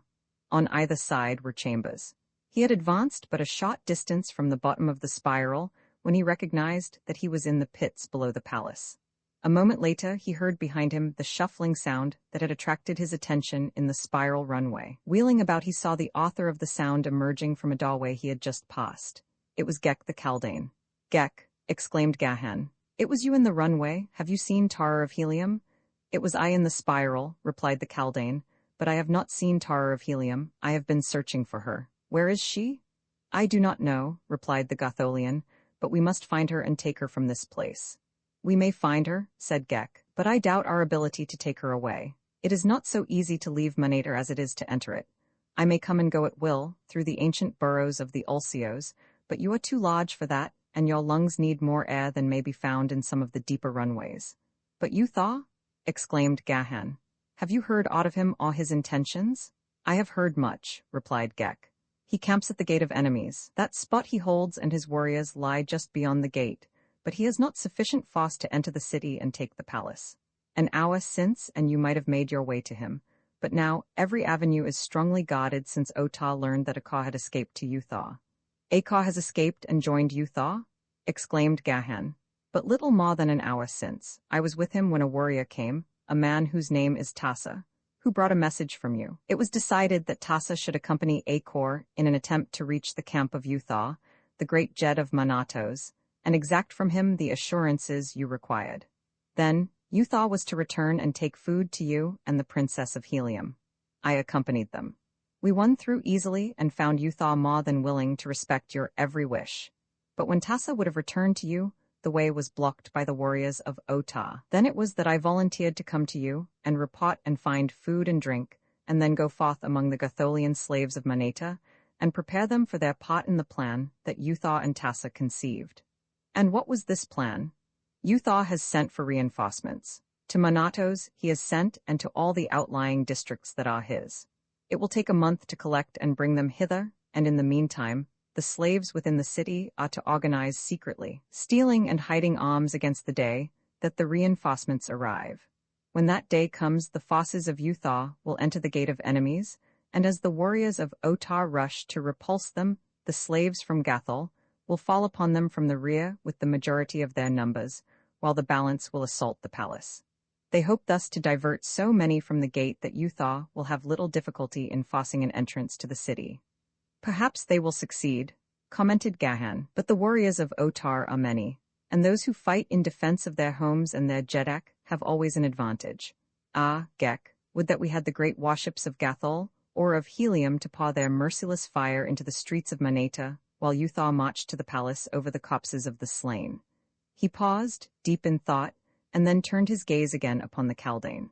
"Heard you aught of the party that escaped with me from the field of Jetton, of Florin, Val Daw, and the others? What of them?"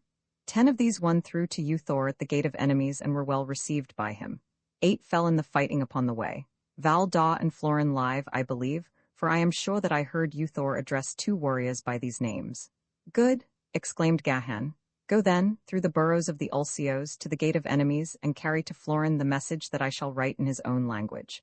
Come, while I write the message." In a nearby room, they found a bench and table, and the Gahan sat and wrote in the strange, stenographic characters of Martian script a message to Florin of Gathol. "Why," he asked, when he had finished it, "did you search for Tara through the spiral runway where we nearly met? Tassa told me where you were to be found, and as I have explored the greater part of the palace, by means of the Ulcio runways and the darker and less frequented passages, I knew precisely where you were and how to reach you. This secret spiral ascends from the pits to the roof of the loftiest of the palace towers. It has secret openings at every level, but there is no living Manitorian, I believe, who knows of its existence. At least never have I met one within it, and I have used it many times. Thrice have I been in the chamber where Omai lies, though I knew nothing of his identity or the story of his death, until Tassa told it to us in the camp of Utah. You know the palace thoroughly then? Gahan interrupted. Better than Otah himself or any of his servants. Good. And you would serve the Princess Tara, Gek. You may serve her best by accompanying Florin and following his instructions. I will write them here at the close of my message to him, for the walls have ears, Gek. While none but a Gatholian may read what I have written to Florin, he will transmit it to you. Can I trust you? I may never return to Bantum, replied Gek. Therefore I have but 2 friends in all Basum. What better may I do than serve them faithfully?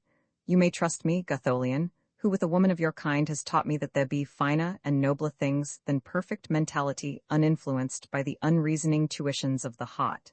I go. As Otah pointed to the little doorway, all eyes turned in the direction he indicated, and surprise was writ large upon the faces of the warriors when they recognized the 2 who had entered the banquet hall.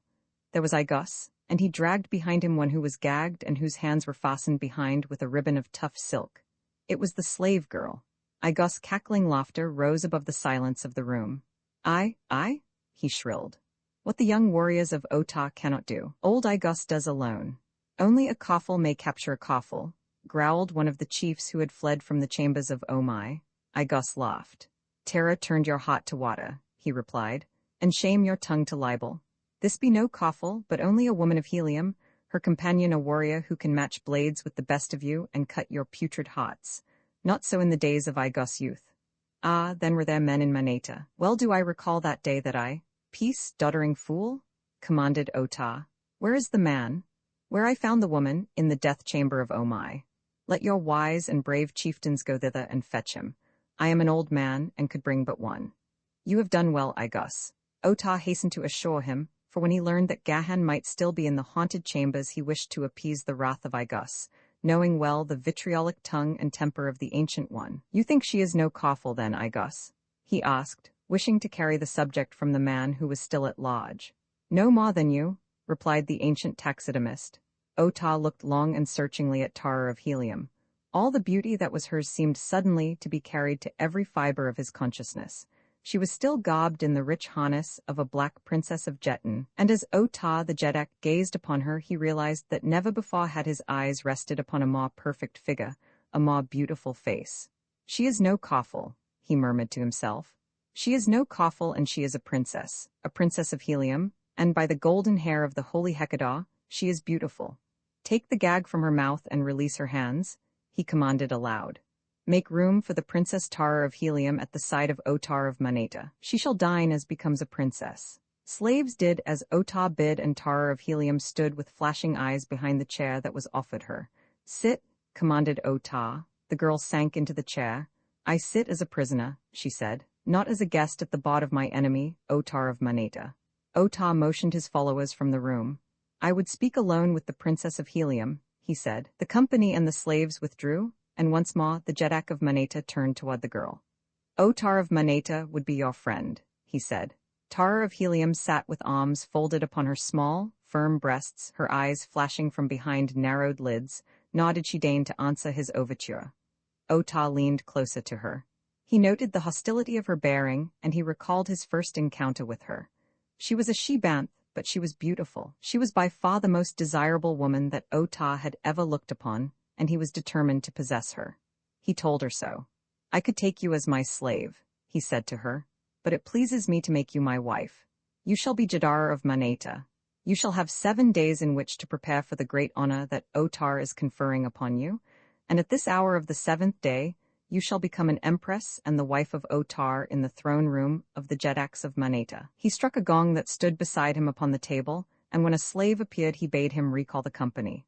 Slowly, the chiefs filed in and took their places at the table. Their faces were grim and scowling, for there was still unanswered the question of their Jeddak's courage. If Otah had hoped they would forget he had been mistaken in his men. Otah arose. In 7 days, he announced, there will be a great feast in honor of the new Jadar of Maneta, and he waved his hand toward Tara of Helium.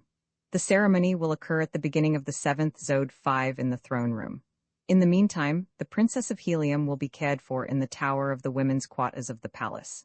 Conduct her thither, Ethos, with a suitable guard of honor, and see to it that slaves and eunuchs be placed at her disposal, who shall attend upon all her wants and guard her carefully from harm. Now, Ethos knew that the real meaning concealed in these fine words was that he should conduct the prisoner under a strong guard to the women's quarters, and confine her there in the tower for 7 days, placing about her trustworthy guards who would prevent her escape or frustrate any attempted rescue. As Tara was departing from the chamber with Ethos and the guard, Ota leaned close to her ear and whispered, "Consider well during these 7 days the high honor I have offered you, and its sole alternative." As though she had not heard him, the girl passed out of the banquet hall, her head high and her eyes straight to the front. After Gek had left him, Gahan roamed the pits and the ancient corridors of the deserted portions of the palace, seeking some clue to the whereabouts or the fate of Tara of Helium.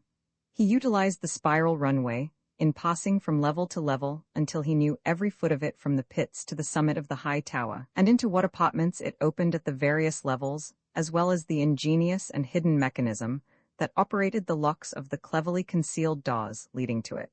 For food, he drew upon the stars he found in the pits, and when he slept he lay upon the royal couch of Omai in the forbidden chamber, sharing the dais with the dead foot of the ancient Jedak.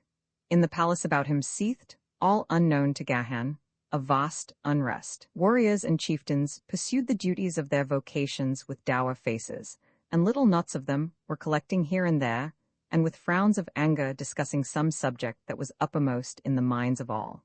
It was upon the 4th day following Tara's incarceration in the tower that Ethos, the majordomo of the palace, and one of Ota's creatures, came to his master upon some trivial errand. Ota was alone in one of the smaller chambers of his personal suite when the majordomo was announced, and after the matter upon which Ethos had come was disposed of, the Jedak signed him to remain. "From the position of an obscure warrior, I have elevated you, Ethos, to the honors of a chief. Within the confines of the palace, your word is second only to mine. You are not loved for this, Ethos, and should another Jedak ascend the throne of Maneta, what would become of you, whose enemies are among the most powerful of Maneta? Speak not of it, Ota," begged Ethos. "These last few days I have thought upon it much, and I would forget it, but I have sought to appease the wrath of my worst enemies. I have been very kind and indulgent with them." "You, too, read the voiceless message in the air?" demanded the Jedak. Ethos was palpably uneasy, and he did not reply. "Why did you not come to me with your apprehensions?" demanded Ota. "Be this loyalty." "I feared, O mighty Jedak," replied Ethos. "I feared that you would not understand and that you would be angry."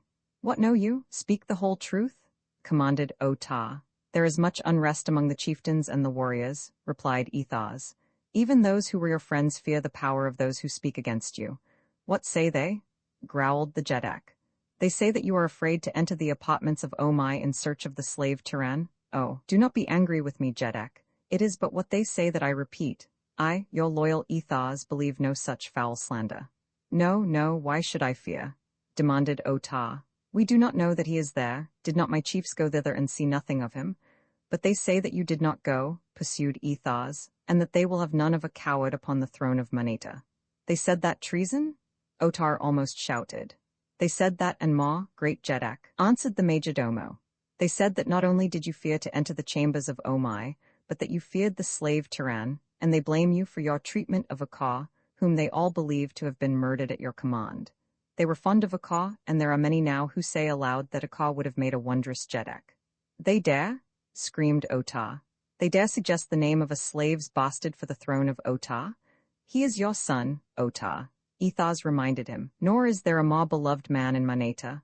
I but speak to you of facts which may not be ignored, and I dare do so because only when you realize the truth may you seek a cure for the ills that draw about your throne."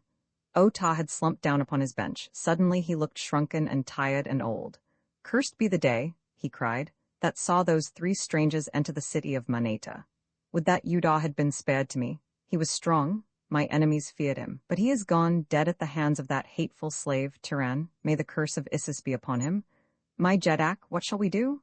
begged Ethos. "Cursing the slave will not solve your problems.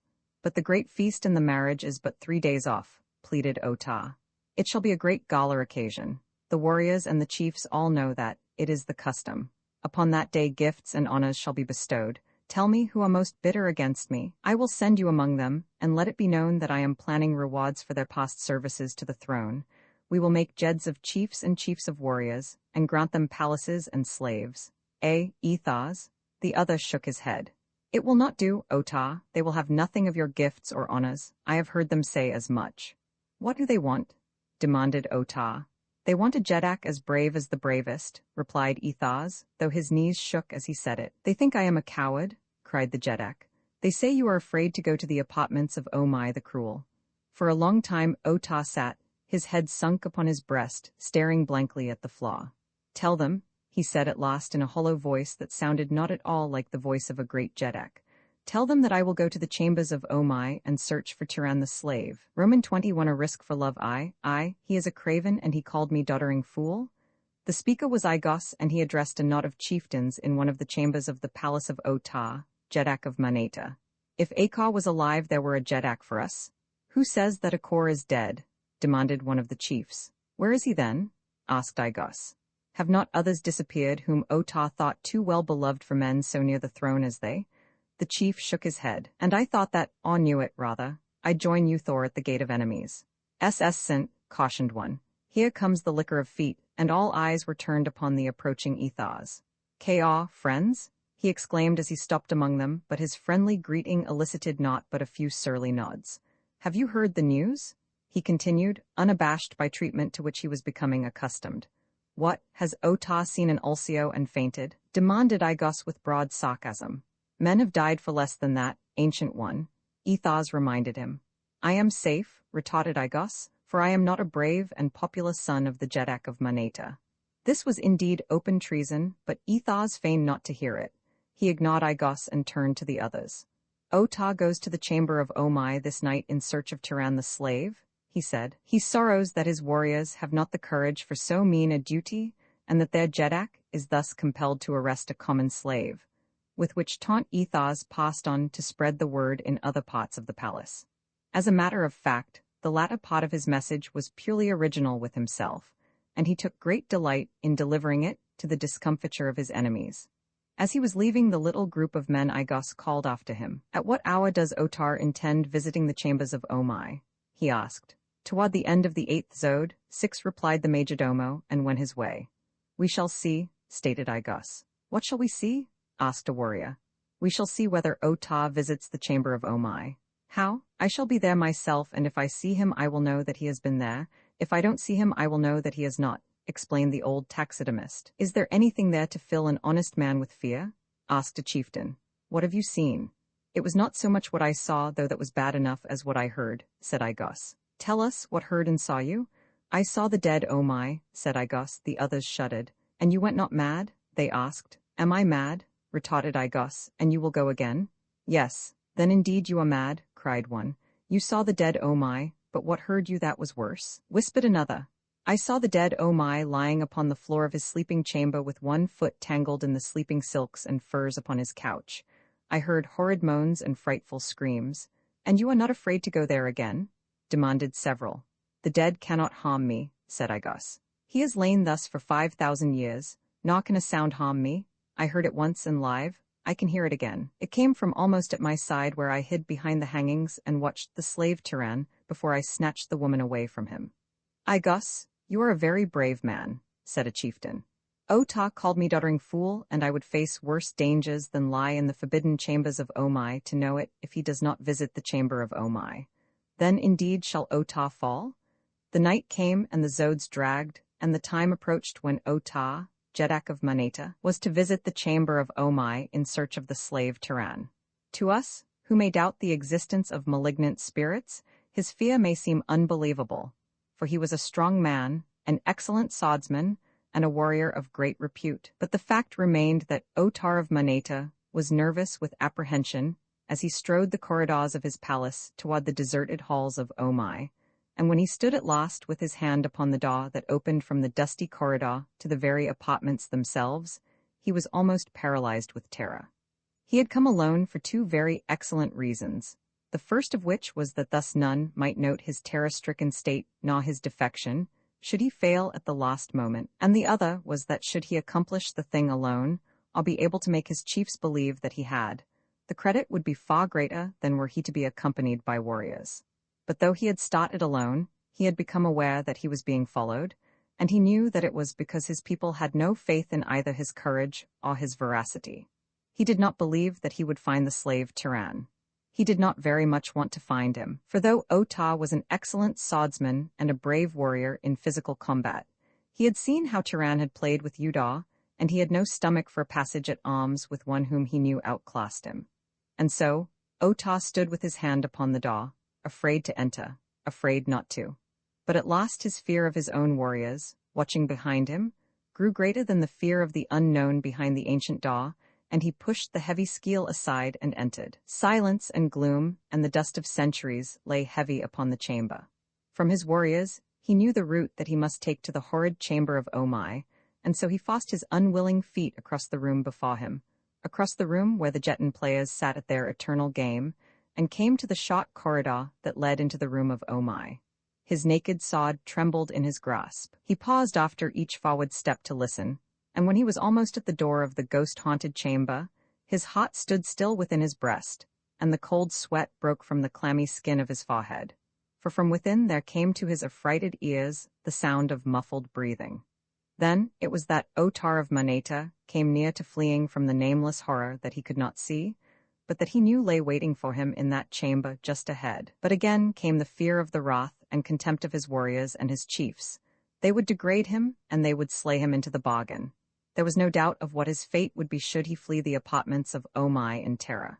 His only hope, therefore, lay in daring the unknown in preference to the known. He moved forward. A few steps took him to the doorway. The chamber before him was darker than the corridor, so that he could just indistinctly make out the objects in the room. He saw a sleeping dais near the center, with a darker blotch of something lying on the marble floor beside it. He moved a step farther into the doorway, and the scabbard of his sword scraped against the stone frame. To his horror, he saw the sleeping silks and furs upon the central dais move. He saw a figure slowly arising to a sitting posture from the death-bed of Omai, the cruel. His knees shook, but he gathered all his moral forces, and gripping his sword more tightly in his trembling fingers prepared to leap across the chamber upon the horrid apparition. He hesitated just a moment. He felt eyes upon him, ghoulish eyes that bored through the darkness into his withering heart, eyes that he could not see. He gathered himself for the rush. And then there broke from the thing upon the couch an awful shriek, and Ota sank senseless to the floor. Gahan rose from the couch of Omai, smiling, only to swing quickly about with drawn sword as the shadow of a noise impinged upon his keen ears from the shadows behind him. Between the potted hangings he saw a bent and wrinkled figure. It was Igos. "Sheathe your sword, Turan," said the old man. "You have not to fear from Igos." "What are you here?" demanded Gahan. "I came to make sure that the great coward did not cheat us. Aye, and he called me doddering fool, but look at him now, stricken insensible by terror, but, aye, one might forgive him that who had heard your uncanny scream. It all but blasted my own courage. And it was you, then, who moaned and screamed when the chiefs came the day that I stole Tara from you? It was you, then, old scoundrel?" demanded Gahan, moving threateningly toward Igos. "Come, come," expostulated the old man. "It was I, but then I was your enemy. I would not do it now. Conditions have changed." "How have they changed? What has changed them?" asked Gahan. "Then I did not fully realize the cowardice of my Jedak, or the bravery of you and the girl. I am an old man from another age, and I love courage. At first I resented the girl's attack upon me, but later I came to see the bravery of it, and it won my admiration, as have all her acts. She feared not Ota, she feared not me, she feared not all the warriors of Maneta. And you, blood of a million sires, how you fight? I am sorry that I exposed you at the fields of Jeton.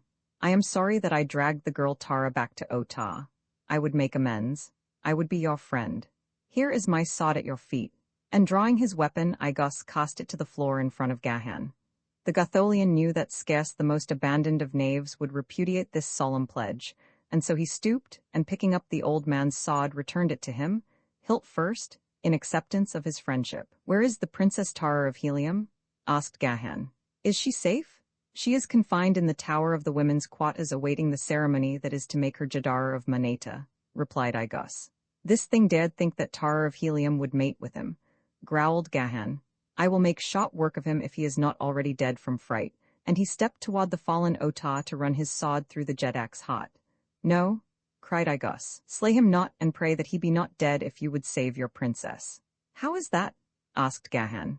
"If word of Otah's death reached the quarters of the women, the Princess Tara would be lost. They know Otah's intention of taking her to wife and making her Jadara of Maneta, so you may rest assured that they all hate her with the hate of jealous women. Only Otah's power protects her now from harm. Should Otah die, they would turn her over to the warriors and the male slaves, for there would be none to avenge her." Gahan sheathed his sword. "Your point is well taken, but what shall we do with him?" "Leave him where he lies," counseled Igos. "He is not dead. When he revives, he will return to his quarters with a fine tale of his bravery, and there will be none to impugn his boasts, none but Igos. Come, he may revive at any moment, and he must not find us here." Igos crossed to the body of his Jedak, knelt beside it for an instant, and then returned past the couch to Gahan. The two quit the chamber of Omai and took their way toward the spiral runway.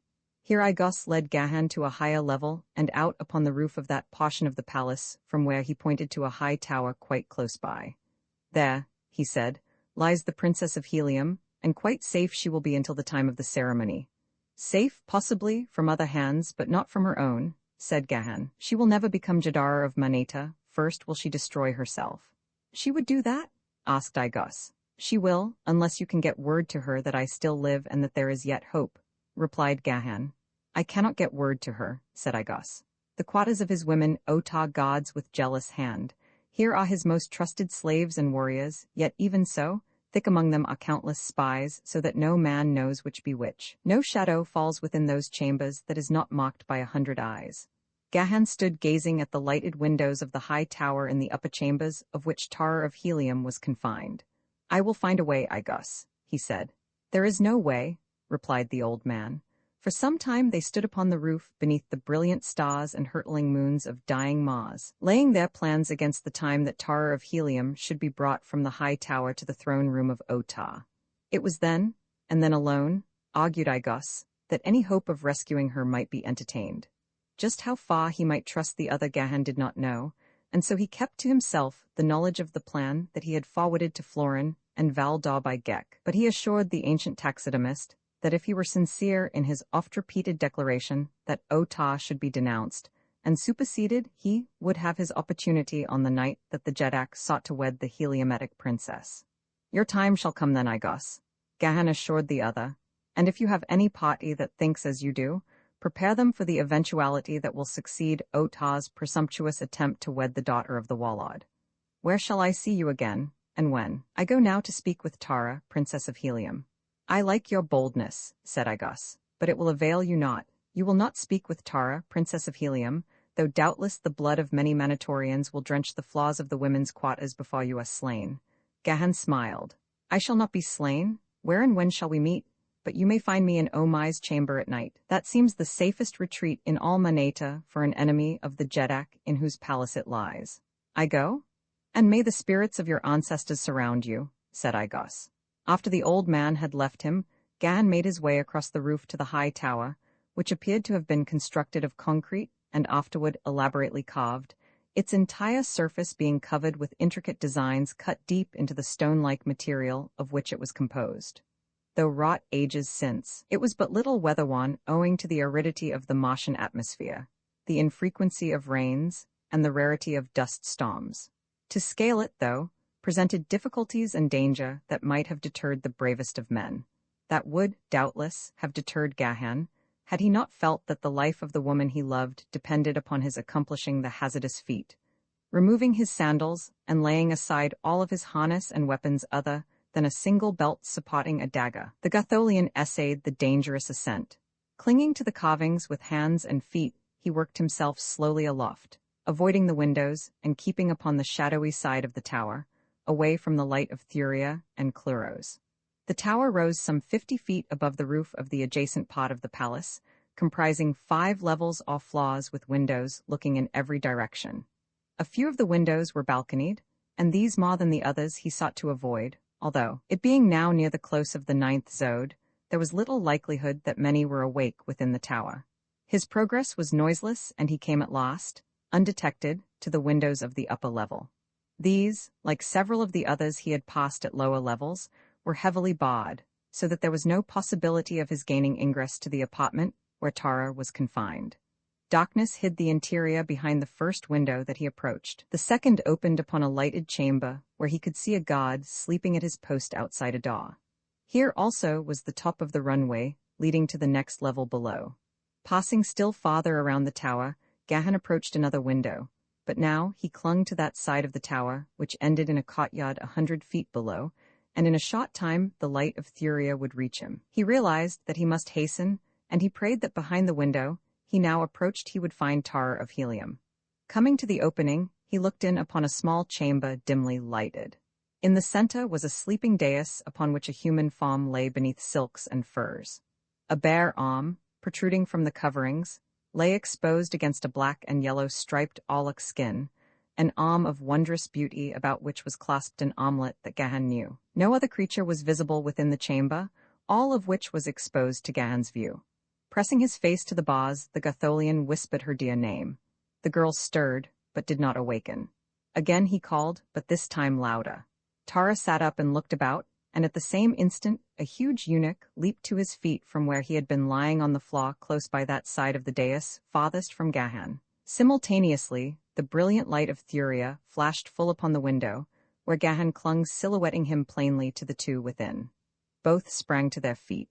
The eunuch drew his sword and leaped for the window, where the helpless Gahan would have fallen an easy victim to a single thrust of the murderous weapon the fellow bore, had not Tara of Helium leaped upon her god, dragging him back. At the same time she drew the slim dagger from its hiding place in her harness, and even as the eunuch sought to hurl her aside, its keen point found his heart. Without a sound, he died and lunged forward to the floor. Then Tara ran to the window. "Tyran, my chief?" she cried. "What awful risk is this you take to seek me here, where even your brave heart is powerless to aid me?" "Be not so sure of that, heart of my heart," he replied. "While I bring but words to my love, they be the forerunner of deeds, I hope, that will give her back to me forever. I feared that you might destroy yourself, Tara of Helium, to escape the dishonor that Ota would do you, and so I came to give you new hope and to beg that you live for me through whatever may transpire, in the knowledge that there is yet a way, and that if all goes well, we shall be freed at last. Look for me in the throne room of Ota the night that he would wed you. And now, how may we dispose of this fellow?" He pointed to the dead eunuch upon the floor. "We need not concern ourselves about that," she replied. "None dares harm me for fear of the wrath of Ota, otherwise I should have been dead so soon as ever I entered this portion of the palace, for the women hate me. Otar alone may punish me, and what cares Ota for the life of a eunuch? No, fear not upon this scar." Their hands were clasped between the bars, and now Gahan drew her nearer to him. "One kiss," he said, "before I go, my princess," and the proud daughter of Dejah Thoris, princess of Helium, and the Walad of Basum whispered, "My chieftain?" and pressed her lips to the lips of Tyran, the common panthan. Roman 22, at the moment of marriage, the silence of the tomb lay heavy about him as Ota, Jedak of Maneta, opened his eyes in the chamber of Omai. Recollection of the frightful apparition that had confronted him swept to his consciousness. He listened, but heard not. Within the range of his vision, there was nothing apparent that might cause alarm. Slowly he lifted his head and looked about. Upon the floor beside the couch lay the thing that had at first attracted his attention, and his eyes closed in terror as he recognized it for what it was. But it moved not, nor spoke. Otar opened his eyes again and rose to his feet. He was trembling in every limb. There was nothing on the dais from which he had seen the thing arise. Ota backed slowly from the room. At last he gained the outer corridor. It was empty. He did not know that it had emptied rapidly, as the loud scream with which his own had mingled had broken upon the startled ears of the warriors who had been sent to spy upon him. He looked at the timepiece set in a massive bracelet upon his left forearm. The 9th zode was nearly half gone. Ota had lain for an hour unconscious. He had spent an hour in the chamber of Omai, and he was not dead. He had looked upon the face of his predecessor, and was still sane. He shook himself and smiled. Rapidly he subdued his rebelliously shaking nerves, so that by the time he reached the tenanted portion of the palace he had gained control of himself. He walked with chin high and something of a swagger. To the banquet hall he went, knowing that his chiefs awaited him there, and as he entered they arose, and upon the faces of many were incredulity and amaze, for they had not thought to see Ota the Jedak again, after what the spies had told them of the horrid sounds issuing from the chamber of Omai. Thankful was Ota that he had gone alone to that chamber of fright, for now no one could deny the tale that he should tell. Ethos rushed forward to greet him, for Ethos had seen black looks directed toward him as the towels slipped by and his benefactor failed to return. "O brave and glorious Jedak," cried the majordomo, "we rejoice at your safe return and beg of you the story of your adventure." "It was not," exclaimed Ota. "I searched the chambers carefully and waited in hiding for the return of the slave, Tiran, if he were temporarily away, but he came not. He is not there, and I doubt if he ever goes there. Few men would choose to remain long in such a dismal place." "You were not attacked?" asked Ethos.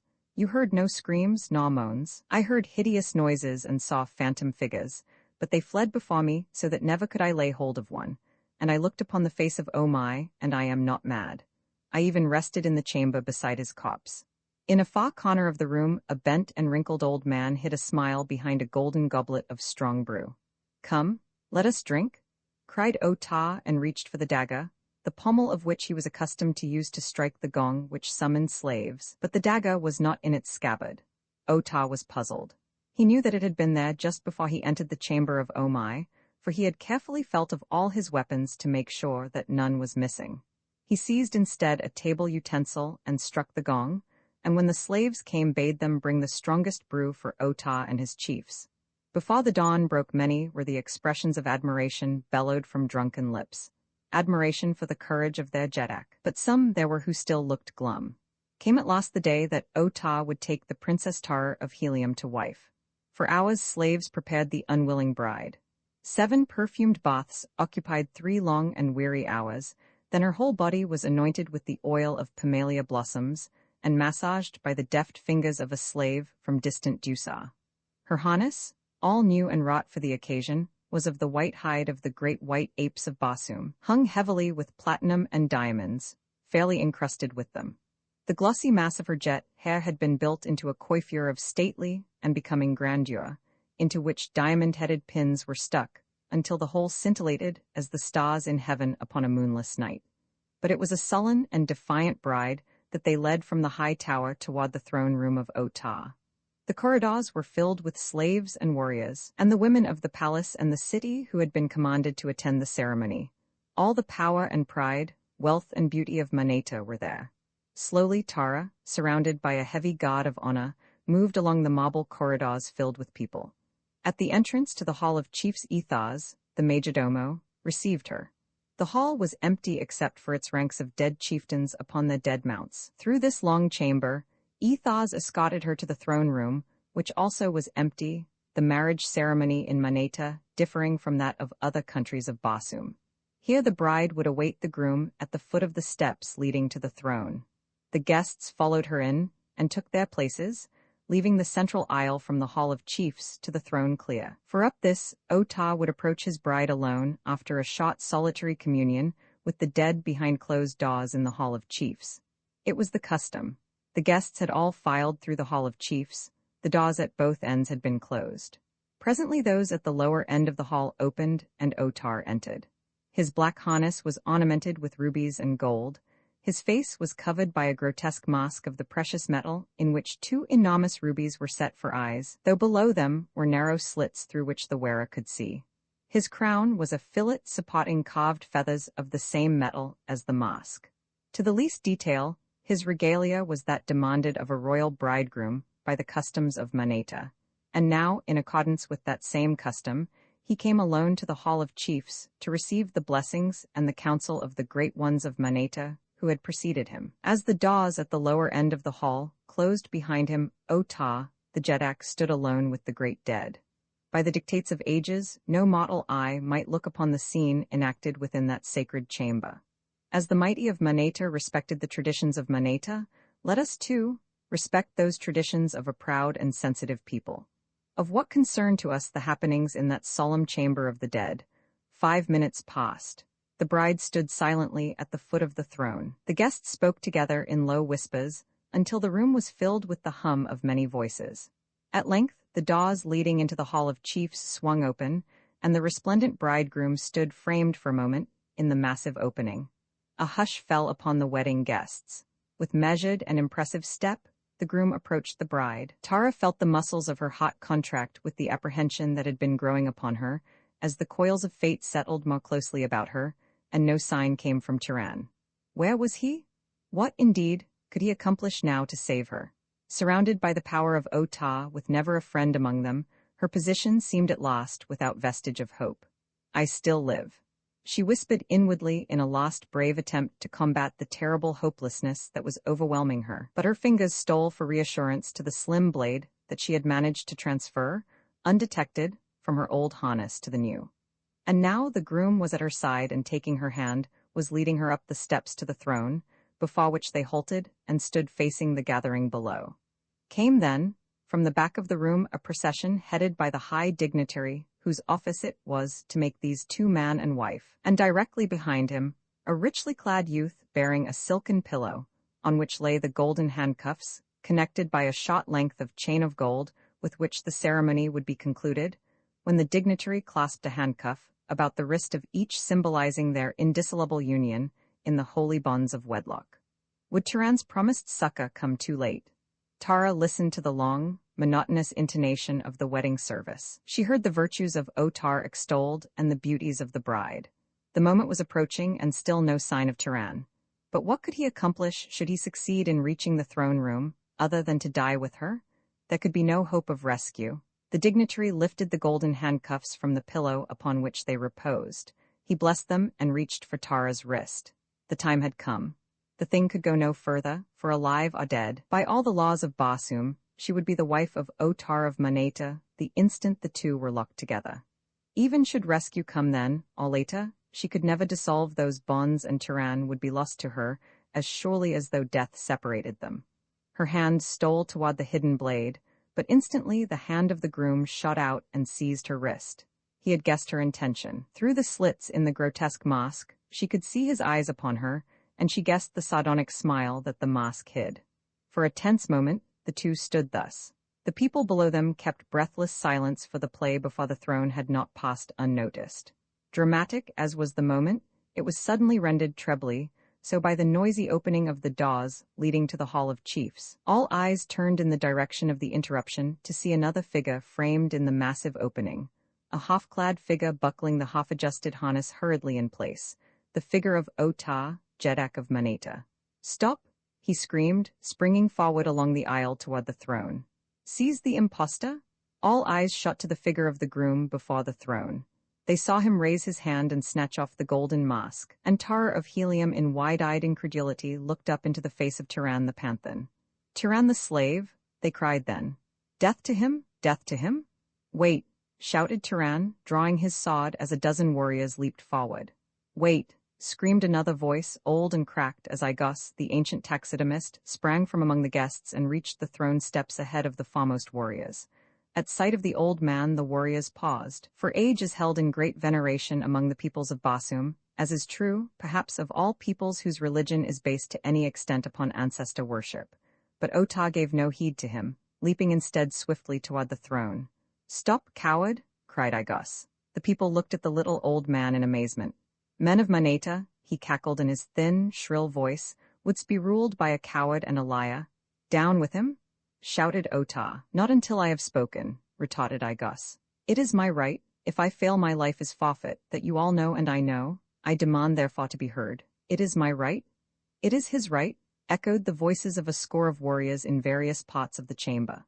"That Otar is a coward and a liar I can prove," continued Igos. "He said that he faced bravely the horrors of the chamber of Omai and saw nothing of the slave Turan. I was there, hiding behind the hangings, and I saw all that transpired. Turan had been hiding in the chamber, and was even then lying upon the couch of Omai when Ota, trembling with fear, entered the room. Turan, disturbed, arose to a sitting position, at the same time voicing a piercing shriek. Ota screamed and swooned. "It is a lie," cried Ota. "It is not a lie, and I can prove it," retorted Igos. "Didst notice the night that he returned from the chambers of Omai and was boasting of his exploit, that when he would summon slaves to bring wine he reached for his dagger to strike the gong with its pommel as is always his custom? Didst note that, any of you, and that he had no dagger? Ota, where is the dagger that you carried into the chamber of Omai? You do not know, but I know. While you lay in the swoon of terror, I took it from your harness and hid it among the sleeping silks upon the couch of Omai. There it is even now, and if any doubt it, let them go thither, and there they will find it and know the cowardice of their Jeddak. But what of this impostor? Demanded one. Shall he stand with impunity upon the throne of Maneta whilst we squabble about our ruler? It is through his bravery that you have learned the cowardice of Otah, replied Igus, and through him you will be given a great Jeddak. We will choose our own Jeddak. Seize and slay the slave. There were cries of approval from all parts of the room. Gahan was listening intently, as though for some hoped-for sound. He saw the warriors approaching the dais, where he now stood with drawn sword and with one arm about Tara of Helium. He wondered if his plans had miscarried after all. If they had, it would mean death for him, and he knew that Tara would take her life if he fell. Had he, then, served her so futilely after all his efforts? Several warriors were urging the necessity for sending at once to the chamber of Omai to search for the dagger that would prove, if found, the cowardice of Otah. At last 3 consented to go. You need not fear, Igus assured them. There is naught there to harm you. I have been there often of late, and Tiran the slave has slept there for these many nights. The screams and moans that frightened you and Otah were voiced by Tiran to drive you away from his hiding place. Shamefacedly, the 3 left the apartment to search for Otah's dagger. And now the others turned their attention once more to Gahan. They approached the throne with bared swords, but they came slowly, for they had seen this slave upon the field of Jetton, and they knew the prowess of his arm. They had reached the foot of the steps when from far above there sounded a deep boom, and another, and Tiran smiled and breathed a sigh of relief. Perhaps, after all, it had not come too late. The warriors stopped and listened, as did the others in the chamber. Now there broke upon their ears a loud rattle of musketry, and it all came from above, as though men were fighting upon the roofs of the palace. What is it? They demanded, one of the other. A great storm has broken over Maneta, said one. Mind not the storm until you have slain the creature who dares stand upon the throne of your Jeddak, demanded Otah. Seize him. Even as he ceased speaking, the Araz behind the throne parted, and a warrior stepped forth upon the dais. An exclamation of surprise and dismay broke from the lips of the warriors of Otah. Uthor, they cried. What treason is this? It is no treason, said Uthor in his deep voice. I bring you a new Jeddak for all of Maneta. No lying poltroon, but a courageous man whom you all love. He stepped aside then, and another emerged from the corridor hidden by the Araz. It was a Ka, and at sight of him there rose exclamations of surprise, of pleasure, and of anger, as the various factions recognized the coup d'etat that had been arranged so cunningly. Behind Akar came other warriors, until the dais was crowded with them, all men of Maneta from the city of Manatos. Otah was exhorting his warriors to attack, when a bloody and disheveled Padwa burst into the chamber through a side entrance. The city has fallen, he cried aloud. The hordes of Manatos paw through the gate of enemies. The slaves from Gathol have arisen and destroyed the palace guards. Great ships are landing warriors upon the palace roof and in the fields of Jetton. The men of Helium and Gathol are marching through Maneta. They cry aloud for the princess of Helium and swear to leave Maneta a blazing funeral pyre, consuming the bodies of all our people. The skies are black with ships. They come in great processions from the east and from the south. And then once more the doors from the Hall of Chiefs swung wide, and the men of Maneta turned to see another figure standing upon the threshold. A mighty figure of a man with white skin, and black hair, and gray eyes that glittered now like points of steel, and behind him the Hall of Chiefs was filled with fighting men wearing the harness of far countries. Tara of Helium saw him, and her heart leaped in exultation, for it was John Kata, Warlord of Basum, come at the head of a victorious host to the rescue of his daughter, and at his side was Jaw Cantos, to whom she had been betrothed. The warlord eyed the assemblage for a moment before he spoke. Lay down your arms, men of Maneta, he said. I see my daughter, and that she lives, and if no harm has befallen her, no blood need be shed. Your city is filled with the fighting men of Uthor, and those from Gathol and from Helium. The palace is in the hands of the slaves from Gathol, beside 1,000 of my own warriors who fill the halls and chambers surrounding this room. The fate of your Jeddak lies in your own hands. I have no wish to interfere. I come only for my daughter and to free the slaves from Gathol. I have spoken. And without waiting for a reply, and as though the room had been filled with his own people rather than a hostile band, he strode up the broad main aisle toward Tara of Helium. The chiefs of Maneta were stunned. They looked to Otah, but he could only gaze helplessly about him, as the enemy entered from the Hall of Chiefs and circled the throne room until they had surrounded the entire company, and then a dwarf of the army of Helium entered. "We have captured 3 chiefs," he reported to the warlord, "who beg that they be permitted to enter the throne room and report to their fellows some matter which they say will decide the fate of Moneta." "Fetch them," ordered the warlord. They came, heavily guarded, to the foot of the steps leading to the throne, and there they stopped, and the leader turned toward the others of Moneta, and raising high his right hand, displayed a jeweled dagger. "We found it," he said, "even where Igos said that we would find it," and he looked menacingly upon Otar. "Akar, Jedak of Moneta?" cried a voice, and the cry was taken up by 100 hoarse-throated warriors. "There can be but one Jedak in Moneta," said the chief who held the dagger. His eyes still fixed upon the hapless Otar, he crossed to where the latter stood and holding the dagger upon an outstretched palm, proffered it to the discredited ruler. "There can be but one Jedak in Moneta," he repeated meaningly. Otar took the proffered blade and drawing himself to his full height, plunged it to the god into his breast, in that single act redeeming himself in the esteem of his people, and winning an eternal place in the Hall of Chiefs. As he fell, all was silence in the great room, to be broken presently by the voice of Uthar. "Otar is dead," he cried. "Let Akar rule until the chiefs of all Moneta may be summoned to choose a new Jedak. What is your answer? Let Akar rule, Akar, Jedak of Moneta?" The cries filled the room, and there was no dissenting voice. Akar raised his sword for silence. "It is the will of Akar," he said, "and that of the great Jed of Monatos, and the commander of the fleet from Gathol, and of the illustrious John Carter, warlord of Barsum, that peace lie upon the city of Moneta, and so I decree that the men of Moneta go forth and welcome the fighting men of these our allies as guests and friends, and show them the wonders of our ancient city and the hospitality of Moneta. I have spoken." And Uthar and John Carter dismissed their warriors, and bade them accept the hospitality of Moneta. As the room emptied, Jacantos reached the side of Tara of Helium. The girl's happiness at rescue had been blighted by sight of this man, whom her virtuous heart told her she had wronged. She dreaded the ordeal that lay before her, and the dishonor that she must admit before she could hope to be freed from the understanding that had for long existed between them. And now Jacantos approached, and kneeling raised her fingers to his lips.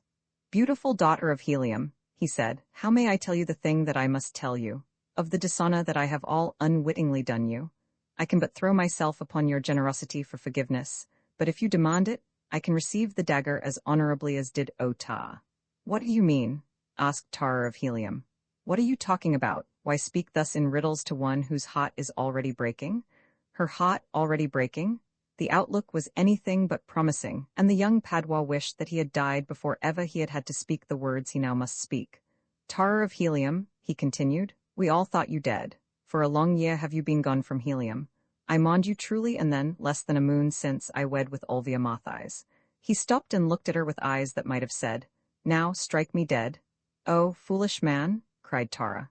"Nothing you could have done could have pleased me more. Jacantos, I could kiss you." "I do not think that Olvia Mathis would mind," he said, his face now wreathed with smiles. As they spoke, a body of men had entered the throne room and approached the dais. They were tall men trapped in plain harness, absolutely without ornamentation. Just as their leader reached the dais, Tara had turned to Gahan, motioning him to join them. "Jacantos," she said, "I bring you Tiran the Panthan, whose loyalty and bravery have won my love." John Kata and the later of the new-come warriors, who were standing near, looked quickly at the little group. The farmer smiled an inscrutable smile. The latter addressed the Princess of Helium. "Tiran the Panthan," he cried, "know you not, fair daughter of Helium, that this man you call Panthan is Gahan, Jed of Gathol?" For just a moment Tara of Helium looked her surprise, and then she shrugged her beautiful shoulders as she turned her head to cast her eyes over one of them at Gahan of Gathol. "Jed or Panthan," she said, "what difference does it make what one's slave has been?" And she laughed roguishly into the smiling face of her lover. His story finished, John Cotter rose from the chair opposite me, stretching his giant frame like some great forest-bred lion. "You must go?" I cried, for I hated to see him leave, and it seemed that he had been with me but a moment. "The sky is already red beyond those beautiful hills of yours," he replied, "and it will soon be day." "Just one question before you go," I begged. "Well," he assented good-naturedly. "How was Gan able to enter the throne room garbed in Otar's trappings?" I asked. "It was simple for Gahan of Gathol," replied the warlord. "With the assistance of Igos, he he crept into the Hall of Chiefs before the ceremony, while the throne room and Hall of Chiefs were vacated to receive the bride.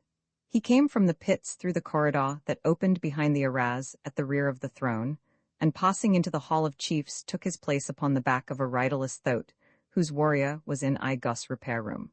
When Otar entered and came near him, Gahan fell upon him and struck him with the butt of a heavy spear. He thought that he had killed him, and was surprised when Otar appeared to denounce him.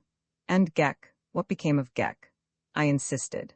After leading Valdar and Florin to Tara's disabled flyer which they repaired, he accompanied them to Gathol, from where a message was sent to me in Helium. He then led a large party, including Akar and Uthar, from the roof, where our ships landed them, down a spiral runway into the palace, and guided them to the throne room. We took him back to Helium with us, where he still lives, with his single Rika, which we found all but starved to death in the pits of Maneta. But come, no more questions now. I accompanied him to the East Arcade, where the red dawn was glowing beyond the arches. "Goodbye," he said. "I can scarce believe that it is really you," I exclaimed. "Tomorrow I will be sure that I have dreamed all this." He laughed, and drawing his sword, scratched a rude cross upon the concrete of one of the arches. "If you are in doubt tomorrow," he said, "come and see if you dreamed this." A moment later he was gone. Roman 3, the headless humans above the roof of the palace that housed the jet of Gathol and his entourage. The cruiser Veneta tore at her stout moorings. The groaning tackle bespoke the mad fury of the gale, while the worried faces of those members of the crew, whose duties demanded their presence on the straining craft, gave corroborative evidence of the gravity of the situation. Only stout lashings prevented these men from being swept from the deck, while those upon the roof below were constantly compelled to cling to rails and stanchions to save themselves from being carried away by each new burst of meteoric fury. Upon the prow of the Veneta was painted the device of Gathol, but no pennants were displayed in the upper works, since the storm had carried away several in rapid succession, just as it seemed to the watching men that it must carry away the ship itself. They could not believe that any tackle could withstand for long this titanic force. To each of the 12 lashings clung a brawny warrior with drawn shot sword. Had but a single mooring given to the power of the Tempest, 11 shot swords would have cut the others, since, partially moored, the ship was doomed, while free in the Tempest, it stood at least some slight chance for life. "By the blood of Isis, I believe they will hold," screamed one warrior to another. "And if they do not hold, may the spirits of our ancestors reward the brave warriors upon the Veneta," replied another of those upon the roof of the palace. "For it will not be long from the moment her cables part before her crew dons the leather of the dead. But yet, Tanis, I believe they will hold. Give thanks at least that we did not sail before the tempest fell, since now each of us has a chance to live." "Yes," replied Tanis, "I should hate to be abroad today upon the stoutest ship that sails the Bosumian sky." It was then that Gahan the Jed appeared upon the roof. With him were the balance of his own party and a dozen warriors of Helium. The young chief turned to his followers. "I sail at once upon the Veneta," he said, "in search of Tara of Helium, who is thought to have been carried away upon a one-man flyer by the storm. I do not need to explain to you the slender chances the Veneta has to withstand the fury of the tempest, nor will I order you to your deaths. Let those who wish remain behind without dishonor.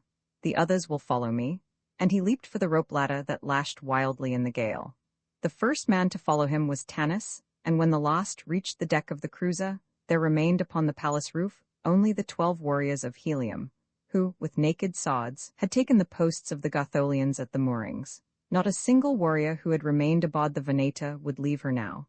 "I expected no less," said Gahan, as with the help of those already on the deck, he and the others found secure lashings. The commander of the Veneta shook his head. He loved his trim craft, the pride of her class in the little navy of Gathol. It was of her he thought, not of himself. He saw her lying torn and twisted upon the oca vegetation of some distant sea bottom, to be presently overrun and looted by some savage green hod. He looked at Gahan. "Are you ready, Santothais?" asked the Jed. "All is ready." "Then cut away." Word was passed across the deck and over the side to the Heliometic warriors below that at the third gun they were to cut away. 12 keen swords must strike simultaneously and with equal power, and each must sever completely and instantly 3 strands of heavy cable, that no loose end, fouling a block, bring immediate disaster upon the Veneta. Boom! The voice of the signal gun rolled down through the screaming wind to the 12 warriors upon the roof. Boom! 12 swords were raised above 12 brawny shoulders. Boom! 12 keen edges severed 12 complaining moorings, clean and as one. The Veneta, her propellers whirling, shot forward with the storm. The tempest struck her in the stern, as with a mailed fist, and stood the great ship upon her nose, and then it caught her and spun her as a child's top spins. And upon the palace roof, the 12 men looked on in silent helplessness, and prayed for the souls of the brave warriors who were going to their death. And others saw, from Helium's lofty landing stages, and from 1,000 hangars upon 1,000 roofs, but only for an instant did the preparations stop that would send other brave men into the frightful maelstrom of that apparently hopeless search. For such is the courage of the warriors of Barsoom. But the Veneta did not fall to the ground, within sight of the city at least, though as long as the watchers could see her, never for an instant did she rest upon an even keel. Sometimes she lay upon one side or the other, or again she hurtled along keel up, or rolled over and over, or stood upon her nose or her tail at the caprice of the great fosse that carried her along. And the watchers saw that this great ship was merely being blown away with the other bits of debris great and small that filled the sky. Never in the memory of man, or the annals of recorded history, had such a storm raged across the face of Barsoom. And in another instant was the Veneta forgotten as the lofty, scarlet tower that had mocked lesser Helium for ages crashed to ground, carrying death and demolition upon the city beneath. Panic reigned. A fire broke out in the ruins. The city's every fosse seemed crippled, and it was then that the warlord ordered the men that were about to set forth in search of Tar of Helium to devote their energies to the salvation of the city. For he too had witnessed the start of the Veneta, and realized the futility of wasting men who were needed sorely if lesser Helium was to be saved from utter destruction. Shortly after noon of the second day, the storm commenced to abate, and before the sun went down, the little craft upon which Tar of Helium had hovered between life and death these many hours drifted slowly before a gentle breeze above a landscape of rolling hills that once had been lofty mountains upon a Martian continent. The girl was exhausted from loss of sleep, from lack of food and drink, and from the nervous reaction consequent to the terrifying experiences through which she had passed. In the near distance, just topping an intervening hill, she caught a momentary glimpse of what appeared to be a dome-capped tower. Quickly she dropped the flyer until the hill shut it off from the view of the possible occupants of the structure she had seen. The tower meant to her the habitation of man, suggesting the presence of water and, perhaps, of food. If the tower was the deserted relic of a bygone age, she would scarcely find food there, but there was still a chance that there might be water. If it was inhabited, then must her approach be cautious, for only enemies might be expected to abide in so far distant a land. Tar of Helium knew that she must be far from the twin cities of her grandfather's empire, but had she guessed within even 1,000 haads of the reality, she had been stunned by realization of the utter hopelessness of her state. Keeping the craft low, for the buoyancy tanks were still intact, the girl skimmed the ground until the gently moving wind had carried her to the side of the lost hill that intervened between her and the structure she had thought a man-built tower.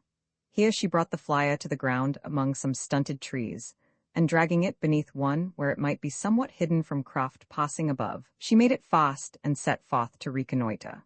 Like most women of her class, she was armed only with a single slender blade, so that in such an emergency as now confronted her, she must depend almost solely upon her cleverness in remaining undiscovered by enemies. With utmost caution, she crept warily toward the crest of the hill, taking advantage of every natural screen that the landscape afforded to conceal her approach from possible observers ahead, while momentarily she cast quick glances rearward lest she be taken by surprise from that quarter. She came at last to the summit, where, from the concealment of a low bush, she could see what lay beyond. Beneath her spread a beautiful valley surrounded by low hills. Dotting it were numerous circular towers, dome-capped, and surrounding each tower was a stone wall enclosing several acres of ground. The valley appeared to be in a high state of cultivation. Upon the opposite side of the hill, and just beneath her, was a tower and enclosure. It was the roof of the former that had first attracted her attention. In all respects, it seemed identical in construction with those further out in the valley. A high, plastered wall of massive construction surrounding a similarly constructed tower, upon whose gray surface was painted in vivid colors a strange device. The towers were about 40 sofads in diameter, approximately 40 earth feet, and 60 in height to the base of the dome. To an Earthman, they would have immediately suggested the silos in which dairy farmers store ensilage for their herds, but closer scrutiny, revealing an occasional embrasure opening together with the strange construction of the domes, would have altered such a conclusion.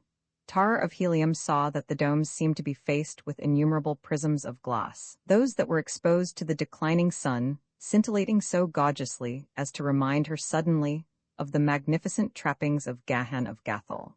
As she thought of the man, she shook her head angrily and moved cautiously forward a foot or two that she might get a less obstructed view of the nearer tower and its enclosure.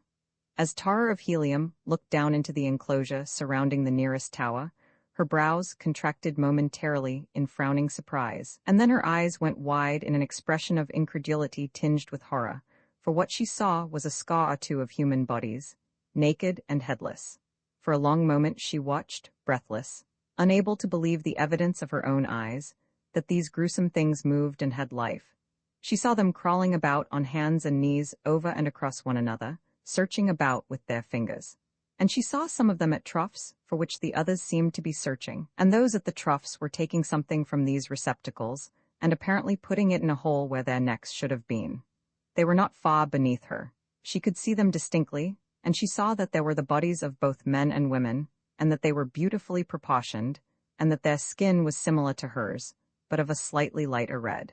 At first she had thought that she was looking upon a shambles and that the bodies, but recently decapitated, were moving under the impulse of muscular reaction, but presently she realized that this was their normal condition. The horror of them fascinated her, so that she could scarce take her eyes from them. It was evident from their groping hands that they were eyeless, and their sluggish movements suggested a rudimentary nervous system and a correspondingly minute brain. The girl wondered how they subsisted, for she could not, even by the wildest stretch of imagination, picture these imperfect creatures as intelligent tillers of the soil. Yet that the soil of the valley was tilled was evident, and that these things had food was equally so. But who tilled the soil? Who kept and fed these unhappy things, and for what purpose? It was an enigma beyond her powers of deduction. The sight of food aroused again a consciousness of her own gnawing hunger and the thirst that parched her throat. She could see both food and water within the enclosure, but would she dare enter, even should she find means of ingress? She doubted it, since the very thought of possible contact with these gruesome creatures sent a shudder through her frame. Then her eyes wandered again out across the valley, until presently they picked out what appeared to be a tiny stream winding its way through the center of the farmlands, a strange sight upon Basum. Ah, if it were but water! Then might she hope with a real hope, for the fields would give her sustenance which she could gain by night, while by day she hid among the surrounding hills. And sometime, yes, sometime she knew, the searches would come, for John Carter, warlord of Basum, would never cease to search for his daughter until every square hod of the planet had been combed again and again. She knew him and she knew the warriors of Helium, and so she knew that could she but manage to escape harm until they came, they would indeed come at last. She would have to wait until dark before she dare venture into the valley, and in the meantime, she thought it well to search out a place of safety nearby where she might be reasonably safe from savage beasts. It was possible that the district was free from carnivora, but one might never be sure in a strange land. As she was about to withdraw behind the brow of the hill, her attention was again attracted to the enclosure below. Two figures had emerged from the tower. Their beautiful bodies seemed identical with those of the headless creatures among which they moved, but the newcomers were not headless. Upon their shoulders were heads that seemed human, yet which the girl intuitively sensed were not human. They were just a trifle too far away for her to see them distinctly in the waning light of the dying day, but she knew that they were too large, they were out of proportion to the perfectly proportioned bodies, and they were oblate in form. She could see that the men wore some manner of harness to which were slung the customary long sword and short sword of the Basumian warrior, and that about their short necks were massive leather collars cut to fit closely over the shoulders and snugly to the lower part of the head. Their features were scarce discernible, but there was a suggestion of grotesqueness about them that carried to her a feeling of revulsion. The two carried a long rope to which were fastened, at intervals of about 2 sophads, what she later guessed were light manacles, for she saw the warriors passing among the poor creatures in the enclosure, and about the right wrist of each they fastened one of the manacles. When all had been thus fastened to the rope, one of the warriors commenced to pull and tug at the loose end, as though attempting to drag the headless company toward the tower, while the other went among them with a long, light whip with which he flicked them upon the naked skin. Slowly, dully, the creatures rose to their feet, and between the tugging of the warrior in front and the lashing of him behind the hopeless band was finally herded within the tower. Tara of Helium shuddered as she turned away. What manner of creatures were these? Suddenly it was night. The Basumian day had ended, and then the brief period of twilight that renders the transition from daylight to darkness almost as abrupt as the switching off of an electric light, and Tara of Helium had found no sanctuary. But perhaps there were no beasts to fear, or rather to avoid. Tara of Helium liked not the word fear. She would have been glad, however, had there been a cabin, even a very tiny cabin, upon her small flyer, but there was no cabin. The interior of the hull was completely taken up by the buoyancy tanks. Ah, she had it? How stupid of her not to have thought of it before. She could moor the craft to the tree beneath which it rested, and let it rise the length of the rope. Lashed to the deck rings, she would then be safe from any roaming beast of prey that chanced along. In the morning she could drop to the ground again, before the craft was discovered. As Tara of Helium crept over the brow of the hill down toward the valley, her presence was hidden by the darkness of the night from the sight of any chance observer who might be loitering by a window in the nearby tower. Cluros, the father moon, was just rising above the horizon to commence his leisurely journey through the heavens. 8 zodes later he would set, a trifle over 19.5 Earth hours, and during that time, Thuria, his vivacious mate, would have circled the planet twice and be more than halfway around on her 3rd trip. She had but just set. It would be more than 3.5 hours before she shot above the opposite horizon to hurtle, swift and low, across the face of the dying planet. During this temporary absence of the mad moon, Tara of Helium hoped to find both food and water, and gain again the safety of her flyer's deck. She groped her way through the darkness, giving the tower and its enclosure as wide a berth as possible. Sometimes she stumbled, for in the long shadows cast by the rising Cluros objects were grotesquely distorted, though the light from the moon was still not sufficient to be of much assistance to her. Nor, as a matter of fact, did she want light. She could find the stream in the dark, by the simple expedient of going downhill until she walked into it, and she had seen that bearing trees and many crops grew throughout the valley, so that she would pass food in plenty ere she reached the stream. If the moon showed her the way more clearly, and thus saved her from an occasional fall, he would, too, show her more clearly to the strange denizens of the towers, and that, of course, must not be. Could she have waited until the following night, conditions would have been better, since Cluros would not appear in the heavens at all, and so, during Thuria's absence, utter darkness would reign, but the pangs of thirst and the gnawing of hunger could be endured no longer with food and drink both in sight, and so she had decided to risk discovery rather than suffer longer. Safely past the nearest tower, she moved as rapidly as she felt consistent with safety, choosing her way wherever possible so that she might take advantage of the shadows of the trees that grew at intervals and at the same time discover those which bore fruit. In this latter, she met with almost immediate success, for the very 3rd tree beneath which she halted was heavy with ripe fruit. Never, thought Tara of Helium, had aught so delicious impinged upon her palate, and yet it was naught else than the almost tasteless USA, which is considered to be palatable only after having been cooked and highly spiced. It grows easily with little irrigation, and the trees bear abundantly. The fruit, which ranks high in food value, is one of the staple foods of the less well-to-do, and because of its cheapness and nutritive value forms one of the principal rations of both armies and navies upon Basum, a use which has won for it a Martian sobriquet which, freely translated into English, would be the fighting potato. The girl was wise enough to eat but sparingly, but she filled her pocket pouch with the fruit before she continued upon her way. 2 towers she passed before she came at last to the stream, and here again was she temperate, drinking but little, and that very slowly, contenting herself with rinsing her mouth frequently and bathing her face, her hands, and her feet. And even though the night was cold, as Martian nights are, the sensation of refreshment more than compensated for the physical discomfort of the low temperature.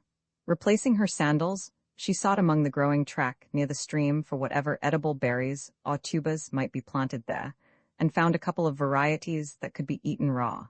With these, she replaced some of the USA in her pocket pouch, not only to ensure a variety, but because she found them more palatable. Occasionally, she returned to the stream to drink, but each time moderately. Always were her eyes and ears alert for the first signs of danger, but she had neither seen nor heard aught to disturb her. And presently the time approached when she felt she must return to her flyer, lest she be caught in the revealing light of low swinging Thuria. She dreaded leaving the water, for she knew that she must become very thirsty before she could hope to come again to the stream. If she only had some little receptacle in which to carry water, even a small amount would tide her over until the following night, but she had nothing, and so she must content herself, as best she could, with the juices of the fruit and tubers she had gathered. After a last drink at the stream, the longest and deepest she had allowed herself, she rose to retrace her steps toward the hills. But even as she did so, she became suddenly tense with apprehension. What was that? She could have sworn that she saw something move in the shadows beneath a tree not far away. For a long minute the girl did not move, she scarce breathed. Her eyes remained fixed upon the dense shadows below the tree, her ears strained through the silence of the night. A low moaning came down from the hills where her flyer was hidden. She knew it well, the weird note of the hunting banth, and the great carnivore lay directly in her path. But he was not so close as this other thing, hiding there in the shadows just a little way off. What was it? It was the strain of uncertainty that weighed heaviest upon her. Had she known the nature of the creature lurking there, half its menace would have vanished. She cast quickly about her in search of some haven of refuge should the thing prove dangerous. Again arose the moaning from the hills, but this time closer. Almost immediately it was answered from the opposite side of the valley, behind her, and then from the distance to the right of her, and twice upon her left. Her eyes had found a tree, quite near. Slowly, and without taking her eyes from the shadows of that other tree, she moved toward the overhanging branches that might afford her sanctuary in the event of need, and at her first move, a low growl rose from the spot she had been watching, and she heard the sudden moving of a big body.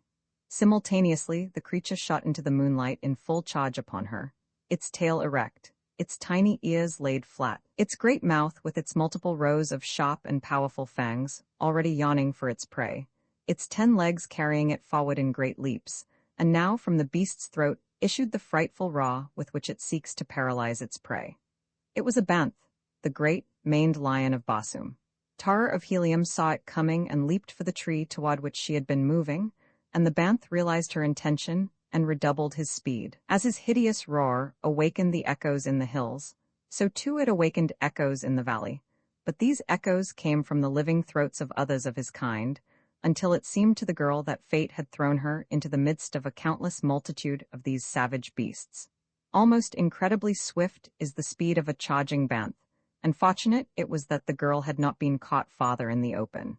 As it was, her margin of safety was next to negligible, for as she swung nimbly to the lower branches, the creature in pursuit of her crashed among the foliage almost upon her as it sprang upward to seize her. It was only a combination of good fortune and agility that saved her. A stout branch deflected the raking talons of the carnivore, but so close was the call that a giant forearm brushed her flesh in the instant before she scrambled to the higher branches. Baffled, the banth gave vent to his rage and disappointment in a series of frightful roars that caused the very ground to tremble, and to these were added the roarings and the growlings and the moanings of his fellows as they approached from every direction, in the hope of wresting from him whatever of his kill they could take by craft or prowess. And now he turned snarling upon them as they circled the tree, while the girl, huddled in a crutch above them, looked down upon the gaunt, yellow monsters padding on noiseless feet in a restless circle about her. She wondered now at the strange freak of fate that had permitted her to come down this far into the valley by night unharmed, but even more, she wondered how she was to return to the hills. She knew that she would not dare venture it by night, and she guessed, too, that by day she might be confronted by even graver perils. To depend upon this valley for sustenance, she now saw to be beyond the pale of possibility, because of the banths that would keep her from food and water by night, while the dwellers in the towers would doubtless make it equally impossible for her to forage by day. There was but one solution of her difficulty, and that was to return to her flyer, and pray that the wind would waft her to some less terrible land. But when might she return to the flyer? The banths gave little evidence of relinquishing hope of her, and even if they wandered out of sight, would she dare risk the attempt? She doubted it. Hopeless indeed seemed her situation. Hopeless it was. Roman Faw, captured as Thuria, swift racer of the night, shot again into the sky. The scene changed. As by magic, a new aspect fell athwart the face of nature. It was as though in the instant one had been transported from one planet to another. It was the age-old miracle of the Martian nights that is always new, even to Martians. Two moons resplendent in the heavens, where one had been but now, conflicting, fast-changing shadows that altered the very hills themselves. Fa Cluros, stately, majestic, almost stationary, shedding his steady light upon the world below. Thuria, a great and glorious orb, swinging swift across the vaulted dome of the blue-black night, so low that she seemed to graze the hills, a gorgeous spectacle that held the girl now beneath the spell of its enchantment as it always had and always would. "Ah, Thuria, mad queen of heaven?" murmured Tara of Helium. The hills pass in stately procession, their bosoms rising and falling. The trees move in restless circles. The little grasses describe their little arcs. And all is movement, restless, mysterious movement without sound, while Thuria passes. The girl sighed and let her gaze fall again to the stern realities beneath. There was no mystery in the huge banths. He who had discovered her squatted there looking hungrily up at her. Most of the others had wandered away in search of other prey, but a few remained hoping yet to bury their fangs in that soft body. The night wore on. Again, Thuria left the heavens to her lord and master, hurrying on to keep her tryst with the sun in other skies. But a single banth waited impatiently beneath the tree which harbored Tara of Helium. The others had left, but their roars and growls and moans thundered or rumbled, or floated back to her from near and far. What prey found they in this little valley? There must be something that they were accustomed to find here, that they should be drawn in so great numbers. The girl wondered what it could be. How long the night? Numb, cold, and exhausted, Tara of Helium clung to the tree in growing desperation, for once she had dozed and almost fallen. Hope was low in her brave little heart. How much more could she endure? She asked herself the question, and then, with a brave shake of her head, she squared her shoulders. "I still live?" she said aloud. The banth looked up and growled. Came Thuria again, and after a while the great sun, a flaming lover, pursuing his heart's desire. And Cluros, the cold husband, continued his serene way, as placid as before his house had been violated by this hot Lothario. And now, the sun and both moons rode together in the sky, lending their far mysteries to make weird the Martian dawn. Tara of Helium looked out across the fair valley that spread upon all sides of her. It was rich and beautiful, but even as she looked upon it she shuddered, for to her mind came a picture of the headless things that the towers and the walls hid, those by day and the banths by night. Ah, was it any wonder that she shuddered? With the coming of the sun, the great Basumian lion rose to his feet. He turned angry eyes upon the girl above him, voiced a single ominous growl, and slunk away toward the hills. The girl watched him, and she saw that he gave the towers as wide a berth as possible, and that he never took his eyes from one of them while he was passing it. Evidently, the inmates had taught these savage creatures to respect them. Presently, he passed from sight in a narrow defile, nor in any direction that she could see was there another. Momentarily, at least the landscape was deserted. The girl wondered if she dared to attempt to regain the hills and her flyer. She dreaded the coming of the workmen to the fields as she was sure they would come. She shrank from again seeing the headless bodies, and found herself wondering if these things would come out into the fields and work. She looked toward the nearest tower. There was no sign of life there. The valley lay quiet now and deserted. She lowered herself stiffly to the ground. Her muscles were cramped, and every move brought a twinge of pain. Pausing a moment to drink again at the stream, she felt refreshed and then turned without more delay toward the hills. To cover the distance as quickly as possible seemed the only plan to pursue. The trees no longer offered concealment, and so she did not go out of her way to be near them. The hills seemed very far away. She had not thought, the night before, that she had traveled so far. Really it had not been far, but now, with the 3 towers to pass in broad daylight, the distance seemed great indeed. The second tower lay almost directly in her path. To make a detour would not lessen the chance of detection, it would only lengthen the period of her danger, and so she laid her course straight for the hill where her flyer was, regardless of the tower. As she passed the first enclosure, she thought that she heard the sound of movement within, but the gate did not open, and she breathed more easily when it lay behind her. She came then to the second enclosure, the outer wall of which she must circle, as it lay across her route. As she passed close along it, she distinctly heard not only movement within, but voices. In the world language of Basum, she heard a man issuing instructions. So many were to pick USA, so many were to irrigate this field, so many to cultivate that, and so on, as a foreman lays out the day's work for his crew. Tara of Helium had just reached the gate in the outer wall. Without wanting, it swung open toward her. She saw that for a moment it would hide her from those within, and in that moment she turned and ran, keeping close to the wall, until, passing out of sight beyond the curve of the structure, she came to the opposite side of the enclosure. Here, panting from her exertion and from the excitement of her narrow escape, she threw herself among some tall weeds that grew close to the foot of the wall. There she lay trembling for some time, not even daring to raise her head and look about. Never before had Tara of Helium felt the paralyzing effects of terror. She was shocked and angry at herself that she, daughter of John Carter, warlord of Barsoom, should exhibit fear. Not even the fact that there had been none there to witness, it lessened her shame and anger, and the worst of it was she knew that under similar circumstances she would again be equally as craven.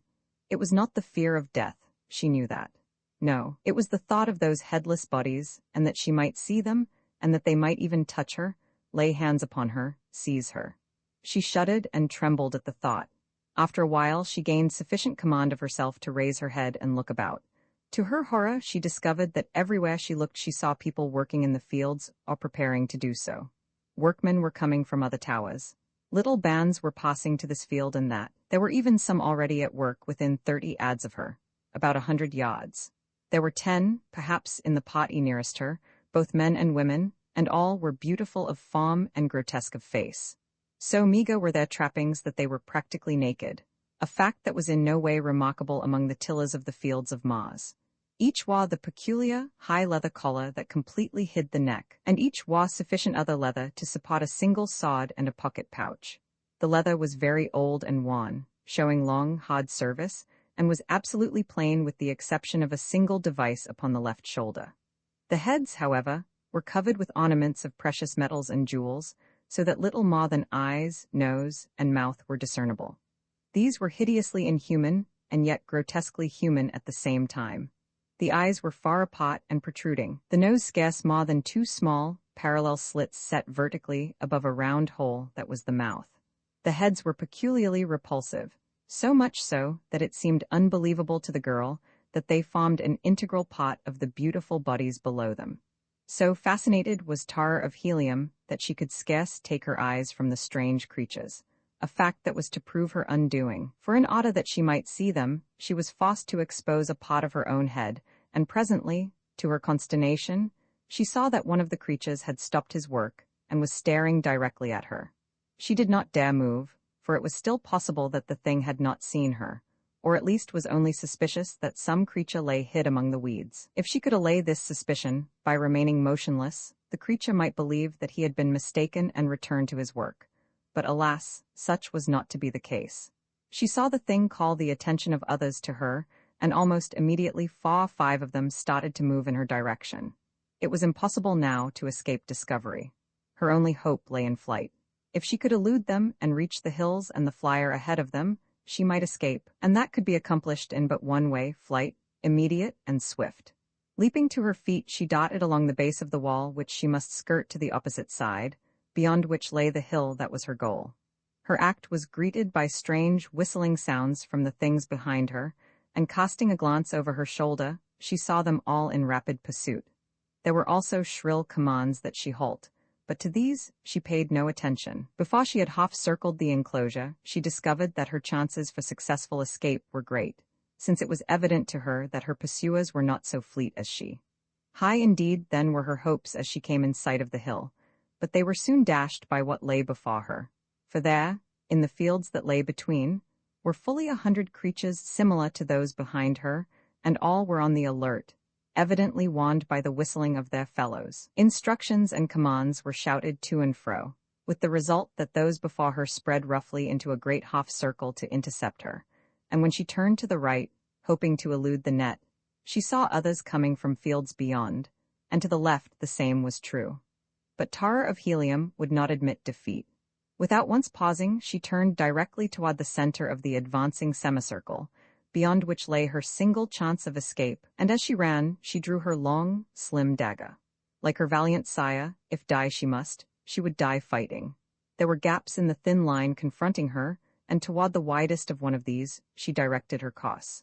The things on either side of the opening guessed her intent, for they closed in to place themselves in her path. This widened the openings on either side of them, and as the girl appeared almost to rush into their arms, she turned suddenly at right angles, ran swiftly in the new direction for a few yards, and then dashed quickly toward the hill again. Now only a single warrior, with a wide gap on either side of him, barred her clear way to freedom, though all the others were speeding as rapidly as they could to intercept her. If she could pass this one without too much delay, she could escape, of that she was certain. Her every hope hinged on this. The creature before her realized it, too, for he moved cautiously, though swiftly, to intercept her, as a rugby fullback might maneuver in the realization that he alone stood between the opposing team and a touchdown. At first Tara of Helium had hoped that she might dodge him, for she could not but guess that she was not only more fleet, but infinitely more agile than these strange creatures.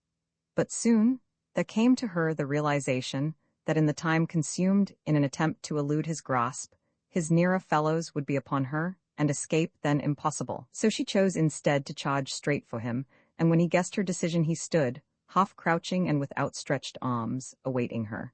In one hand was his sword, but a voice arose, crying in tones of authority, "Take her alive, do not harm her."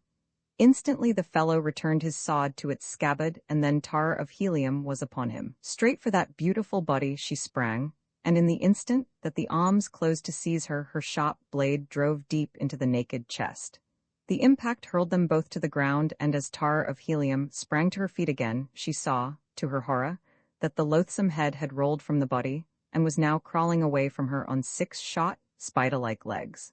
The body struggled spasmodically and lay still. As brief as had been the delay caused by the encounter, it still had been of sufficient duration to undo her, for even as she rose 2 more of the things fell upon her, and instantly thereafter she was surrounded. Her blade sank once more into naked flesh, and once more a head rolled free and crawled away. Then they overpowered her, and in another moment she was surrounded by fully 100 of the creatures, all seeking to lay hands upon her. At first she thought that they wished to tear her to pieces in revenge for her having slain 2 of their fellows, but presently she realized that they were prompted more by curiosity than by any sinister motive. "Come," said one of her captors, both of whom had retained a hold upon her. As he spoke he tried to lead her away with him toward the nearest tower. "She belongs to me," cried the other. "Did not I capture her? She will come with me to the Tower of Moke." "Never," insisted the first. "She is Lude's. To Lude I will take her, and whosoever interferes may feel the keenness of my sword in the head." He almost shouted the last 3 words. "Come, enough of this," cried one who spoke with some show of authority. "She was captured in Lude's fields, she will go to Lude." "She was discovered in Moke's fields at the very foot of the Tower of Moke," insisted he who had claimed her for Moke. "You have heard the Nolach speak," cried the Lude. "It shall be as he says." "Not while this Moke holds a sword," replied the other. "Rather will I cut her in twain and take my half to Moke than to relinquish her all to Lude." And he drew his sword, or rather he laid his hand upon its hilt in a threatening gesture, but before ever he could draw it the Lude had whipped his out, and with a fearful blow cut deep into the head of his adversary. Instantly the big, round head collapsed, almost as a punctured balloon collapses, as a grayish, semi-fluid matter spurted from it. The protruding eyes, apparently lidless, merely stared, the sphincter-like muscle of the mouth opened and closed, and then the head toppled from the body to the ground. The body stood dully for a moment, and then slowly started to wander aimlessly about, until one of the others seized it by the arm. One of the 2 heads crawling about on the ground now approached. "This Rika belongs to Moke," it said. "I am a Moke, I will take it," and without further discussion, it commenced to crawl up the front of the headless body, using its 6 short, spider-like legs and 2 stout chelae, which grew just in front of its legs, and strongly resembled those of an earthly lobster, except that they were both of the same size. The body in the meantime stood in passive indifference, its arms hanging idly at its sides. The head climbed to the shoulders and settled itself inside the leather collar that now hid its chelae and legs. Almost immediately the body gave evidence of intelligent animation. It raised its hands and adjusted the collar more comfortably. It took the head between its palms and settled it in place, and when it moved around it did not wander aimlessly, but instead its steps were firm and to some purpose. The girl watched all these things in growing wonder, and presently, no other of the Mokes seeming inclined to dispute the right of the Lude to her, she was led off by her captor toward the nearest tower. Several accompanied them, including one who carried the loose head under his arm. The head that was being carried conversed with the head upon the shoulders of the thing that carried it, Tara of Helium shivered. It was horrible. All that she had seen of these frightful creatures was horrible. And to be a prisoner, wholly in their power. Shadow of her first ancestor? What had she done to deserve so cruel a fate? At the wall enclosing the tower they paused while one opened the gate, and then they passed within the enclosure, which, to the girl's horror, she found filled with headless bodies. The creature who carried the bodiless head now set its burden upon the ground, and the latter immediately crawled toward one of the bodies that was lying nearby. Some wandered stupidly to and fro, but this one lay still. It was a female. The head crawled to it and made its way to the shoulders where it settled itself. At once the body sprang lightly erect. Another of those who had accompanied them from the fields approached with the harness and collar that had been taken from the dead body that the head had formerly topped. The new body now appropriated these, and the hands deftly adjusted them. The creature was now as good as before Tara of Helium had struck down its former body with her slim blade, but there was a difference. Before it had been male, now it was female. That, however, seemed to make no difference to the head. In fact, Tara of Helium had noticed during the scramble and the fight about her that sex differences seemed of little moment to her captors.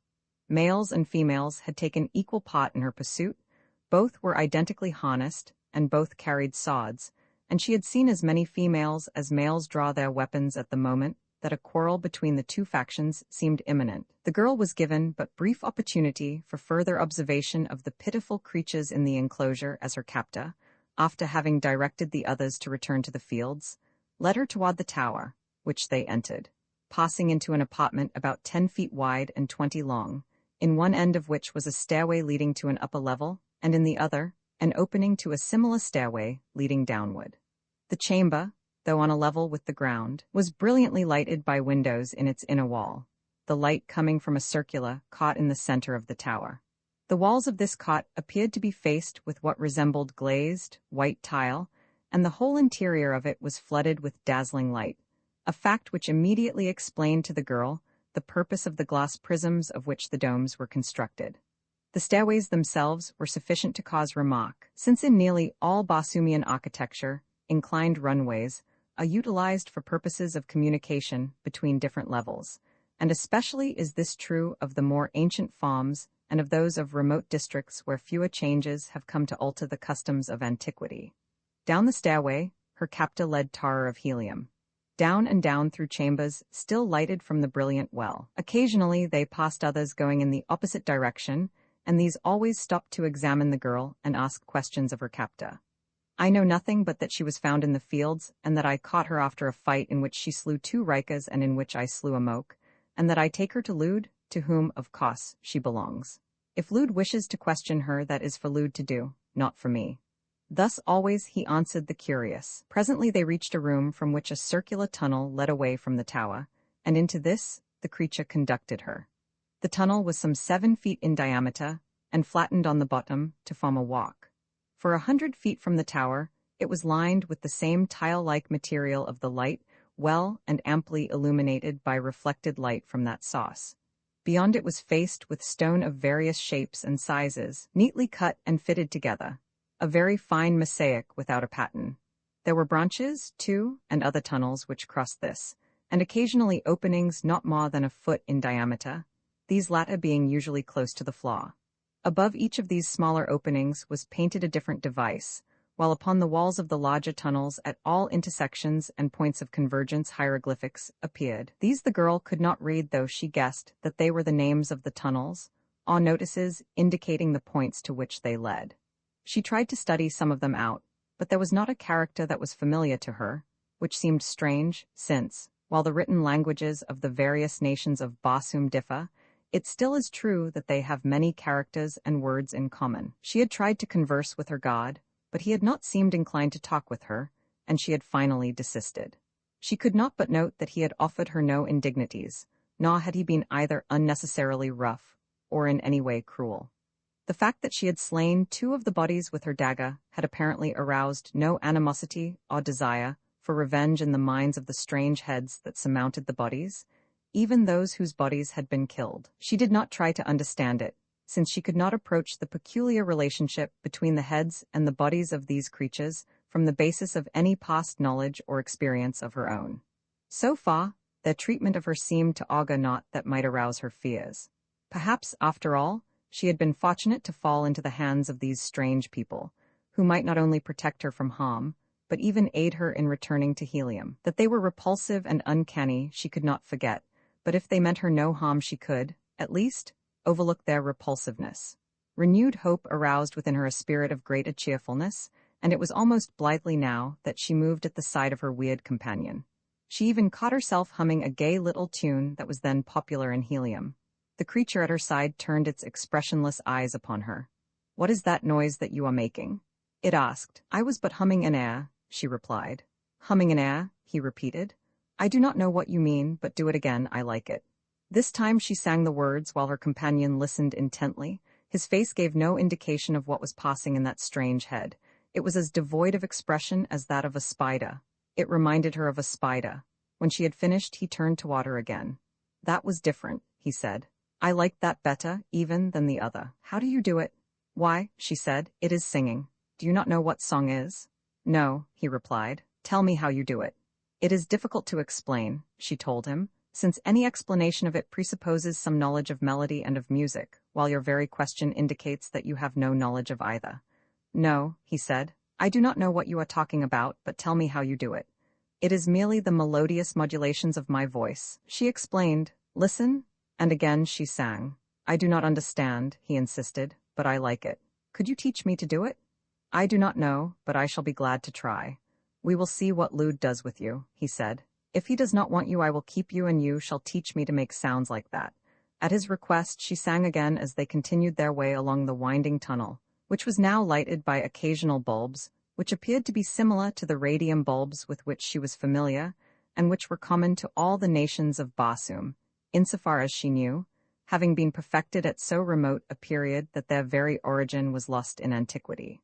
They consist, usually, of a hemispherical bowl of heavy glass, in which is packed a compound containing what, according to John Carter, must be radium. The bowl is then cemented into a metal plate with a heavily insulated back, and the whole affair set in the masonry of wall or ceiling as desired, where it gives off light of greater or less intensity, according to the composition of the filling material, for an almost incalculable period of time. As they proceeded, they met a greater number of the inhabitants of this underground world, and the girl noted that among many of these, the metal and harness were more ornate than had been those of the workers in the fields above.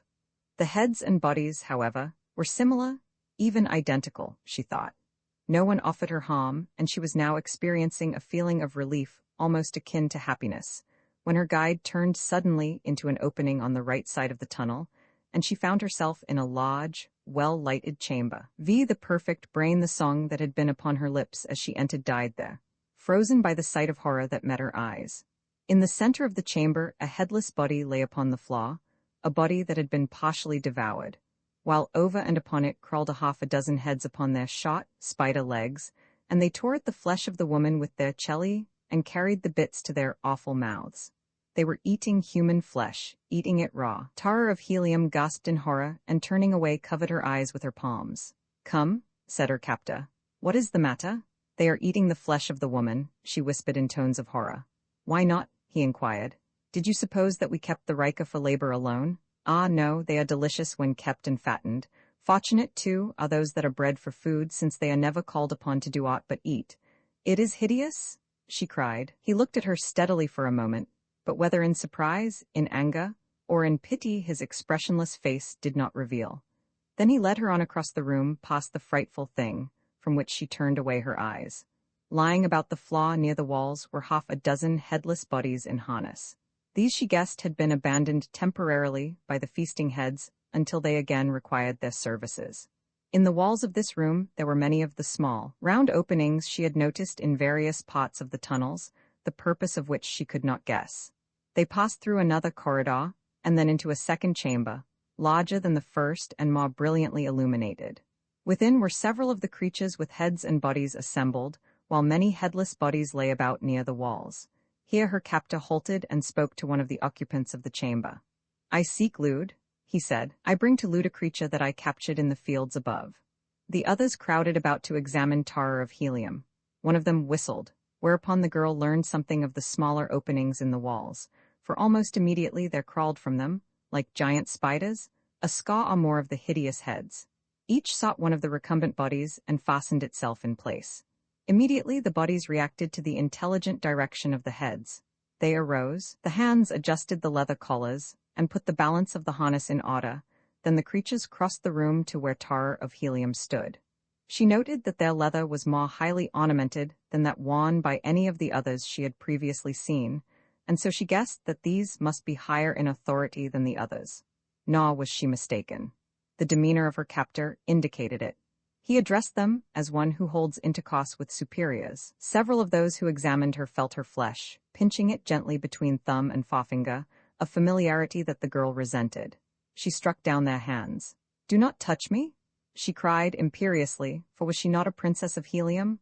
The expression on those terrible faces did not change. She could not tell whether they were angry or amused, whether her action had filled them with respect for her or contempt.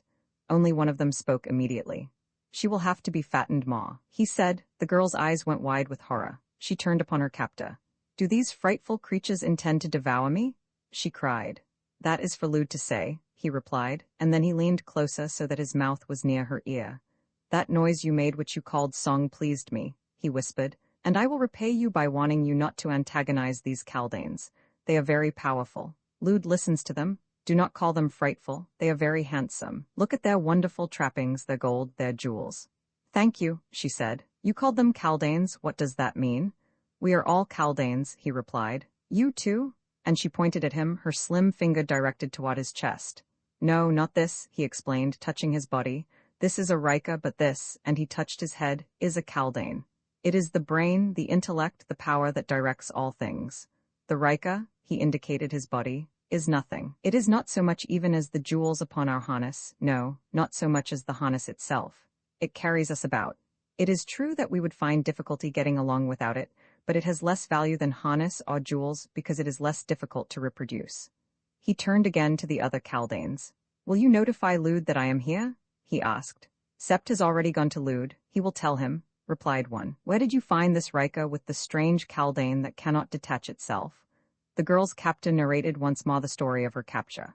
He stated facts just as they had occurred, without embellishment, his voice as expressionless as his face, and his story was received in the same manner that it was delivered.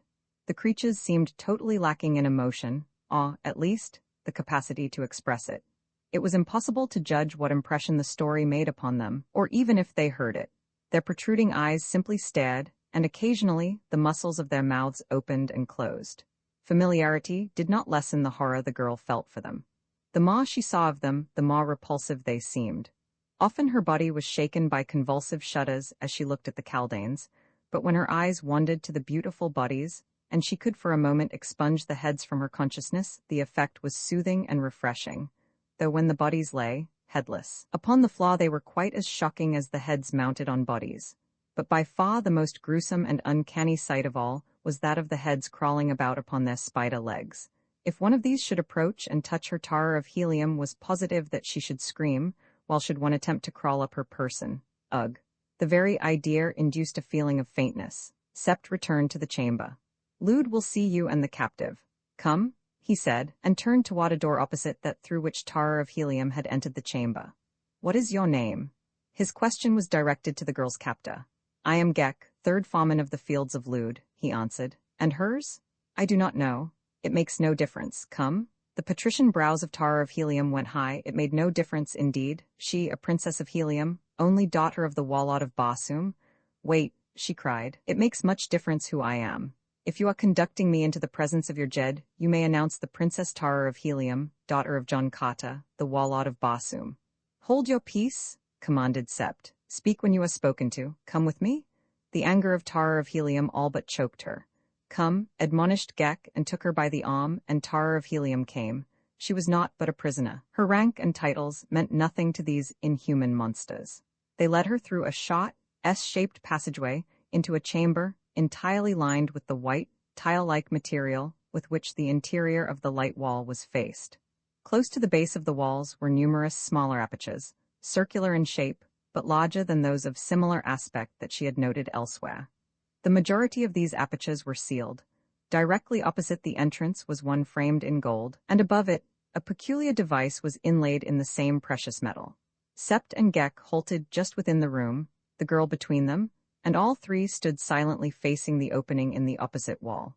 On the floor beside the aperture lay a headless male body of almost heroic proportions, and on either side of this stood a heavily armed warrior, with drawn sword. For perhaps 5 minutes the three waited, and then something appeared in the opening. It was a pair of large celli, and immediately thereafter there crawled forth a hideous Chaldean of enormous proportions. He was half again as large as any that Tara of Helium had yet seen, and his whole aspect infinitely more terrible. The skin of the others was a bluish gray. This one was of a little bluer tinge, and the eyes were ringed with bands of white and scarlet, as was its mouth. From each nostril, a band of white and one of scarlet extended outward horizontally the width of the face. No one spoke or moved. The creature crawled to the prostrate body and affixed itself to the neck. Then the two rose as one and approached the girl. He looked at her, and then he spoke to her captor. "You are the third foreman of the fields of Lud?" he asked. "Yes, Lud, I am called Gek." "Tell me what you know of this," and he nodded toward Tara of Helium. Gek did as he was bid, and then Lud addressed the girl. "What were you doing within the borders of Bantum?" he asked. "I was blown hither in a great storm that injured my flyer, and carried me I knew not where. I came down into the valley at night for food and drink. The Banths came and drove me to the safety of a tree, and then your people caught me as I was trying to leave the valley. I do not know why they took me. I was doing no harm. All I ask is that you let me go my way in peace." "None who enters Bantum ever leaves," replied Lud. "But my people are not at war with yours. I am a princess of Helium. My great-grandfather is a Jedak, my grandfather a Jed, and my father is warlord of all Basum. You have no right to keep me, and I demand that you liberate me at once." "None who enters Bantum ever leaves," repeated the creature without expression. "I know nothing of the lesser creatures of Basum of whom you speak. There is but one high race, the race of Bantumians. All nature exists to serve them. You shall do your share, but not yet. You are too skinny. We shall have to put some fat upon it, Sept, I tire of Rika. Perhaps this will have a different flavor. The Banths are too rank, and it is seldom that any other creature enters the valley. And you, Gek, you shall be rewarded. I shall promote you from the fields to the burrows. Hereafter you shall remain underground as every Bantumian longs to. No more shall you be forced to endure the hated sun, or look upon the hideous sky, or the hateful growing things that defile the surface. For the present you shall look after this thing that you have brought me, seeing that it sleeps and eats, and does nothing else. You understand me, Gek, nothing else?" "I understand, Lud," replied the other. "Take it away," commanded the creature. Gek turned and led Tara of Helium from the apartment.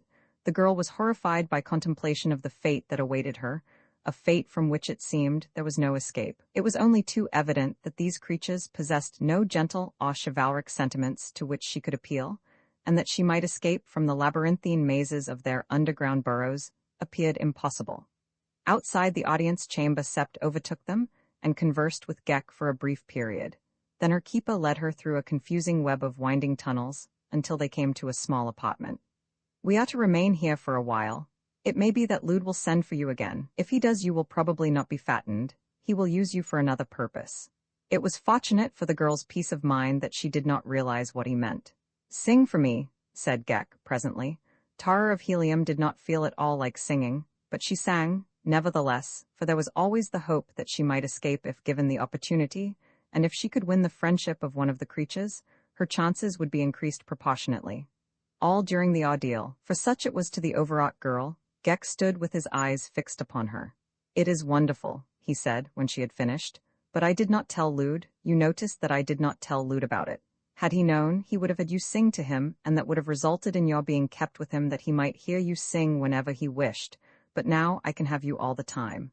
"How do you know he would like my singing?" she asked. "He would have to," replied Gek. "If I like a thing, he has to like it, for are we not identical, all of us?" "The people of my race do not all like the same things," said the girl. "How strange," commented Gek. "All Chaldeans like the same things and dislike the same things. If I discover something new and like it, I know that all Chaldeans will like it. That is how I know that Lud would like your singing. You see, we are all exactly alike." "But you do not look like Lud," said the girl.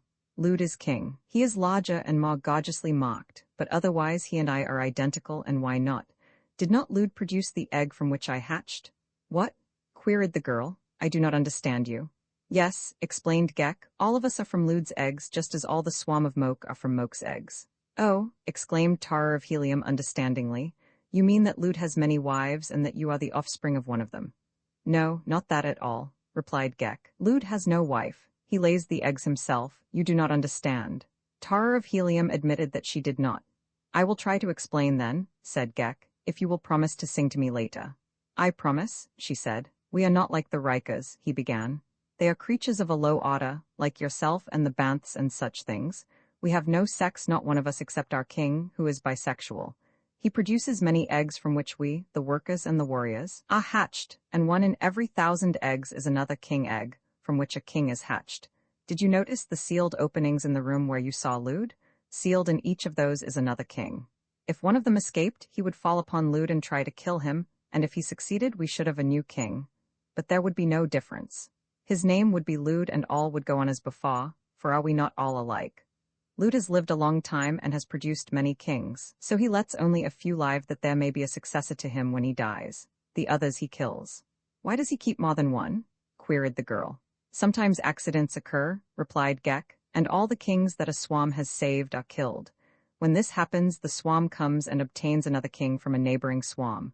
Are all of you the children of Lud? She asked. All but a few, who are from the eggs of the preceding king, as was Lud. But Lud has lived a long time and not many of the others are left.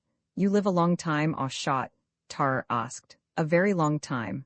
And the Rikas too, they live a long time? No, the Rikas live for 10 years, perhaps, he said, if they remain strong and useful. When they can no longer be of service to us, either through age or sickness, we leave them in the fields and the Banths come at night and get them. How horrible! She exclaimed. Horrible? He repeated. I see nothing horrible about that. The Rikas are but brainless flesh. They neither see, nor feel, nor hear. They can scarce move but for us. If we did not bring them food, they would starve to death. They are less deserving of thought than our leather. All that they can do for themselves is to take food from a trough and put it in their mouths, but with us, look at them. And he proudly exhibited the noble figure that he surmounted, palpitant with life and energy and feeling. How do you do it? Asked Tara of Helium. I do not understand it at all. I will show you, he said, and lay down upon the floor. Then he detached himself from the body, which lay as a thing dead. On his spider legs he walked toward the girl. Now look, he admonished her. Do you see this thing? And he extended what appeared to be a bundle of tentacles from the posterior part of his head. There is an aperture just back of the Rika's mouth, and directly over the upper end of his spinal column. Into this aperture, I insert my tentacles and seize the spinal cord. Immediately, I control every muscle of the Rika's body. It becomes my own, just as you direct the movement of the muscles of your body. I feel what the Rika would feel if he had a head and brain. If he is hurt, I would suffer if I remained connected with him, but the instant one of them is injured or becomes sick, we desert it for another. As we would suffer the pains of their physical injuries, similarly do we enjoy the physical pleasures of the Rikas. When your body becomes fatigued, you are comparatively useless. It is sick, you are sick. If it is killed, you die. You are the slave of a mass of stupid flesh and bone and blood. There is nothing more wonderful about your carcass than there is about the carcass of a Banth. It is only your brain that makes you superior to the Banth, but your brain is bound by the limitations of your body. Not so, ours. With us, brain is everything. 90% of our volume is brain. We have only the simplest of vital organs, and they are very small, for they do not have to assist in the support of a complicated system of nerves, muscles, flesh, and bone. We have no lungs, for we do not require air. Far below the levels to which we can take the Rikas is a vast network of burrows where the real life of the Kaldane is lived. There the air-breathing Rika would perish as you would perish. There we have stored vast quantities of food in hermetically sealed chambers. It will last forever. Far beneath the surface is water that will flow for countless ages after the surface water is exhausted. We are preparing for the time we know must come, the time when the lost vestige of the Bosumian atmosphere is spent, when the waters and the food are gone. For this purpose were we created, that there might not perish from the planet nature's divinest creation, the perfect brain. But what purpose can you serve when that time comes? Asked the girl. You do not understand, he said. It is too big for you to grasp, but I will try to explain it. Bosum, the moons, the sun, the stars, were created for a single purpose. From the beginning of time, nature has labored arduously toward the consummation of this purpose. At the very beginning, things existed with life, but with no brain. Gradually, rudimentary nervous systems and minute brains evolved. Evolution proceeded. The brains became larger and more powerful. In us you see the highest development, but there are those of us who believe that there is yet another step, that some time in the far future our race shall develop into the super thing, just brain. The incubus of legs and chelae and vital organs will be removed. The future Kaldane will be nothing but a great brain.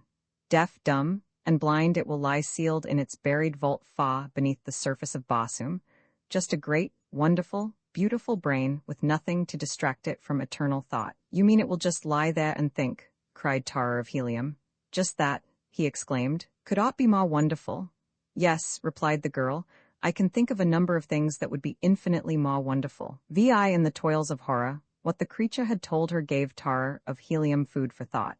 She had been taught that every created thing fulfilled some useful purpose, and she tried conscientiously to discover just what was the rightful place of the Kaldane in the universal scheme of things. She knew that it must have its place, but what that place was it was beyond her to conceive. She had to give it up. They recalled to her mind a little group of people in Helium who had forsworn the pleasures of life in the pursuit of knowledge.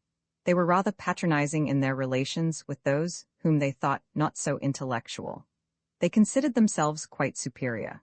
She smiled at recollection of a remark her father had once made concerning them, to the effect that if one of them ever dropped his egotism and broke it, it would take a week to fumigate Helium. Her father liked normal people. People who knew too little and people who knew too much were equally a bore. Tara of Helium was like her father in this respect, and like him, too, she was both sane and normal. Outside of her personal danger, there was much in this strange world that interested her. The Rikas aroused her keenest pity and vast conjecture. How and from what form had they evolved? She asked Gek. Sing to me again and I will tell you, he said. If Lud would let me have you, you should never die. I should keep you always to sing to me. The girl marveled at the effect her voice had upon the creature. Somewhere in that enormous brain, there was a chord that was touched by melody. It was the sole link between herself and the brain when detached from the Rika. When it dominated the Riker, it might have other human instincts, but these she dreaded even to think of. After she had sung, she waited for Gek to speak. For a long time he was silent, just looking at her through those awful eyes. I wonder, he said presently, if it might not be pleasant to be of your race. Do you all sing? Nearly all a little, she said, but we do many other interesting and enjoyable things. We dance and play and work and love, and sometimes we fight, for we are a race of warriors. Love, said the Kaldane. I think I know what you mean, but we, fortunately, are above sentiment when we are detached. But when we dominate the Rika, that is different, and when I hear you sing and look at your beautiful body, I know what you mean by love. I could love you. The girl shrank from him. You promised to tell me the origin of the Rika, she reminded him. Ages ago, he commenced, our bodies were larger and our heads smaller. Our legs were very weak and we could not travel fast or far. There was a stupid creature that went upon 4 legs. It lived in a hole in the ground, to which it brought its food, so we ran our burrows into this hole and ate the food it brought. But it did not bring enough for all, for itself and all the Kaldanes that lived upon it, so we had also to go abroad and get food. This was hard work for our weak legs. Then it was that we commenced to ride upon the backs of these primitive Rikas. It took many ages, undoubtedly, but at last came the time when the Kaldane had found means to guide the Rika, until presently the latter depended entirely upon the superior brain of his master to guide him to food. The brain of the Rika grew smaller as time went on. His ears went and his eyes, for he no longer had use for them. The Kaldane saw and heard for him. By similar steps the Rika came to go upon its hind feet that the Kaldane might be able to see farther. As the brain shrank, so did the head. The mouth was the only feature of the head that was used, and so the mouth alone remains. Members of the red race fell into the hands of our ancestors from time to time.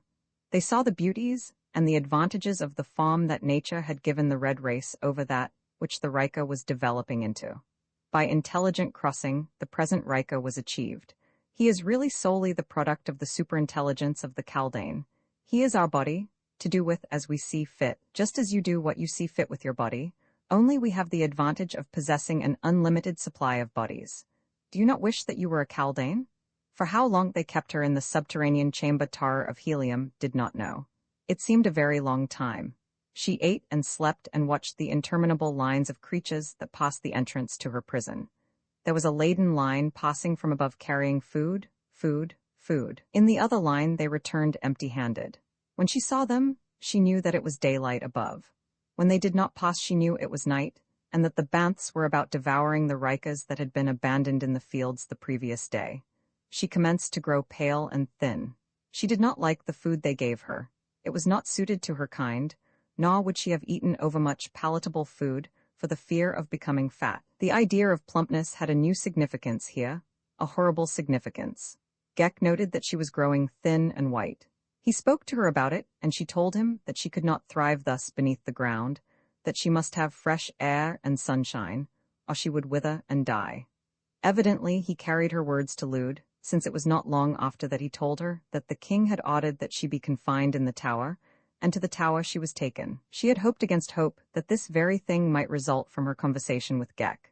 Even to see the sun again was something, but now there sprang to her breast a hope that she had not dared to nurse before, while she lay in the terrible labyrinth from which she knew she could never have found her way to the outer world. But now there was some slight reason to hope. At least she could see the hills, and if she could see them, might there not come also the opportunity to reach them? If she could have but 10 minutes, just 10 little minutes. The flyer was still there, she knew that it must be. Just 10 minutes and she would be free forever from this frightful place. But the days wore on and she was never alone, not even for half of 10 minutes. Many times she planned her escape. Had it not been for the banths, it had been easy of accomplishment by night. Gek always detached his body then, and sank into what seemed a semi-comatose condition. It could not be said that he slept, or at least it did not appear like sleep, since his lidless eyes were unchanged, but he lay quietly in a corner. Tara of Helium enacted 1,000 times in her mind the scene of her escape. She would rush to the side of the Rika and seize the sword that hung in its harness. Before Gek knew what she purposed, she would have this, and then, before he could give an alarm, she would drive the blade through his hideous head. It would take but a moment to reach the enclosure. The Rikas could not stop her, for they had no brains to tell them that she was escaping. She had watched from her window the opening and closing of the gate that led from the enclosure out into the fields, and she knew how the great latch operated. She would pass through and make a quick dash for the hill. It was so near that they could not overtake her. It was so easy, or it would have been but for the banths at night and the workers in the fields by day.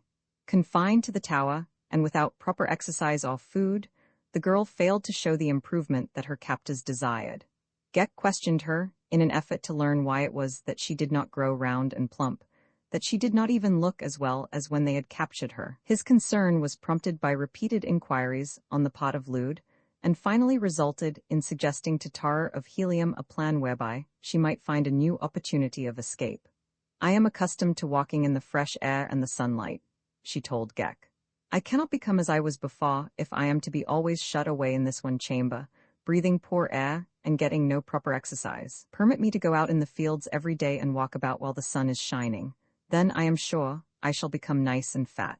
"You would run away," he said. "But how could I if you were always with me?" she asked. "And even if I wished to run away, where could I go? I do not know even the direction of Helium. It must be very far. The very first night the banths would get me, would they not?" "They would," said Gek. "I will ask Lud about it." The following day, he told her that Lud had said that she was to be taken into the fields. He would try that for a time and see if she improved. "If you do not grow fatter, he will send for you anyway," said Gek. "But he will not use you for food." Tara of Helium shuddered. That day and for many days thereafter she was taken from the tower, through the enclosure and out into the fields. Always was she alert for an opportunity to escape, but Gek was always close by her side. It was not so much his presence that deterred her from making the attempt as the number of workers that were always between her and the hills where the flyer lay. She could easily have eluded Gek, but there were too many of the others. And then, one day, Gek told her as he accompanied her into the open that this would be the last time. "Tonight you go to Lud," he said. "I am sorry as I shall not hear you sing again." "Tonight?" She scarce breathed the word, yet it was vibrant with horror. She glanced quickly toward the hills. They were so close, yet between were the inevitable workers, perhaps a score of them. "Let us walk over there," she said, indicating them. "I should like to see what they are doing." "It is too far," said Gek. "I hate the sun. It is much pleasanter here where I can stand beneath the shade of this tree." "All right," she agreed. "Then you stay here and I will walk over. It will take me but a minute." "No," he answered. "I will go with you. You want to escape, but you are not going to." "I cannot escape," she said. "I know it," agreed Gek. "But you might try. I do not wish you to try. Possibly it will be better if we return to the tower at once. It would go hard with me should you escape. Tara of Helium saw her last chance fading into oblivion. There would never be another after today. She cast about for some pretext to lure him even a little nearer to the hills. It is very little that I ask, she said. Tonight you will want me to sing to you. It will be the last time. If you do not let me go and see what those Chaldanes are doing, I shall never sing to you again. Gek hesitated. I will hold you by the arm all the time then, he said. Why, of course, if you wish, she assented. Come? The two moved toward the workers and the hills. The little party was digging tubas from the ground. She had noted this, and that nearly always they were stooped low over their work, the hideous eyes bent upon the upturned soil. She led Gek quite close to them, pretending that she wished to see exactly how they did the work, and all the time he held her tightly by her left wrist. It is very interesting, she said, with a sigh, and then, suddenly, look, Gek, and pointed quickly back in the direction of the tower. The Chaldane, still holding her, turned half away from her to look in the direction she had indicated, and simultaneously, with the quickness of a bantha, she struck him with her right fist, backed by every ounce of strength she possessed, struck the back of the pulpy head just above the collar.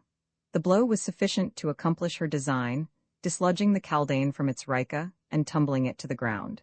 Instantly, the grasp upon her wrist relaxed as the body, no longer controlled by the brain of Gek, stumbled aimlessly about for an instant before it sank to its knees and then rolled over on its back. But Tara of Helium waited not to note the full results of her act. The instant the fingers loosened upon her wrist, she broke away and dashed toward the hills. Simultaneously, a warning whistle broke from Gek's lips, and in instant response, the workers leaped to their feet, one almost in the girl's path. She dodged the outstretched arms and was away again toward the hills and freedom, when her foot caught in one of the hoe-like instruments with which the soil had been upturned and which had been left, half embedded in the ground. For an instant she ran on, stumbling, in a mad effort to regain her equilibrium, but the upturned furrows caught her feet. Again she stumbled and this time went down, and as she scrambled to rise again, a heavy body fell upon her and seized her arms. A moment later she was surrounded and dragged to her feet, and as she looked around she saw Gek crawling to his prostrate Rika. A moment later he advanced to her side. The hideous face, incapable of registering emotion, gave no clue to what was passing in the enormous brain. Was he nursing thoughts of anger, of hate, of revenge? Tara of Helium could not guess, nor did she care. The worst had happened. She had tried to escape and she had failed. There would never be another opportunity. Come, said Gek. We will return to the tower. The deadly monotone of his voice was unbroken. It was worse than anger, for it revealed nothing of his intentions. It but increased her horror of these great brains that were beyond the possibility of human emotions. And so she was dragged back to her prison in the tower, and Gek took up his vigil again, squatting by the doorway. But now he carried a naked sword in his hand and did not quit his Rika, only to change to another that he had brought to him when the first gave indications of weariness. The girl sat looking at him. He had not been unkind to her, but she felt no sense of gratitude, nor, on the other hand, any sense of hatred. The brains, incapable themselves of any of the finest sentiments, awoke none in her. She could not feel gratitude, or affection, or hatred of them. There was only the same unceasing sense of horror in their presence. She had heard great scientists discuss the future of the red race, and she recalled that some had maintained that eventually the brain would entirely dominate the man. There would be no more instinctive acts or emotions. Nothing would be done on impulse, but on the contrary reason would direct our every act. The propounder of the theory regretted that he might never enjoy the blessings of such a state, which, he argued, would result in the ideal life for mankind. Tara of Helium wished with all her heart that this learned scientist might be here to experience to the full the practical results of the fulfillment of his prophecy. Between the purely physical Rika and the purely mental Chaldane, there was little choice, but in the happy medium of normal and imperfect man, as she knew him, lay the most desirable state of existence. It would have been a splendid object lesson, she thought, to all those idealists who seek mass perfection in any phase of human endeavor, since here they might discover the truth that absolute perfection is as little to be desired as is its antithesis.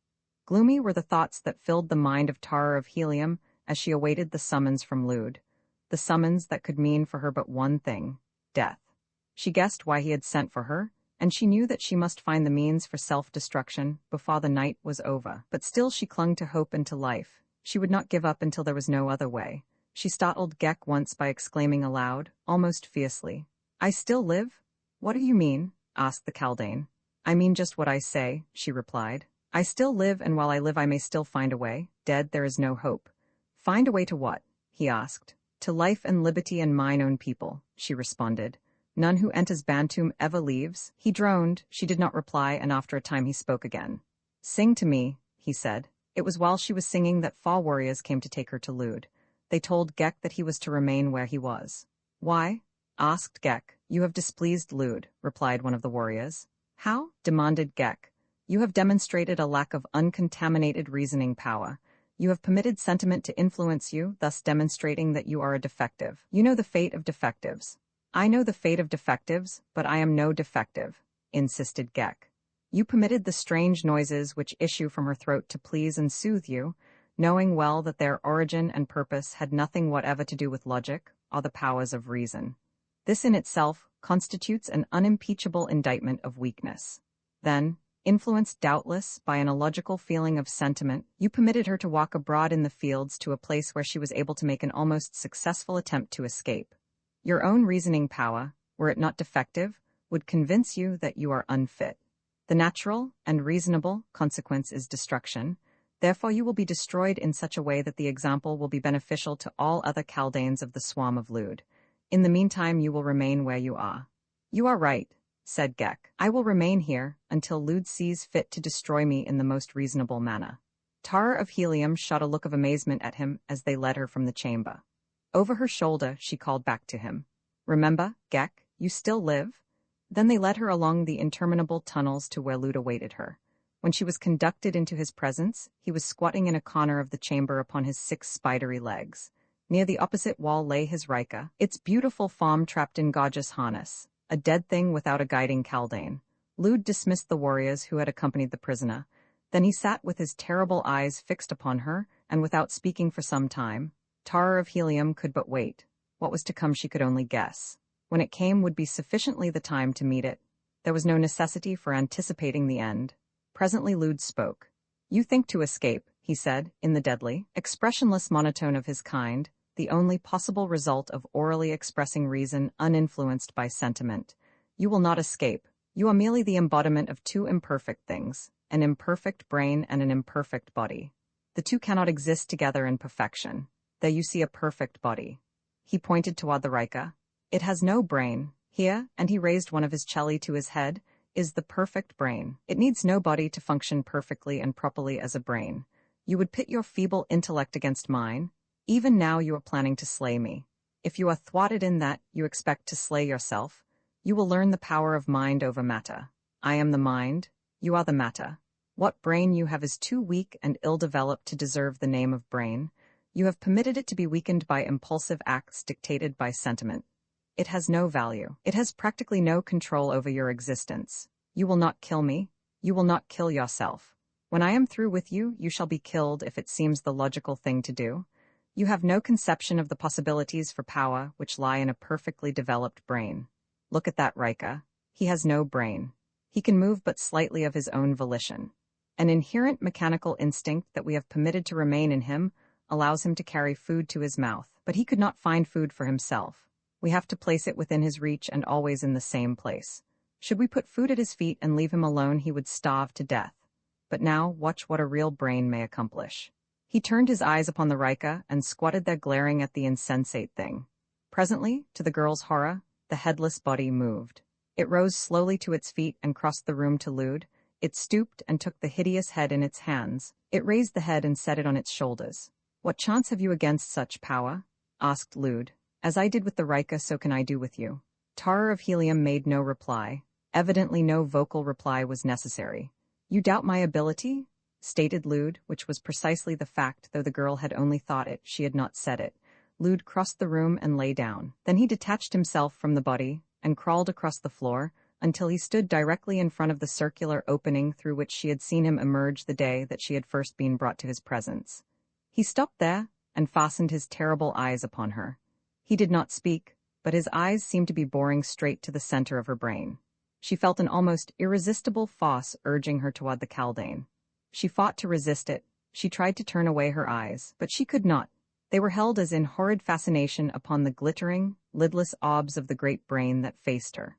Slowly, every step a painful struggle of resistance, she moved toward the horrific monster. She tried to cry aloud in an effort to awaken her numbing faculties, but no sound passed her lips. If those eyes would but turn away, just for an instant, she felt that she might regain the power to control her steps, but the eyes never left hers. They seemed but to burn deeper and deeper, gathering up every vestige of control of her entire nervous system. As she approached the thing, it backed slowly away upon its spider legs. She noticed that its chelly waved slowly to and fro before it as it backed through the round aperture in the wall. Must she follow it there too? What new and nameless horror lay concealed in that hidden chamber? No, she would not do it. Yet before she reached the wall, she found herself down and crawling upon her hands and knees straight toward the hole from which the two eyes still clung to hers. At the very threshold of the opening, she made a last, heroic stand, battling against the force that drew her on, but in the end she succumbed. With a gasp that ended in a sub-tar of helium passed through the aperture into the chamber beyond. The opening was but barely large enough to admit her. Upon the opposite side she found herself in a small chamber. Before her squatted Lude. Against the opposite wall lay a large and beautiful male Rika. He was without harness or other trappings. "You see now," said Lude, "the futility of revolt." The words seemed to release her momentarily from the spell. Quickly she turned away her eyes. "Look at me," commanded Lude. Tara of helium kept her eyes averted. She felt a new strength, or at least a diminution of the creature's power over her.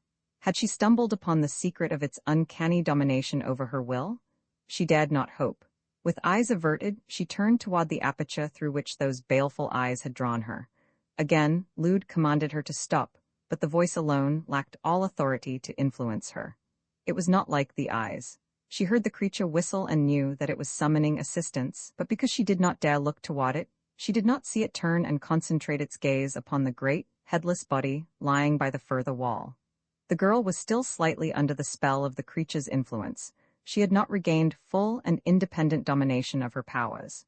She moved as one in the throes of some hideous nightmare, slowly, painfully, as though each limb was hampered by a great weight, or as she were dragging her body through a viscous fluid. The aperture was close. So close, yet, struggle as she would, she seemed to be making no appreciable progress toward it. Behind her, urged on by the malevolent power of the great brain, the headless body crawled upon all fours toward her. At last she had reached the aperture. Something seemed to tell her that once beyond it, the domination of the Kaldane would be broken. She was almost through into the adjoining chamber when she felt a heavy hand close upon her ankle. The Rika had reached forth and seized her, and though she struggled, the thing dragged her back into the room with Lude. It held her tight and drew her close, and then, to her horror, it commenced to caress her. "You see now," she heard Lude's dull voice, "the futility of revolt and its punishment." Tara of helium fought to defend herself, but pitifully weak were her muscles against this brainless incarnation of brute power. Yet she fought on in the face of hopeless odds for the honor of the proud name. She fought alone. She whom the fighting men of a mighty empire, the flower of Martian chivalry, would gladly have lain down their lives to save. Romans 7, a repellent sight, the cruiser Veneta careened through the tempest. That she had not been dashed to the ground, or twisted by the force of the elements into tangled wreckage, was due entirely to the caprice of nature. For all the duration of the storm she rode, a helpless derelict, upon those storm-tossed waves of wind. But for all the dangers and vicissitudes they underwent, she and her crew might have borne charmed lives up to within an hour of the abating of the hurricane. It was then that the catastrophe occurred, a catastrophe indeed to the crew of the Veneta and the kingdom of Gathol.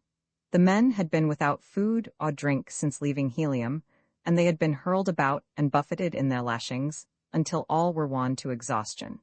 There was a brief lull in the storm during which one of the crew attempted to reach his quarters, after releasing the lashings which had held him to the precarious safety of the deck. The act in itself was a direct violation of orders, and in the eyes of the other members of the crew, the effect, which came with startling suddenness, took the form of a swift and terrible retribution.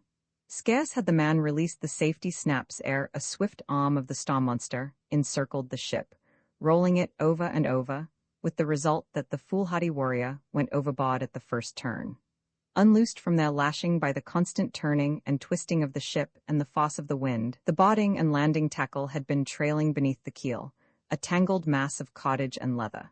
Upon the occasions that the Veneta rolled completely over, these things would be wrapped around her, until another revolution in the opposite direction, or the wind itself, carried them once again clear of the deck to trail, whipping in the storm, beneath the hurtling ship.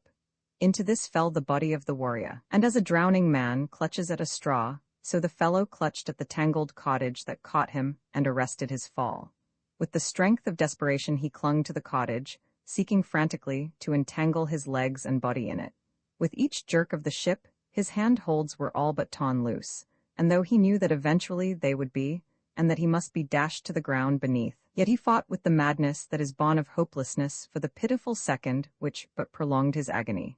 It was upon this sight, then, that Gahan of Gathol looked over the edge of the careening deck of the Veneta as he sought to learn the fate of his warrior.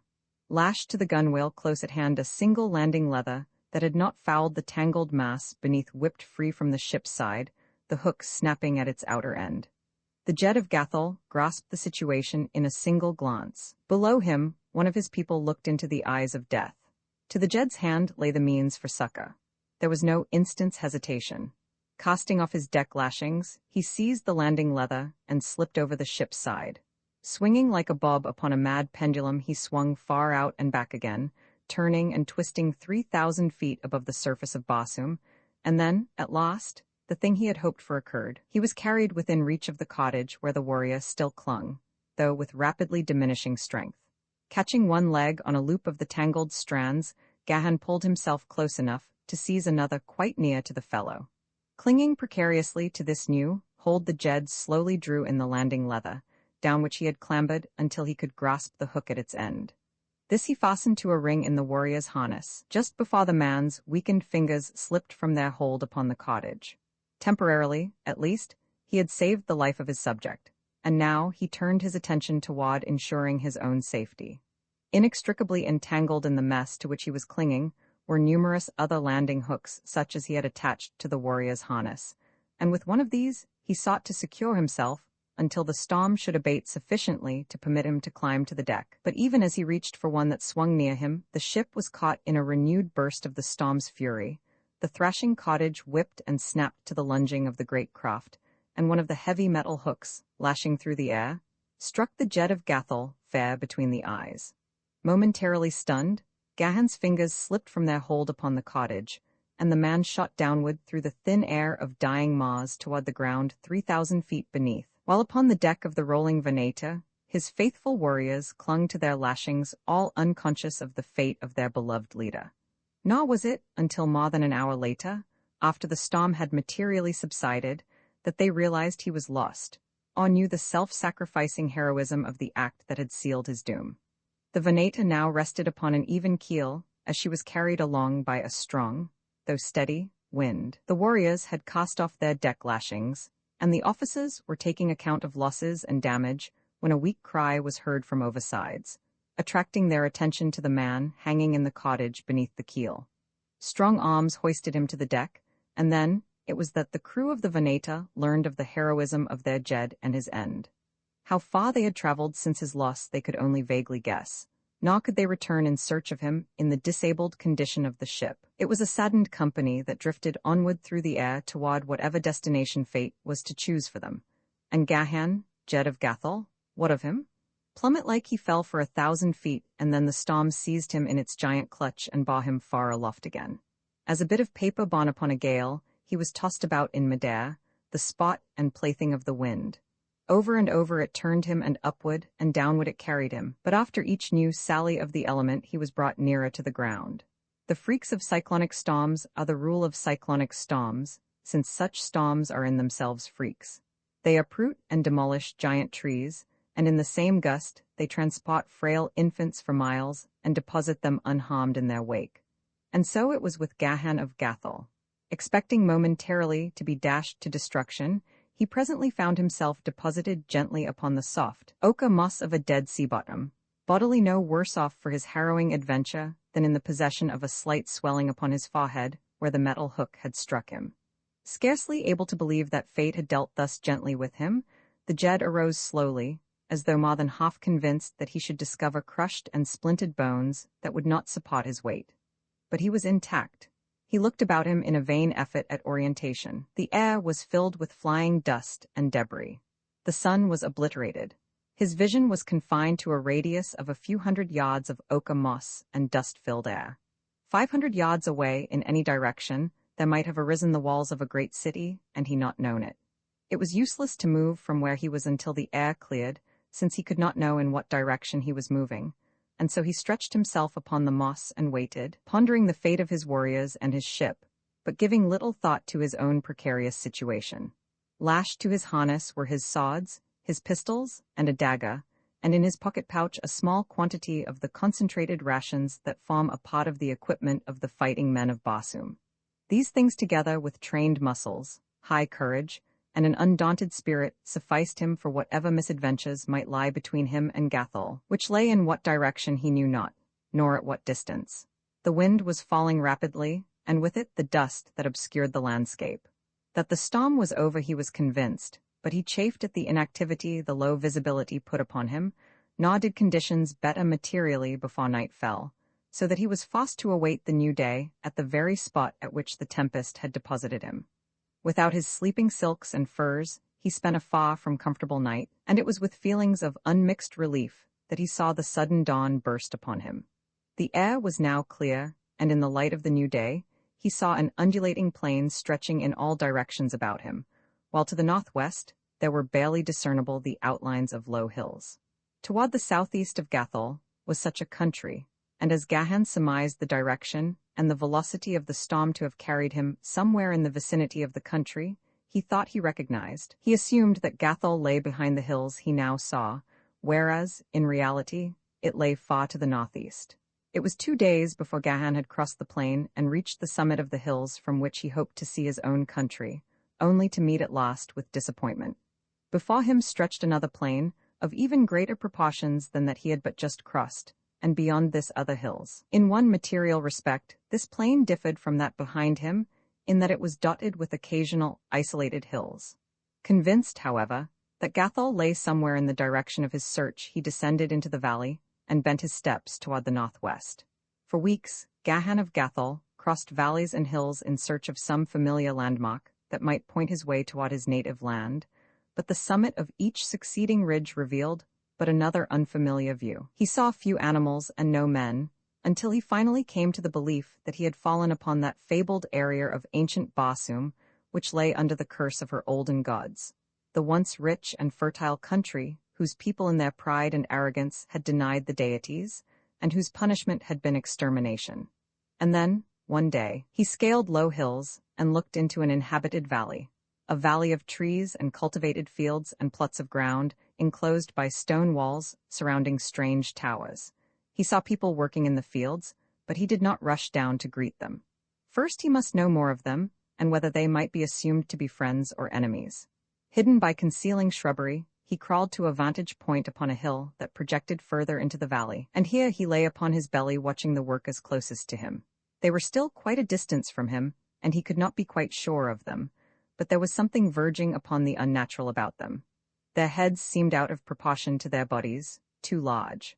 For a long time he lay watching them, and ever more forcibly it was borne in upon his consciousness that they were not as he, and that it would be rash to trust himself among them. Presently he saw a couple appear from the nearest enclosure, and slowly approach those who were working nearest to the hill where he lay in hiding. Immediately he was aware that one of these differed from all the others. Even at the greater distance, he noted that the head was smaller, and as they approached, he was confident that the harness of one of them was not as the harness of its companion, or of that of any of those who tilled the fields.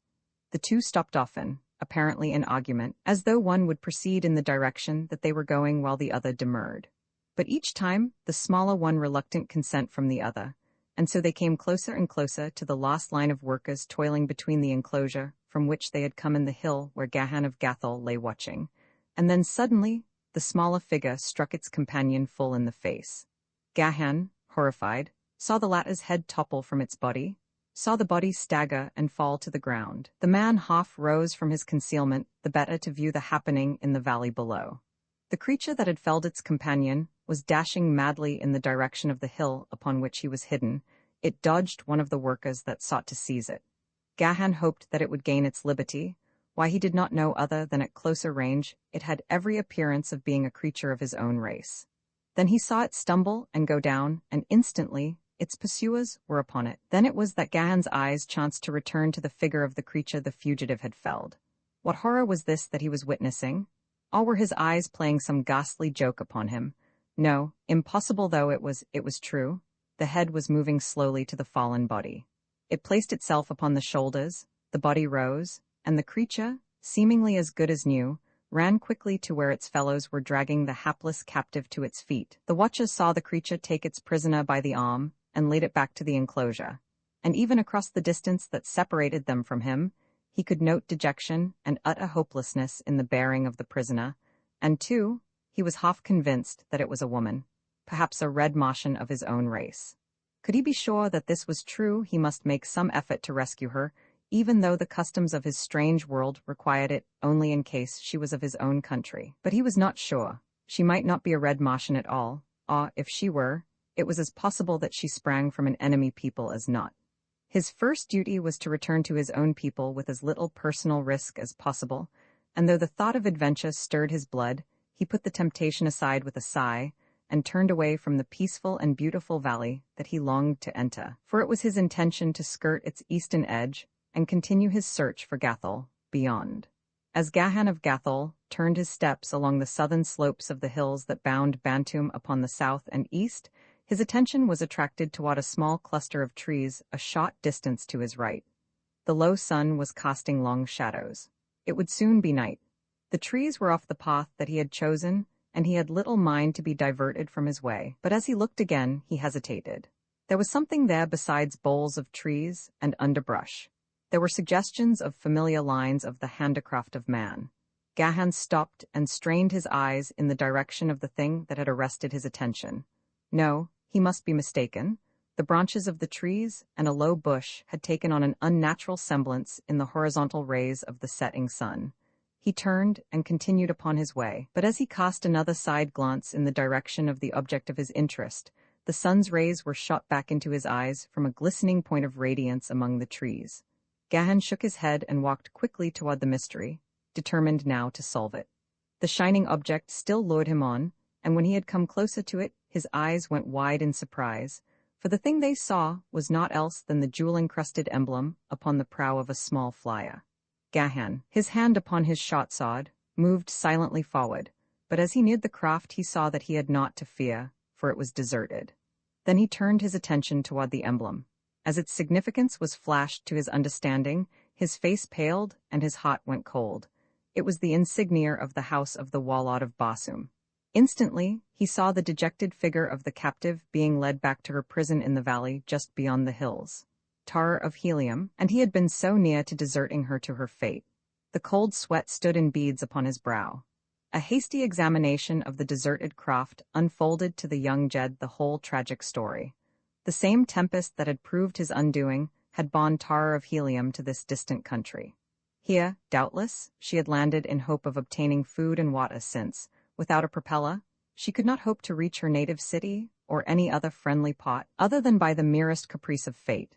The flyer seemed intact except for the missing propeller, and the fact that it had been carefully moored in the shelter of the clump of trees indicated that the girl had expected to return to it, while the dust and leaves upon its deck spoke of the long days, and even weeks since she had landed. Mute yet eloquent proofs, these things, that Tara of Helium was a prisoner, and that she was the very prisoner whose bold dash for liberty he had so recently witnessed he now had not the slightest doubt. The question now revolved solely about her rescue. He knew to which tower she had been taken, that much and no more. Of the number, the kind, or the disposition of her captors he knew nothing. Nor did he care. For Tara of Helium he would face a hostile world alone. Rapidly, he considered several plans for succoring her, but the one that appealed most strongly to him was that which offered the greatest chance of escape for the girl should he be successful in reaching her. His decision reached, he turned his attention quickly toward the flyer. Casting off its lashings, he dragged it out from beneath the trees, and mounting to the deck, tested out the various controls. The motor started at a touch and purred sweetly, The buoyancy tanks were well stocked, and the ship answered perfectly to the controls, which regulated her altitude. There was nothing needed but a propeller to make her fit for the long voyage to Helium. Gahan shrugged impatiently. There must not be a propeller within 1,000 hards. But what mattered it? The craft, even without a propeller, would still answer the purpose his plan required of it, provided the captors of Tara of Helium were a people without ships, and he had seen nothing to suggest that they had ships. The architecture of their towers and enclosures assured him that they had not. The sudden Basumian night had fallen. Cluros rode majestically the high heavens. The rumbling roar of a banth reverberated among the hills. Gahan of Gathol let the ship rise a few feet from the ground, then, seizing a bow rope, he dropped over the side. To tow the little craft was now a thing of ease, and as Gahan moved rapidly toward the brow of the hill above Bantum, the flyer floated behind him as lightly as a swan upon a quiet lake. Now down the hill toward the tower dimly visible in the moonlight, the Gatholian turned his steps. Closer behind him sounded the roar of the hunting banth. He wondered if the beast sought him or was following some other spoor. He could not be delayed now by any hungry beast of prey, for what might that very instant be befalling Tara of Helium he could not guess, and so he hastened his steps. But closer and closer came the horrid screams of the great carnivore, and now he heard the swift fall of padded feet upon the hillside behind him. He glanced back just in time to see the beast break into a rapid charge. His hand leaped to the hilt of his longsword, but he did not draw, for in the same instant he saw the futility of armed resistance, since behind the first banth came a herd of at least a dozen others. There was but a single alternative to a futile stand, and that he grasped in the instant that he saw the overwhelming numbers of his antagonists. Springing lightly from the ground, he swarmed up the rope toward the bow of the flyer. His weight drew the craft slightly lower, and at the very instant that the man drew himself to the deck at the bow of the vessel, the lading banth sprang for the stern. Gahan leaped to his feet and rushed toward the great beast in the hope of dislodging it before it had succeeded in clambering aboard. At the same instant, he saw that others of the banths were racing toward them with the quite evident intention of following their leader to the ship's deck. Should they reach it in any numbers, he would be lost. There was but a single hope. Leaping for the altitude control, Gahan pulled it wide. Simultaneously, 3 banths leaped for the deck. The craft rose swiftly. Gahan felt the impact of a body against the keel, followed by the soft thuds of the great bodies as they struck the ground beneath. His act had not been an instant too soon. And now the leader had gained the deck and stood at the stern with glaring eyes and snarling jaws. Gahan drew his sword. The beast, possibly disconcerted by the novelty of its position, did not charge. Instead, it crept slowly toward its intended prey. The craft was rising, and Gahan placed a foot upon the control and stopped the ascent. He did not wish to chance rising to some higher air current that would bear him away. Already, the craft was moving slowly toward the tower, carried thither by the impetus of the banth's heavy body leaping upon it from astern. The man watched the slow approach of the monster, the slavering jowls, the malignant expression of the devilish face. The creature, finding the deck stable, appeared to be gaining confidence, and then the man leaped suddenly to one side of the deck, and the tiny flyer heeled as suddenly in response. The banth slipped and clutched frantically at the deck. Gahan leaped in with his naked sword. The great beast caught itself and reared upon its hind legs to reach forth and seize this presumptuous mortal that dared question its right to the flesh it craved. And then the man sprang to the opposite side of the deck. The banth toppled sideways at the same instant that it attempted to spring. A raking talon passed close to Gahan's head at the moment that his sword lunged through the savage heart, and as the warrior wrenched his blade from the carcass, it slipped silently over the side of the ship.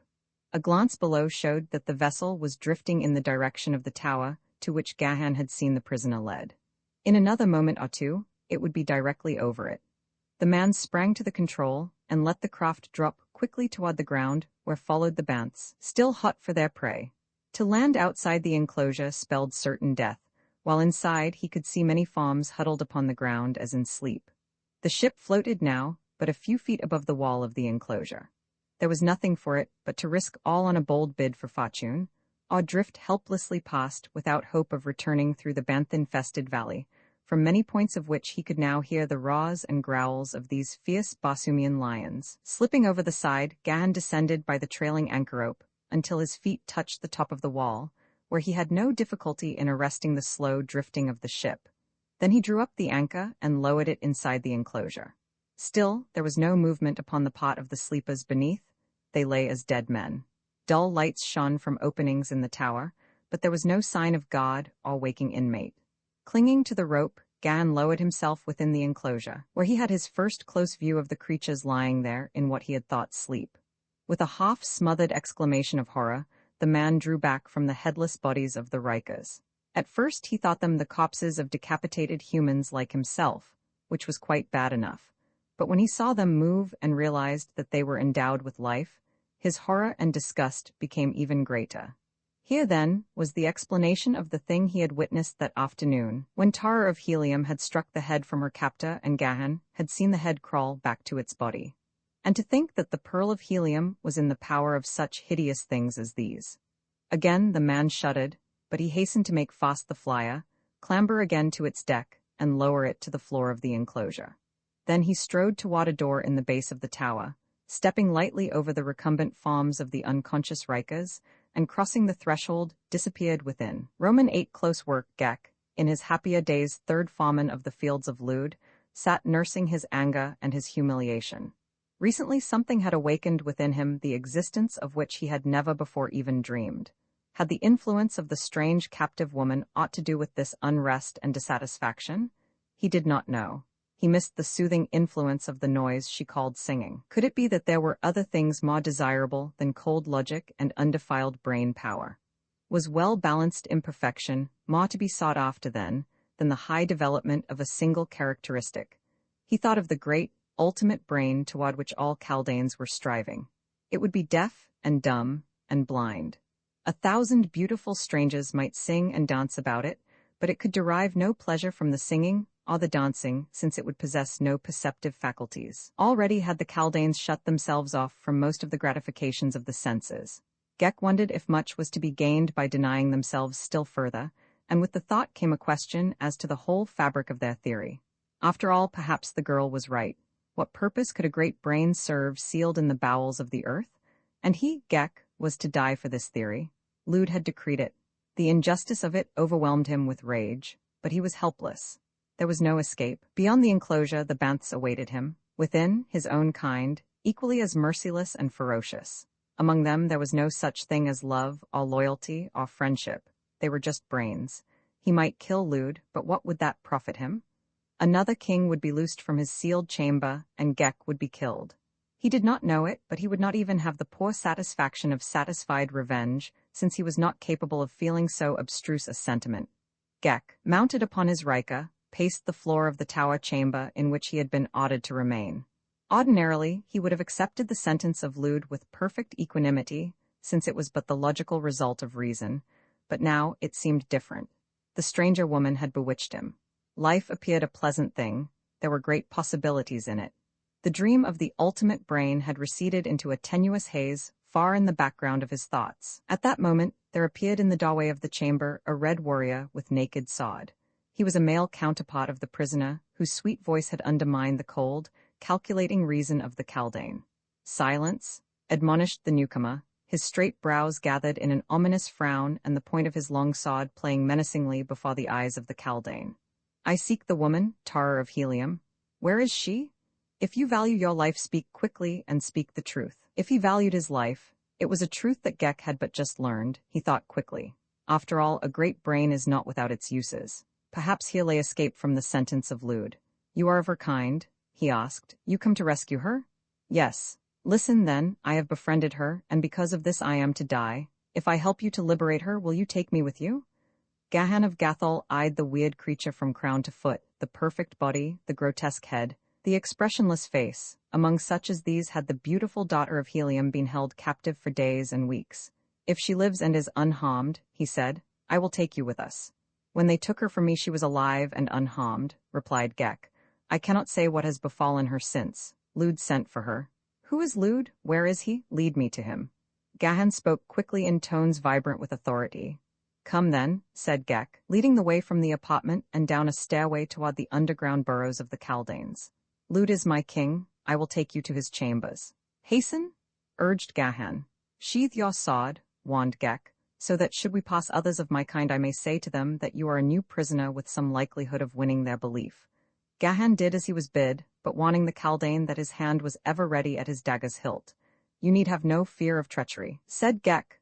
My only hope of life lies in you. And if you fail me, Gahan admonished him, I can promise you as sure a death as even your king might guarantee you. Gek made no reply, but moved rapidly through the winding subterranean corridors until Gahan began to realize how truly was he in the hands of this strange monster.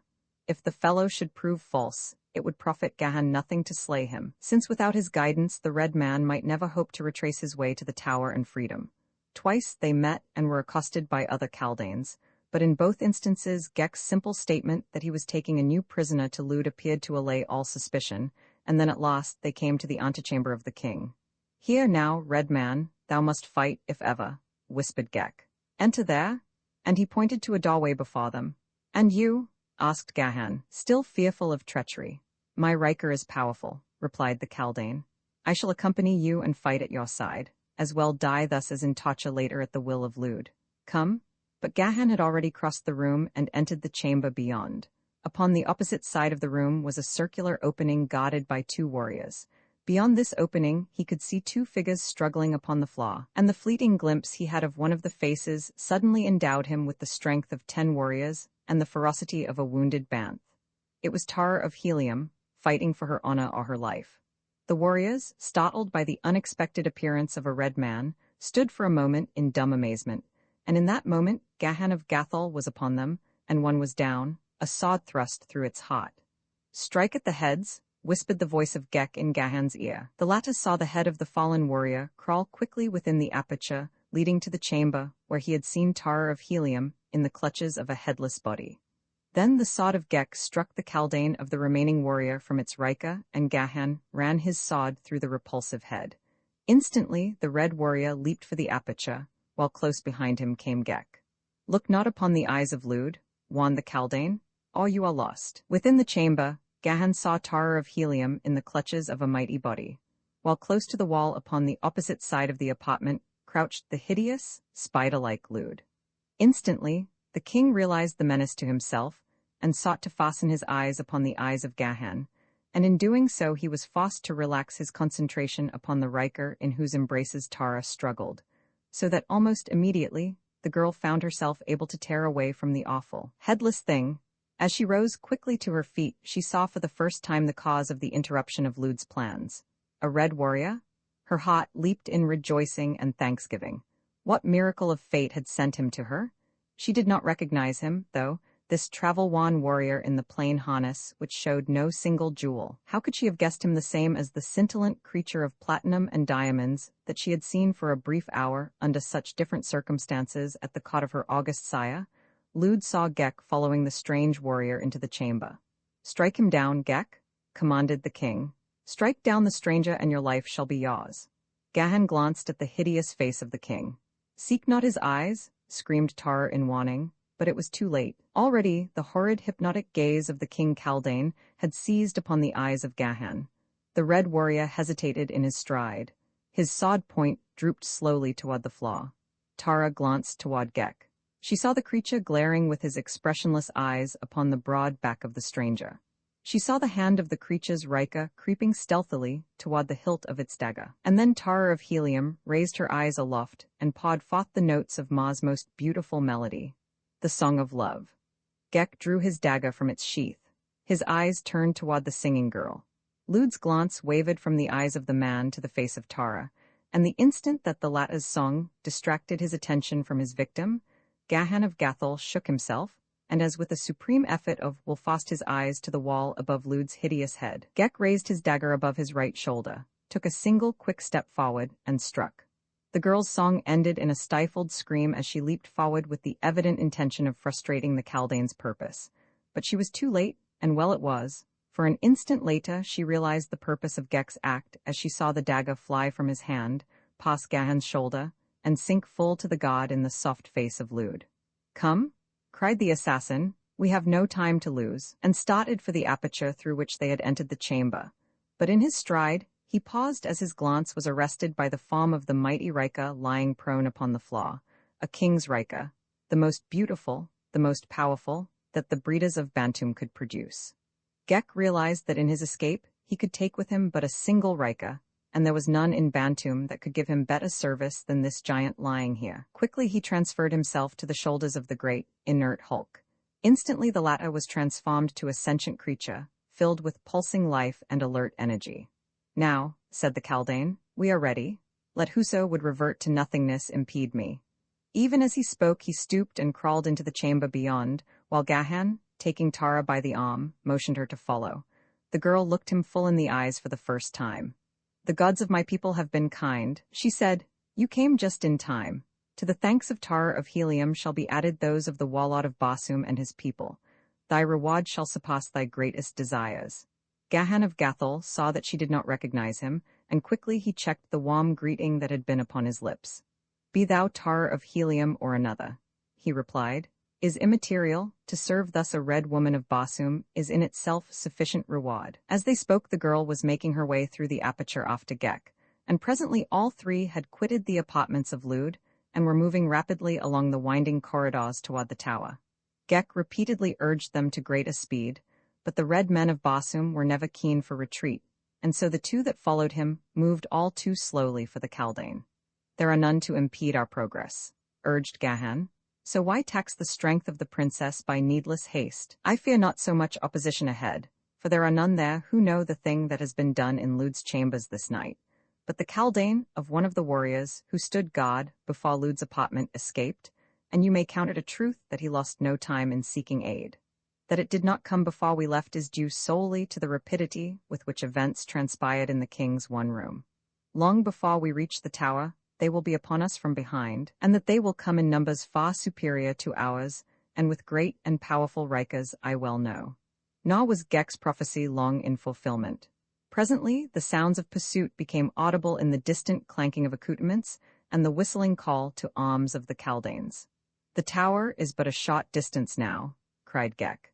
"Make haste while yet you may, and if we can barricade it until the sun rises, we may yet escape." "We shall need no barricades, for we shall not linger in the tower," replied Gahan, moving more rapidly as he realized from the volume of sound behind them the great number of their pursuers. "But we may not go further than the tower tonight," insisted Gek. "Beyond the tower await the Banths and certain death." Gahan smiled. "Fear not the Banths," he assured them. "Can we but reach the enclosure a little ahead of our pursuers, we have not to fear from any evil power within this accursed valley." Gek made no reply, nor did his expressionless face denote either belief or skepticism. The girl looked into the face of the man questioningly. She did not understand. "Your flyer," he said. "It is moored before the tower." Her face lighted with pleasure and relief. "You found it?" she exclaimed. "What fortune?"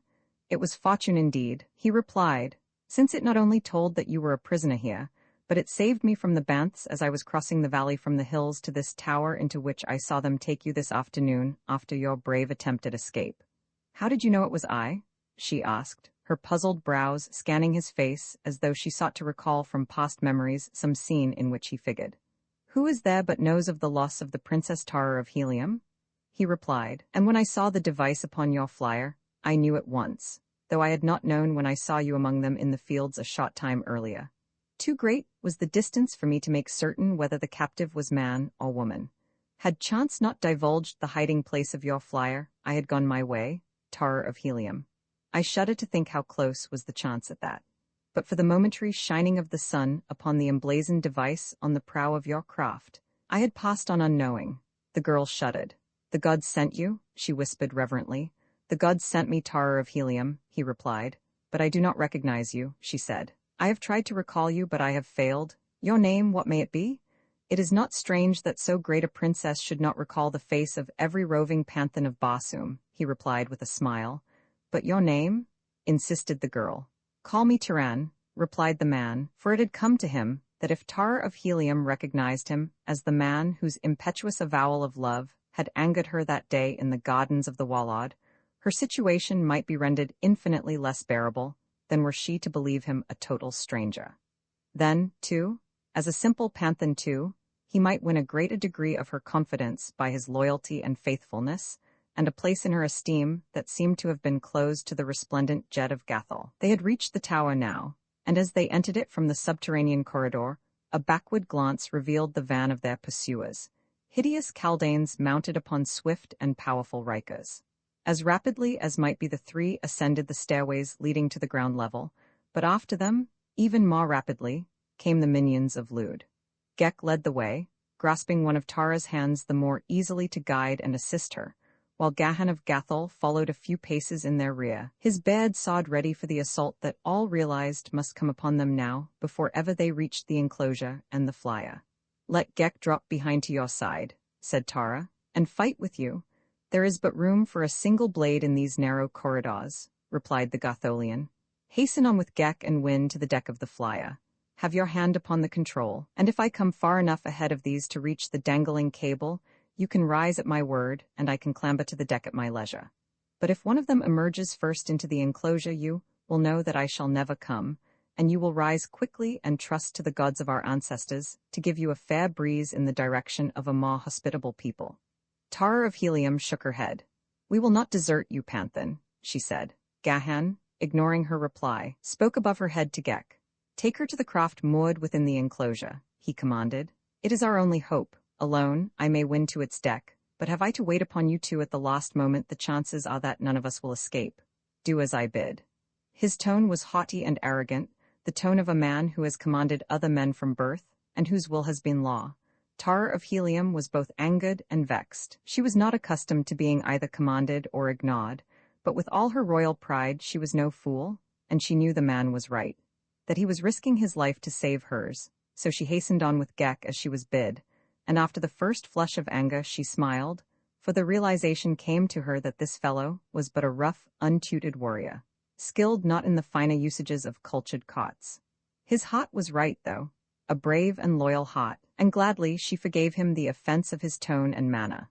But what a tone? Recollection of it gave her sudden pause. Panthans were rough and ready men. Often they rose to positions of high command, so it was not the note of authority in the fellow's voice that seemed remarkable, but something else, a quality that was indefinable, yet as distinct as it was familiar. She had heard it before when the voice of her great-grandsire, Tados Maz, Jedak of Helium, had risen in command, and in the voice of her grandfather, Maz Kajak, the Jed, and in the ringing tones of her illustrious sire, John Kata, Warlord of Basum, when he addressed his warriors. But now she had no time to speculate upon so trivial a thing, for behind her came the sudden clash of arms, and she knew that Tiran, the Panthan, had crossed swords with the first of their pursuers. As she glanced back, he was still visible beyond a turn in the stairway, so that she could see the quick swordplay that ensued. Daughter of a world's greatest swordsman, she knew well the finest points of the art. She saw the clumsy attack of the Kaldane and the quick, sure return of the Panthan.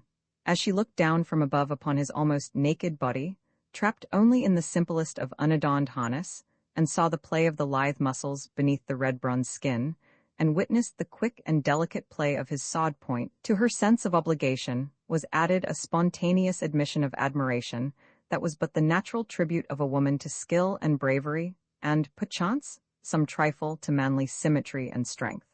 3 times the Panthan's blade changed its position, once to fend a savage cut, once to feint, and once to thrust. And as he withdrew it from the lost position, the Kaldane rolled lifeless from its stumbling Rika, and Tiran sprang quickly down the steps to engage the next behind, and then Gek had drawn Tara upward, and a turn in the stairway shut the battling Panthan from her view. But still she heard the ring of steel on steel, the clank of accoutrements, and the shrill whistling of the Kaldanes. Her heart moved her to turn back to the side of her brave defender, but her judgment told her that she could serve him best by being ready at the control of the flyer at the moment he reached the enclosure. Roman 9, adrift over strange regions, presently Gek pushed aside a door that opened from the stairway, and before them, Tara saw the moonlight flooding the walled cot where the headless Rikas lay beside their feeding troughs. She saw the perfect bodies, muscled as the best of her father's fighting men, and the females whose figures would have been the envy of many of Helium's most beautiful women. Ah, if she could but endow these with the power to act, then indeed might the safety of the Panthan be assured, but they were only poor lumps of clay, nor had she the power to quicken them to life. Ever must they lie thus, until dominated by the cold, heartless brain of the Kaldane. The girl sighed in pity even as she shuddered in disgust as she picked her way over and among the sprawled creatures toward the flyer. Quickly she and Gek mounted to the deck after the latter had cast off the moorings. Tara tested the control, raising and lowering the ship a few feet within the walled space. It responded perfectly. Then she lowered it to the ground again and waited. From the open doorway came the sounds of conflict, now nearing them, now receding. The girl, having witnessed her champion's skill, had little fear of the outcome. Only a single antagonist could face him at a time upon the narrow stairway. He had the advantage of position and of the defensive, and he was a master of the sod, while they were clumsy bunglers by comparison. Their sole advantage was in their numbers, unless they might find a way to come upon him from behind. She paled at the thought. Could she have seen him, she might have been further perturbed, for he took no advantage of many opportunities to win nearer the enclosure. He fought coolly, but with a savage persistence that bore little semblance to purely defensive action. Often he clambered over the body of a fallen foe to leap against the next behind, and once there lay 5 dead Kaldanes behind him, so far had he pushed back his antagonists.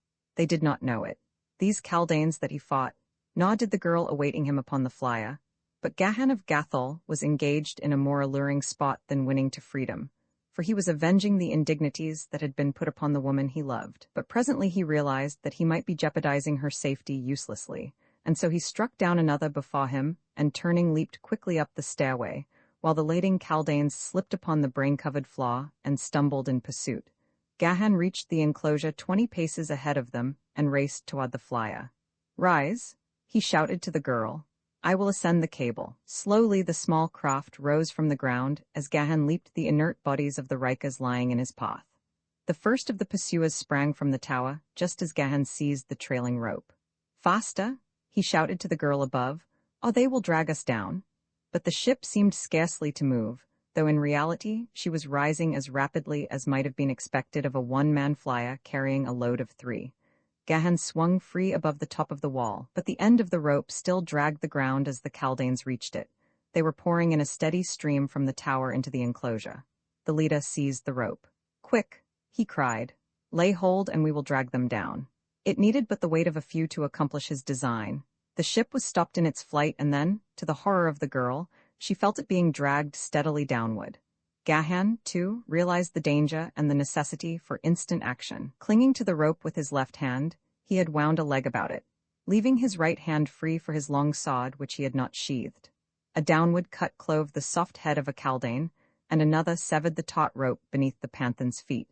The girl heard a sudden renewal of the shrill whistling of her foes, and at the same time she realized that the craft was rising again. Slowly it drifted upward, out of reach of the enemy, and a moment later she saw the figure of Turan clamber over the side. For the first time in many weeks her heart was filled with the joy of thanksgiving, but her first thought was of another. "You are not wounded?" she asked. "No, Tarer of Helium," he replied. "They were scarce worth the effort of my blade, and never were they a menace to me because of their swords." "They should have slain you easily," said Gek. "So great and highly developed is the power of reason among us that they should have known before you struck just where, logically, you must seek to strike, and so they should have been able to parry your every thrust and easily find an opening to your heart. But they did not, Gek," Gahan reminded him. "The theory of development is wrong, for it does not tend toward a perfectly balanced whole. You have developed the brain and neglected the body, and you can never do with the hands of another what you can do with your own hands. Mine are trained to the sod. Every muscle responds instantly and accurately, and almost mechanically, to the need of the instant.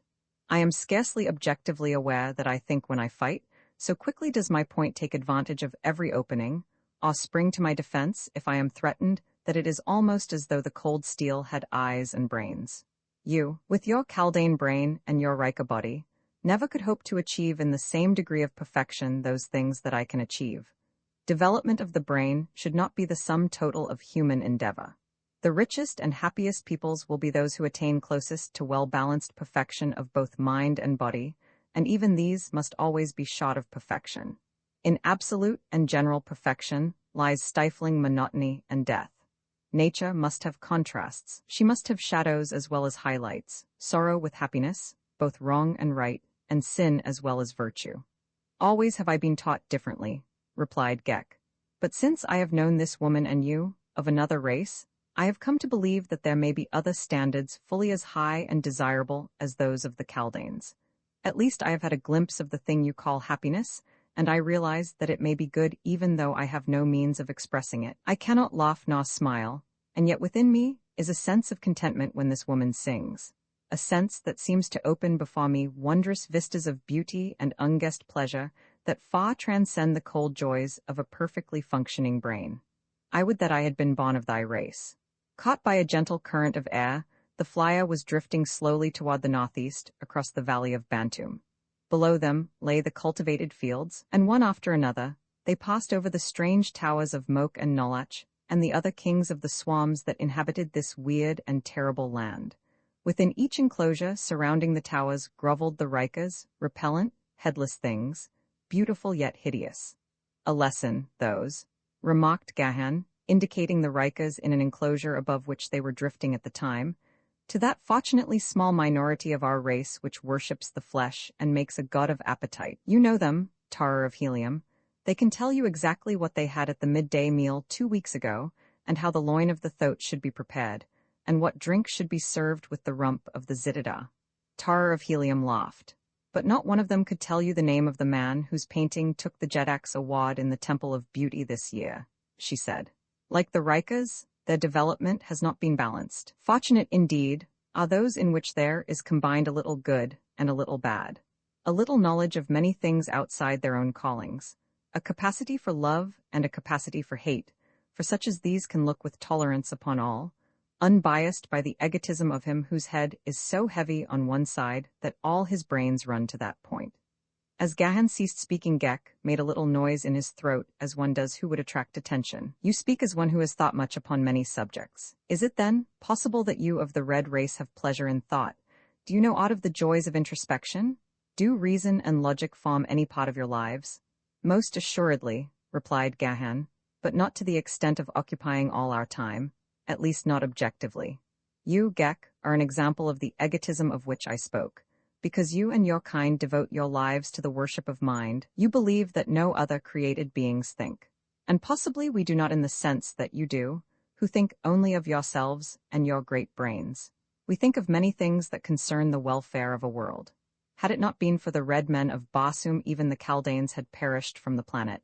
For while you may live without air, the things upon which you depend for existence cannot. And there had been no air in sufficient quantities upon Basum. These many ages had not a red man planned and built the great atmosphere plant which gave new life to a dying world. What have all the brains of all the Chaldaeans that have ever lived done to compare with that single idea of a single red man? Gek was stumped. Being a Chaldaean, he knew that brains spelled the sum total of universal achievement, but it had never occurred to him that they should be put to use in practical and profitable ways. He turned away and looked down upon the valley of his ancestors, across which he was slowly drifting, into what unknown world? He should be a veritable god among the underlings, he knew, but somehow a doubt assailed him. It was evident that these two from that other world were ready to question his preeminence. Even through his great egotism was filtering a suspicion that they patronized him, perhaps even pitied him. Then he began to wonder what was to become of him. No longer would he have many rikas to do his bidding. Only this single one, and when it died, there could not be another. When it tired, Gek must lie almost helpless while it rested. He wished that he had never seen this red woman. She had brought him only discontent and dishonor, and now exile. Presently Tarer of Helium commenced to hum a tune, and Gek, the Chaldaean, was content. Gently they drifted beneath the hurtling moons above the mad shadows of a Martian night. The roaring of the banths came in diminishing volume to their ears as their craft passed on beyond the boundaries of Bantum, leaving behind the terrors of that unhappy land. But to what were they being borne? The girl looked at the man sitting cross-legged upon the deck of the tiny flyer, gazing off into the night ahead, apparently absorbed in thought. "Where are we?" she asked. "Toward what are we drifting?" Turan shrugged his broad shoulders. "The stars tell me that we are drifting toward the northeast," he replied. "But where we are, or what lies in our path, I cannot even guess. A week since I could have sworn that I knew what lay behind each succeeding ridge that I approached, but now I admit in all humility that I have no conception of what lies a mile in any direction. Tarer of Helium, I am lost, and that is all that I can tell you." He was smiling, and the girl smiled back at him. There was a slightly puzzled expression on her face. There was something tantalizingly familiar about that smile of his. She had met many a panthan. They came and went, following the fighting of a world, but she could not place this one. "From what country are you, Tyran?" she asked suddenly. "Know you not, Tarer of Helium," he countered, "that a panthan has no country? Today he fights beneath the banner of one master, tomorrow beneath that of another. But you must own allegiance to some country when you are not fighting," she insisted. "What banner, then, owns you now?" He rose and stood before her then, bowing low. "And I am acceptable," he said. "I serve beneath the banner of the daughter of the Wallad now, and forever." She reached forth and touched his arm with a slim brown hand.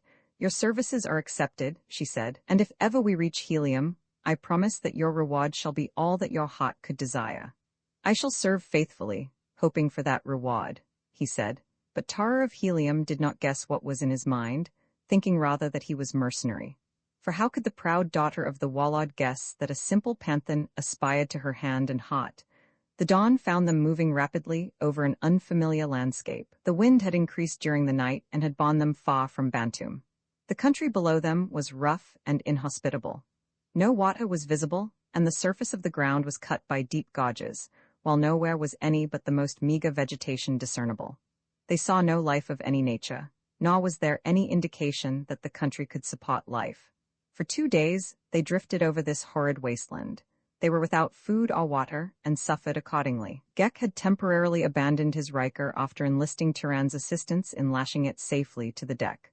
The less he used it, the less would its vitality be spent. Already it was showing the effects of privation.